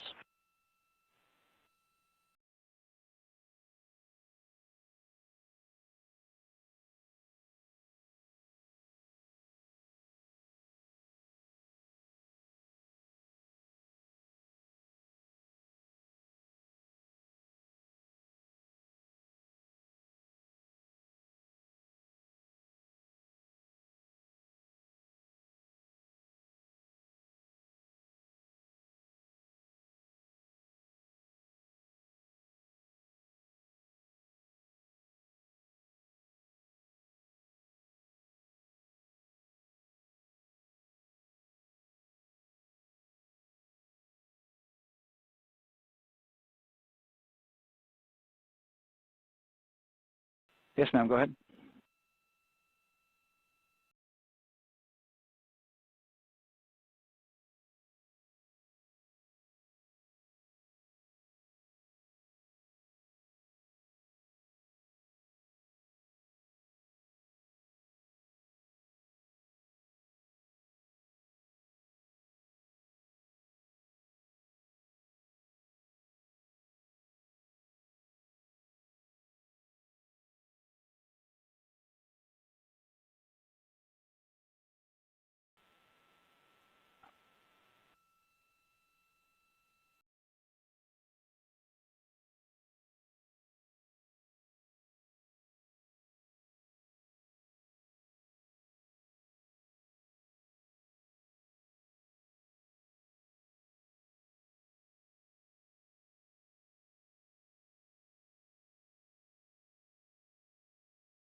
Okay, copy all. And let's see, I see GLS, can you help us with that, please?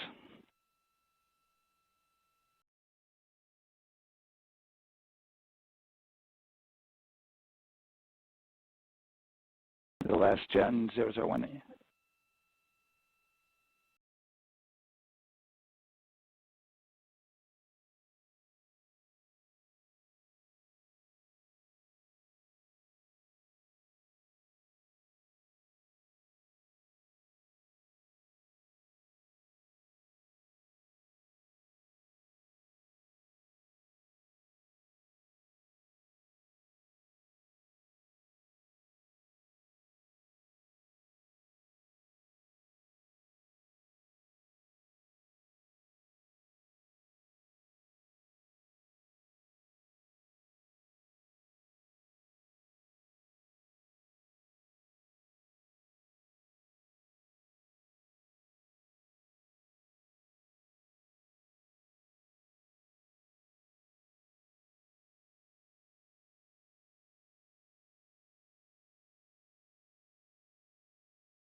And OTC, NTD on 212 for ComCheck? Good. How me? I hear the same. STC? GTC? GTC is on 212. All right, copy that.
CCL, OTC, Orion, RS1. CCL. Yes, sir. Reconfigure ARS primary loop ISO valves. Copy, that's in work. And CDR, OTC, Orion, RS1. Go. ARS loop ISO valves are being closed at this time. Integrity copies. NGDLP. Go. Yes, I had a discussion with CIS and with MER Manager regarding the observation the CIS had a few minutes ago. They were able to confirm with BCI photos that the condition that they observed has been there since 2025. MER Manager has had a chance to review the findings, and they do not have any constraints from either a CIS or MER Manager perspective. Okay, copy all. And Launch Director, NTD, you copy? Yes, sir. I copy. That's good news. OTC, CCL 212. OTC. ARS primary loop isolation valve configuration is complete. Copy.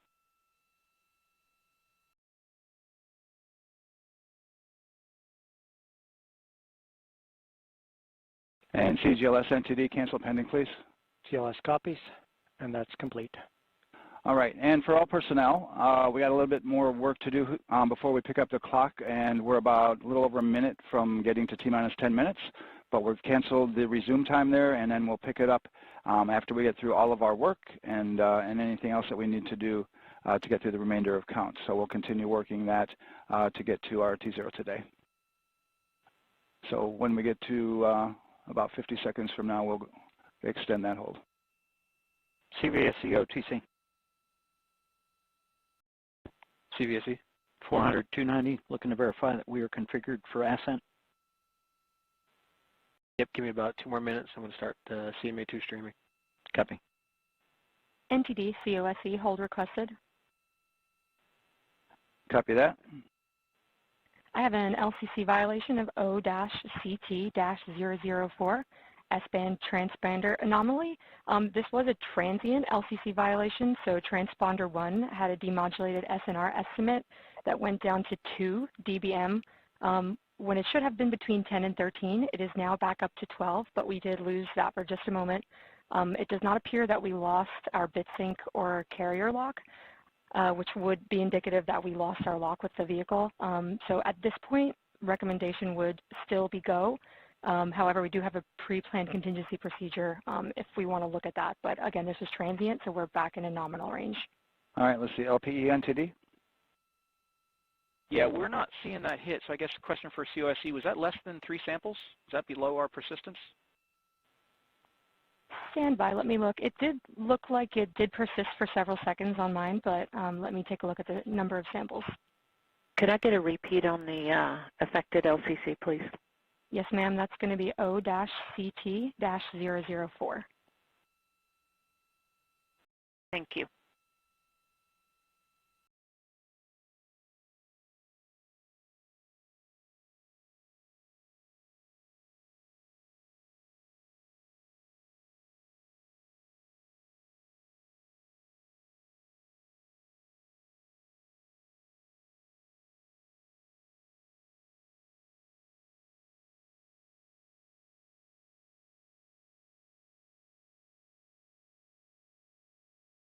Yeah, us taking a look at the data right here, looks like that was a single sample. Yeah, copy that. RFTS does report that they also lost lock for about 5 seconds. So I would love to ask KUS and see if they also lost lock with the vehicle for any extended amount of period.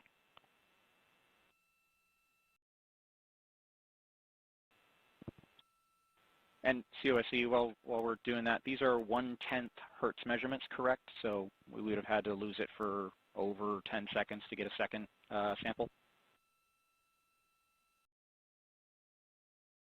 Yes, sir, that's correct. It is 1/10 hertz. Yeah, so from our perspective, the allowance is effectively up to 30 seconds, up to 3 samples based on the 1/10 hertz. This is not an LCC violation, I believe. Yes, sir, I would agree with that at this point. Copy that. We're checking with KUS on 232. I don't think they have 212 access. We're trying to verify, but it sounds like they have a loss of lock as well. About 2 seconds. Okay. And I guess for both KUS and COSE, do we have lock now? That's affirmed. We do have lock for COSE.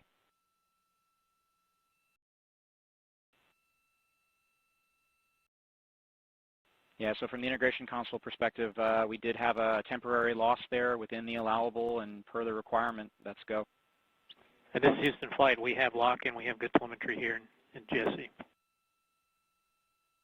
And KUS is reported to they have good lock now. So with all of that, OSC, then are we in a go configuration per your LCC? Yes, sir. Recommendation would be go. Okay. LP, you concur with that? Yes, sir. LP concurs go. And Launch Director? Yes, sir. Launch Director concurs go. All right, and I'm going to go ahead and just verify everybody has everything else complete, Launch Director, and if we do, we'll be ready to pick up the poll at that time, unless there's something else that you're aware of. No, sir. Let's verify all our work is complete, and I would like one last check of our constraints list. All right, let's see. OTC, are you still waiting for ComConfig, or are you complete? That is affirmed, sir. Okay, yeah, you only open item? Yeah, OTC, this is CVSC. That 400 step 290 is complete. Copy. Okay, so OTC, you're complete with all of your work? That's affirmed. All right, copy that. STC? STC is complete. And GTC? GTC is complete. Okay, excellent. All right, and LPE, just want to verify we have no open constraints at this time. No open constraints. We have a clear board, sir. Okay, tracking the same here. And Launch Director, with that, we are clear and ready to pick up the launch readiness poll with your go. All right, sir. I am go for the poll. All right.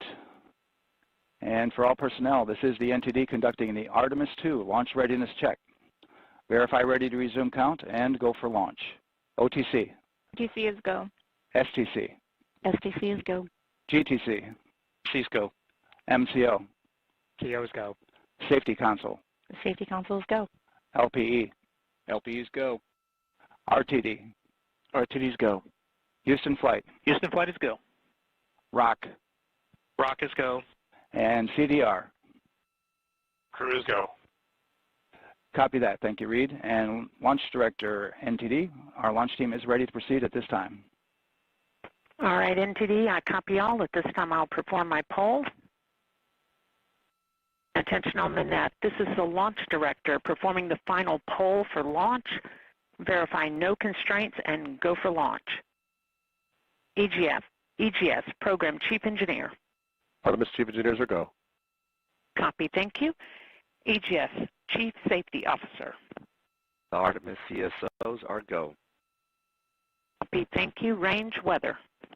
Launch weather is go. Thank you, LWO. And Artemis MMT Chair. MMTs go. Thank you, John. And Integrity Launch Director. Good to hear your voice, Charlie. PLT. Thank you, Charlie. This is Victor. We are going for our families. MS1. This is Christina. We are going for our teammates. MS2. This is Jeremy. We are going for all humanity. All right, Charlie, your Artemis 2 crew is go for launch. Full send. I copy that. Reed, Victor, Christina, and Jeremy, on this historic mission, you take with you the heart of this Artemis team, the daring spirit of the American people and our partners across the globe, and the hopes and dreams of a new generation. Good luck. Godspeed, Artemis 2. Let's go.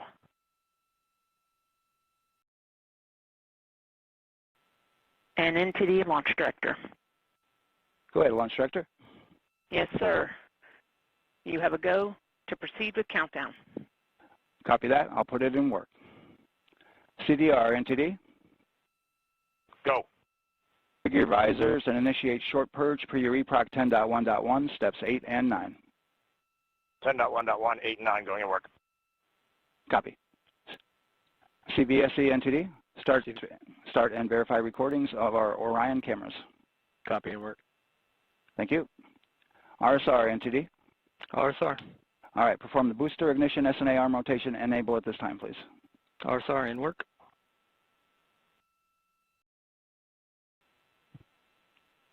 Booster ignition SNA arm rotation enable complete. Copy that, thank you. Integrity crew, close and lock visors.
And ECL NTD will be waiting for your verification on the short purge.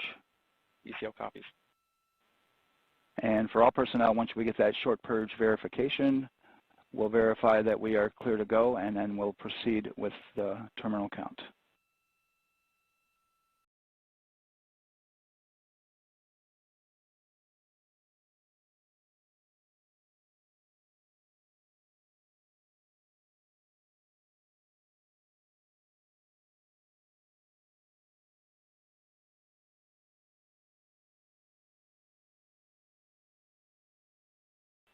ECL time estimate? About a minute. Copy.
NTD CCL 212, short purge initiations verified. All right, copy that, and we're verifying our constraints.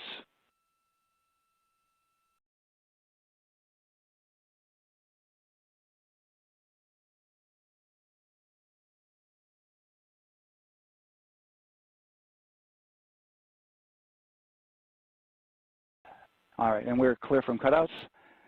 And with that, we're going to resume the clock momentarily. And CGLS, you can resume the clock on your mark. GLS copies. 3, 2, 1, mark. GLS mainline has been initiated. T-minus 10 minutes and counting.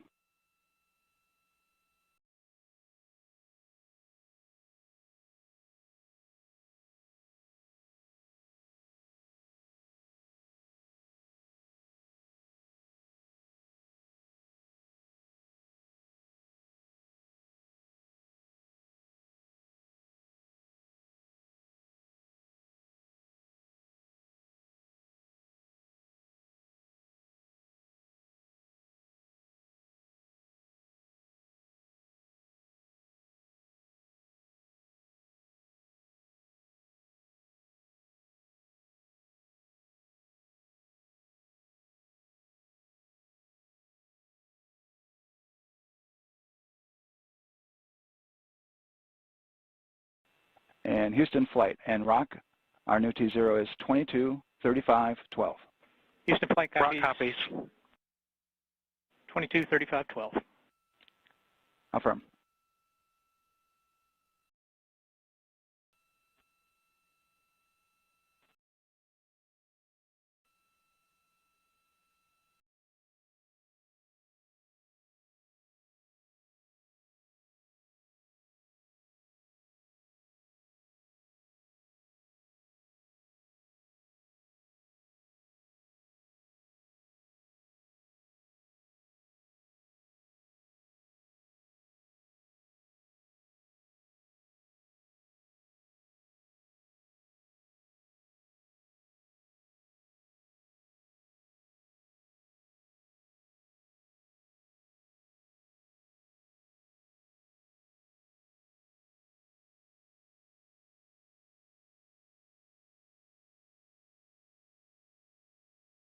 GLS is go for crew access arm retract.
GLS is go for core stage tank pressurization.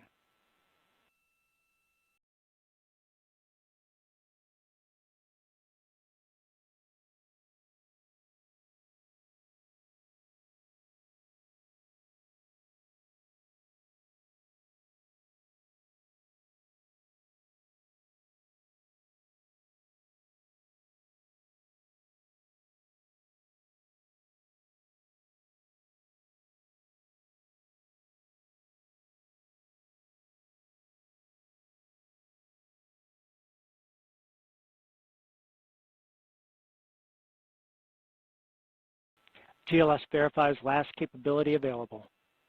And CDR, do you copy? CDR copies, last available.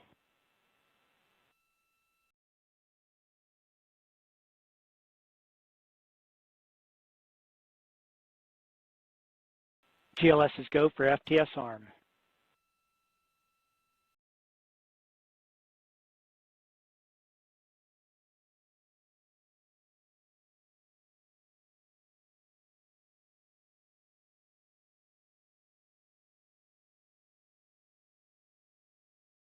GLS is go for LH2 high flow bleed check.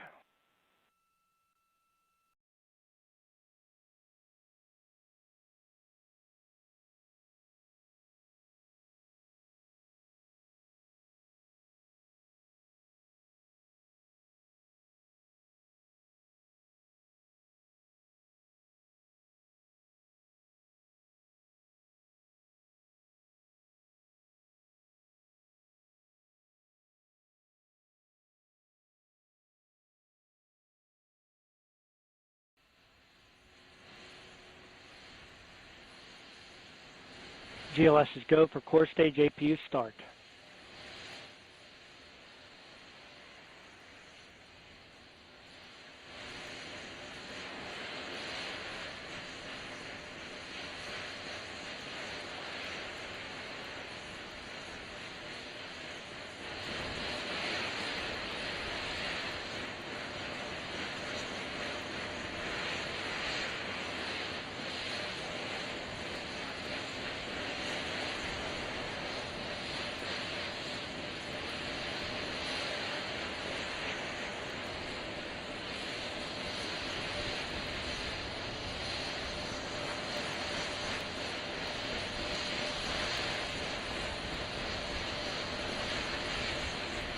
GLS is go for purge sequence 4.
GLS is go for upper stage to internal power.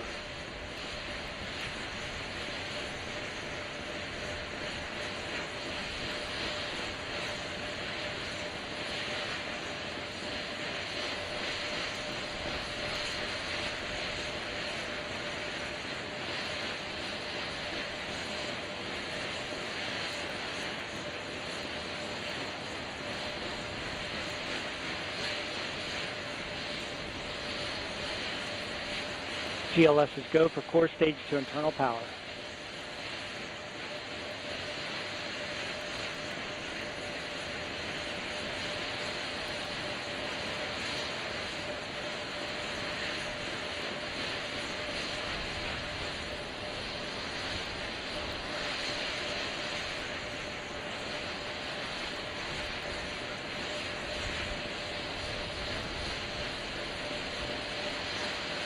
One minute.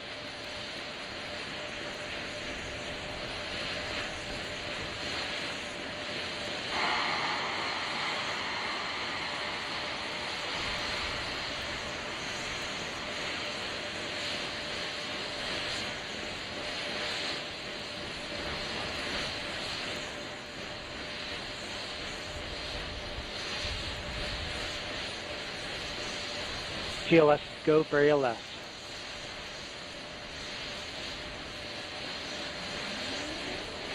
$25, 20, 15, 10. GLS is go for core stage engine start.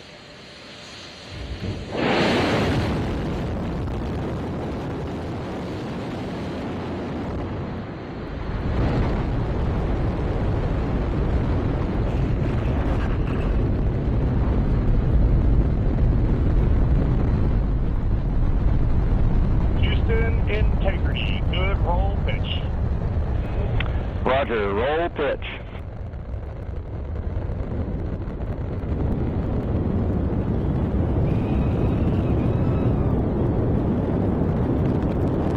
Integrity, AMT high.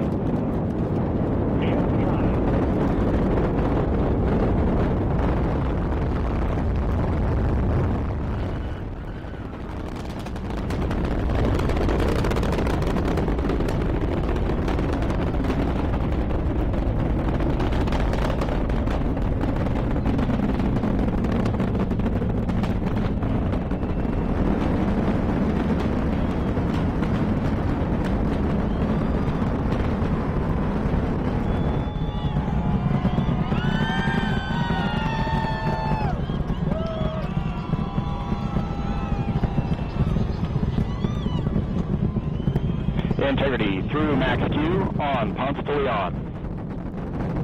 Stan, we have you loud and clear on Ponce de Leon. Have you the same?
Integrity, guidance converged, performance nominal, upper stage RCS ready. Copy all, Stan. Integrity, SM priming complete. SM priming complete.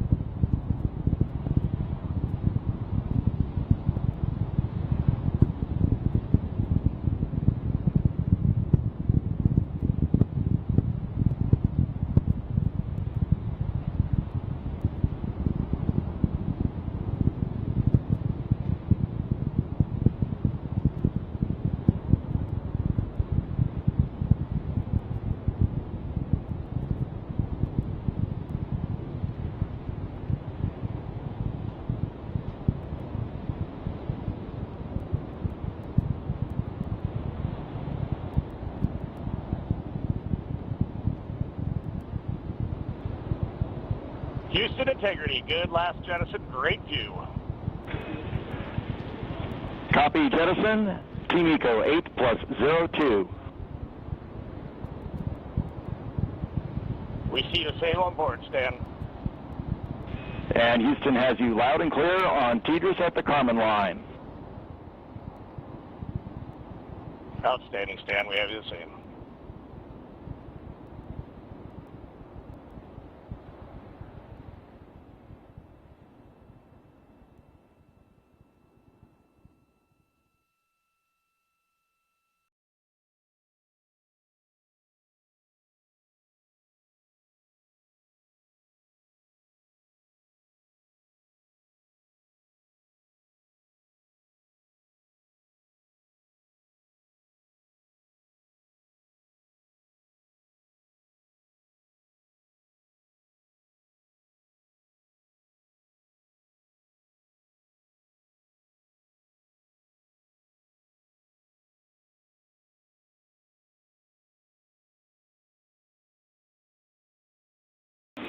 Integrity, GPS processing. Outstanding, Stan. We see the same, and we have a beautiful moonrise. We're headed right at it.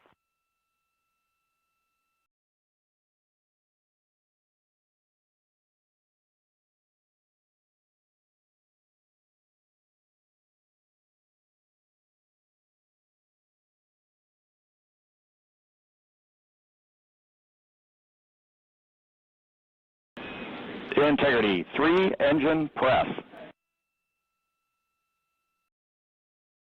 3 engine press.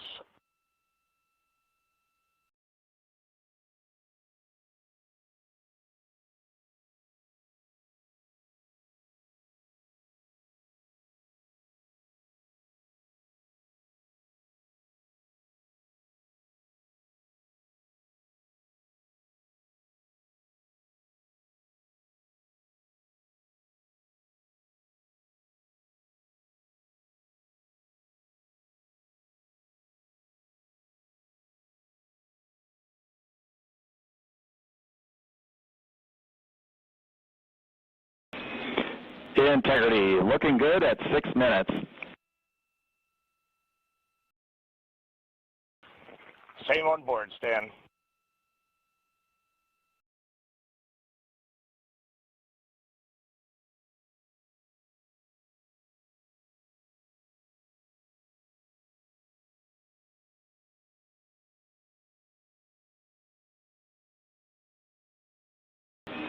Integrity, expect nominal shutdown. Integrity copies nominal shutdown.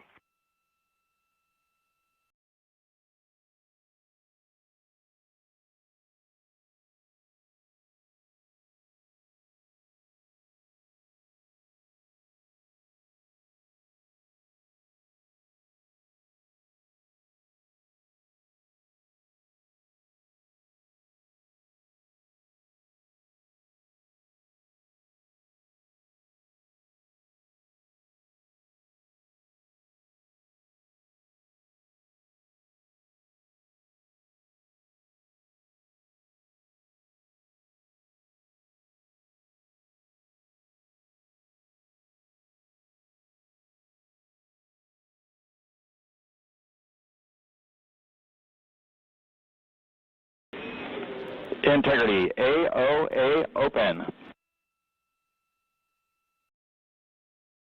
AOA open.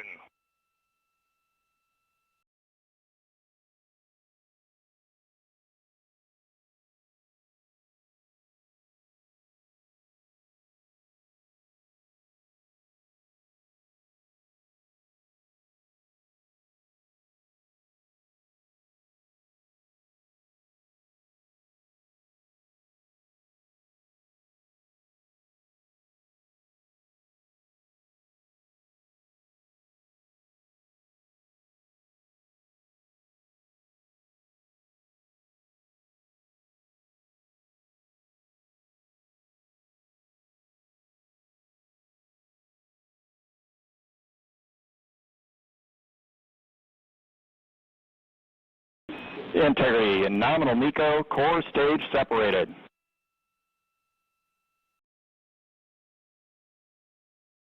We see the same on board, Stan.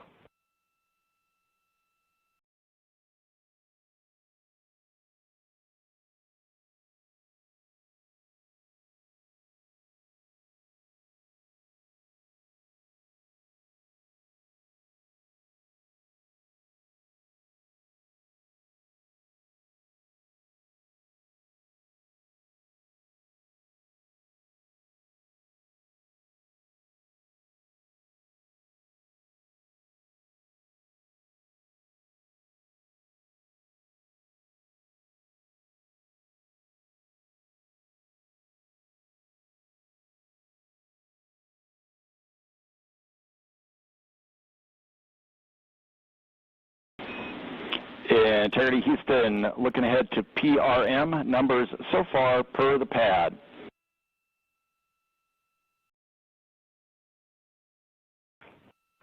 Copy that, Stan. Numbers for the pad.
Integrity, good. NEDS deploy.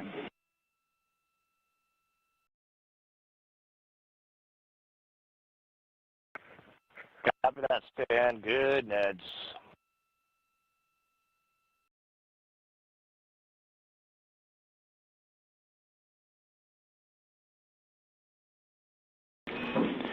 And Integrity Houston for PWD setup. Just a reminder, halfway open on the secondary. We copy that, Stan. Halfway open.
Houston, C3 aux power back in auto.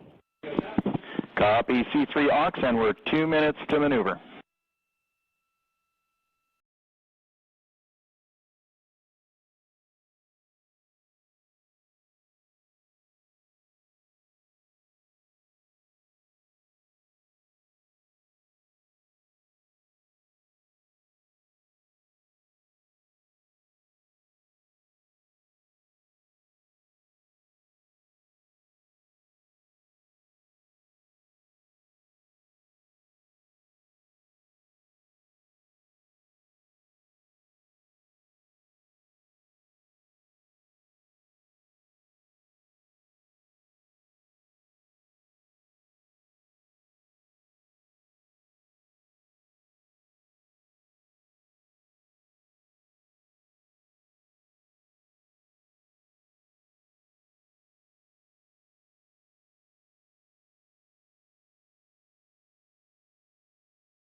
And Integrity Houston, cross-tie is on board per the ETSI-DEM.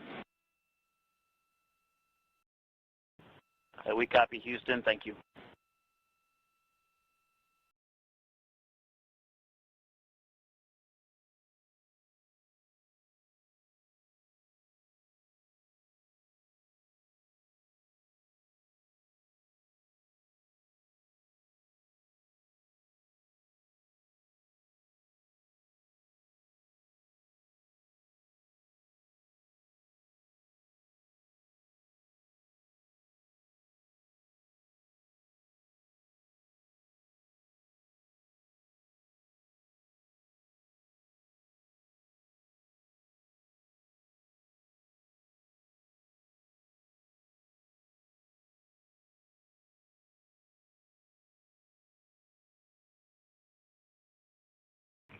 Houston, integrity any words on that momentary prop caution?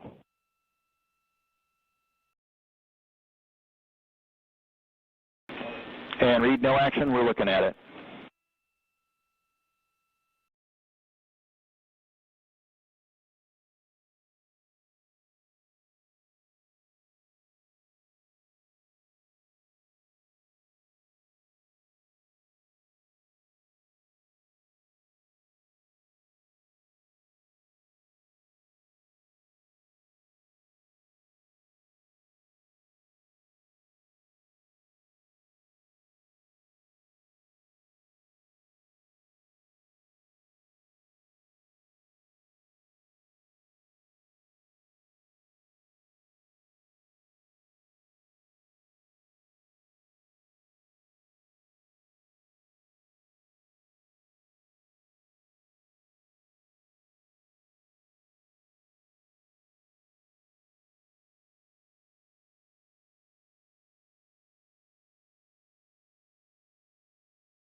Integrity Houston, update on TDRS handover for your pad.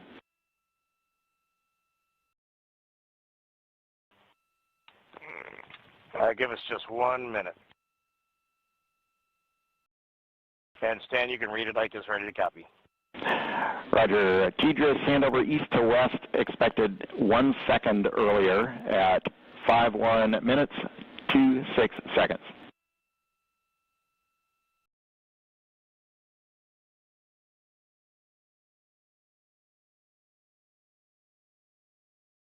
All right, Stan, we copy 1 second earlier for 5126 TDRS east to west, and saws are starting to deploy. Thermal knives are firing. We concur. Thanks for the report.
And integrity for prop messages, we see 2 temperature measurements right near the line.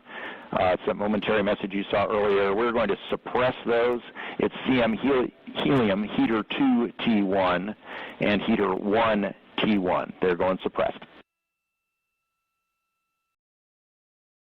Integrity, thank you. We see the same.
Houston Integrity, we are happy to report that Jeremy has the O2 sensors on. Copy O2 sensors.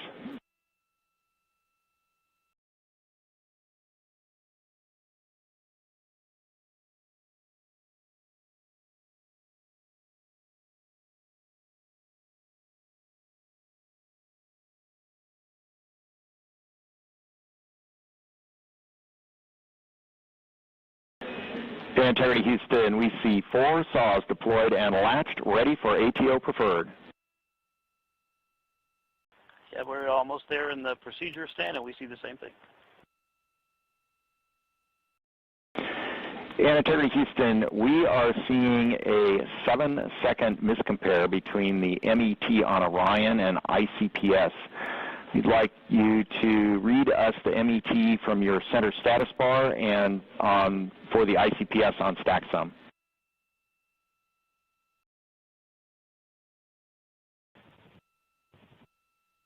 And Stan, we see a absolutely precise alignment. MET 25, 14, 15, 16, precisely aligned with ICPS MET. Copy, thank you for that. We'll investigate a ground issue. And Houston Integrity, ATO preferred set. Copy, ATO preferred.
Integrity for GNC, we're taking channel 1 to unfiltered and to BFS. Okay, Stan, we're watching. Go ahead.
Integrity Houston, updated PRM numbers when you're ready to copy.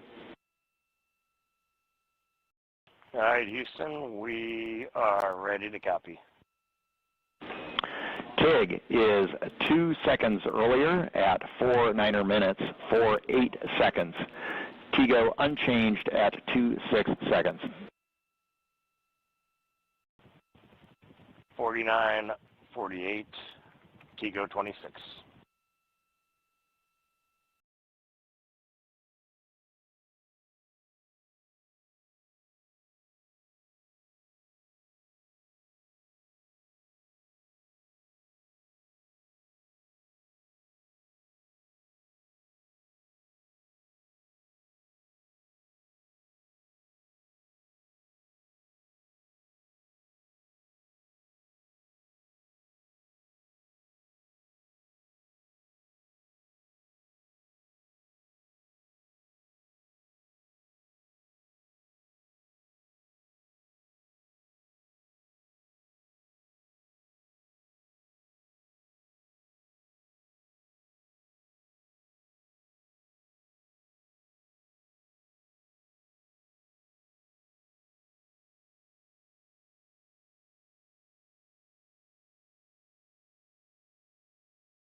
Integrity Houston, for Optimus on the PCD, we have time update instructions when you're ready.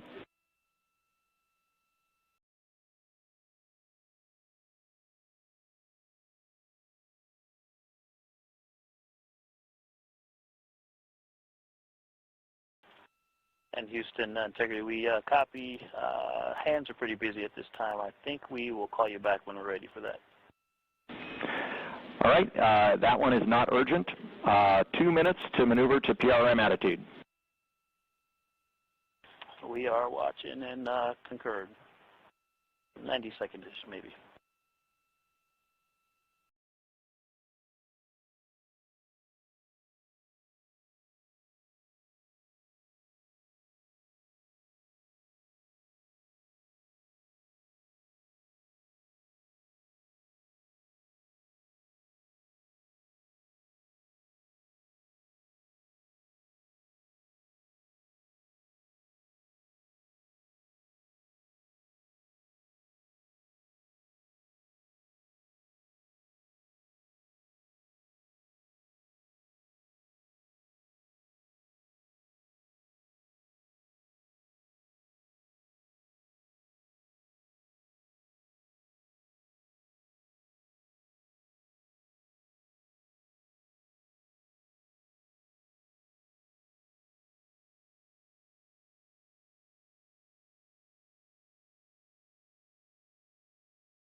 Integrity Houston, MCC polls go for PRM pending attitude and saws.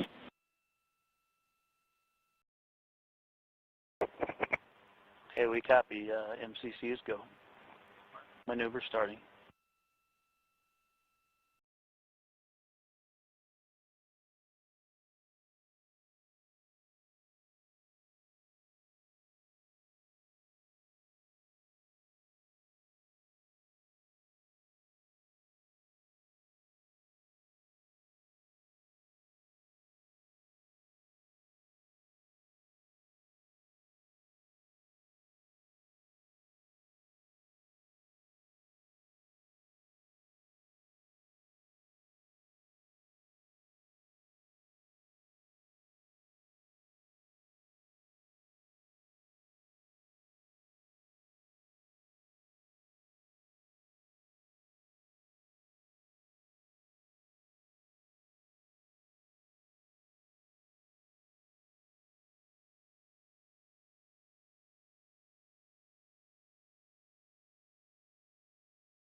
Integrity Houston, we see Orion in attitude and SAW in position for PRM. We see the same on board. Looking good, Stan.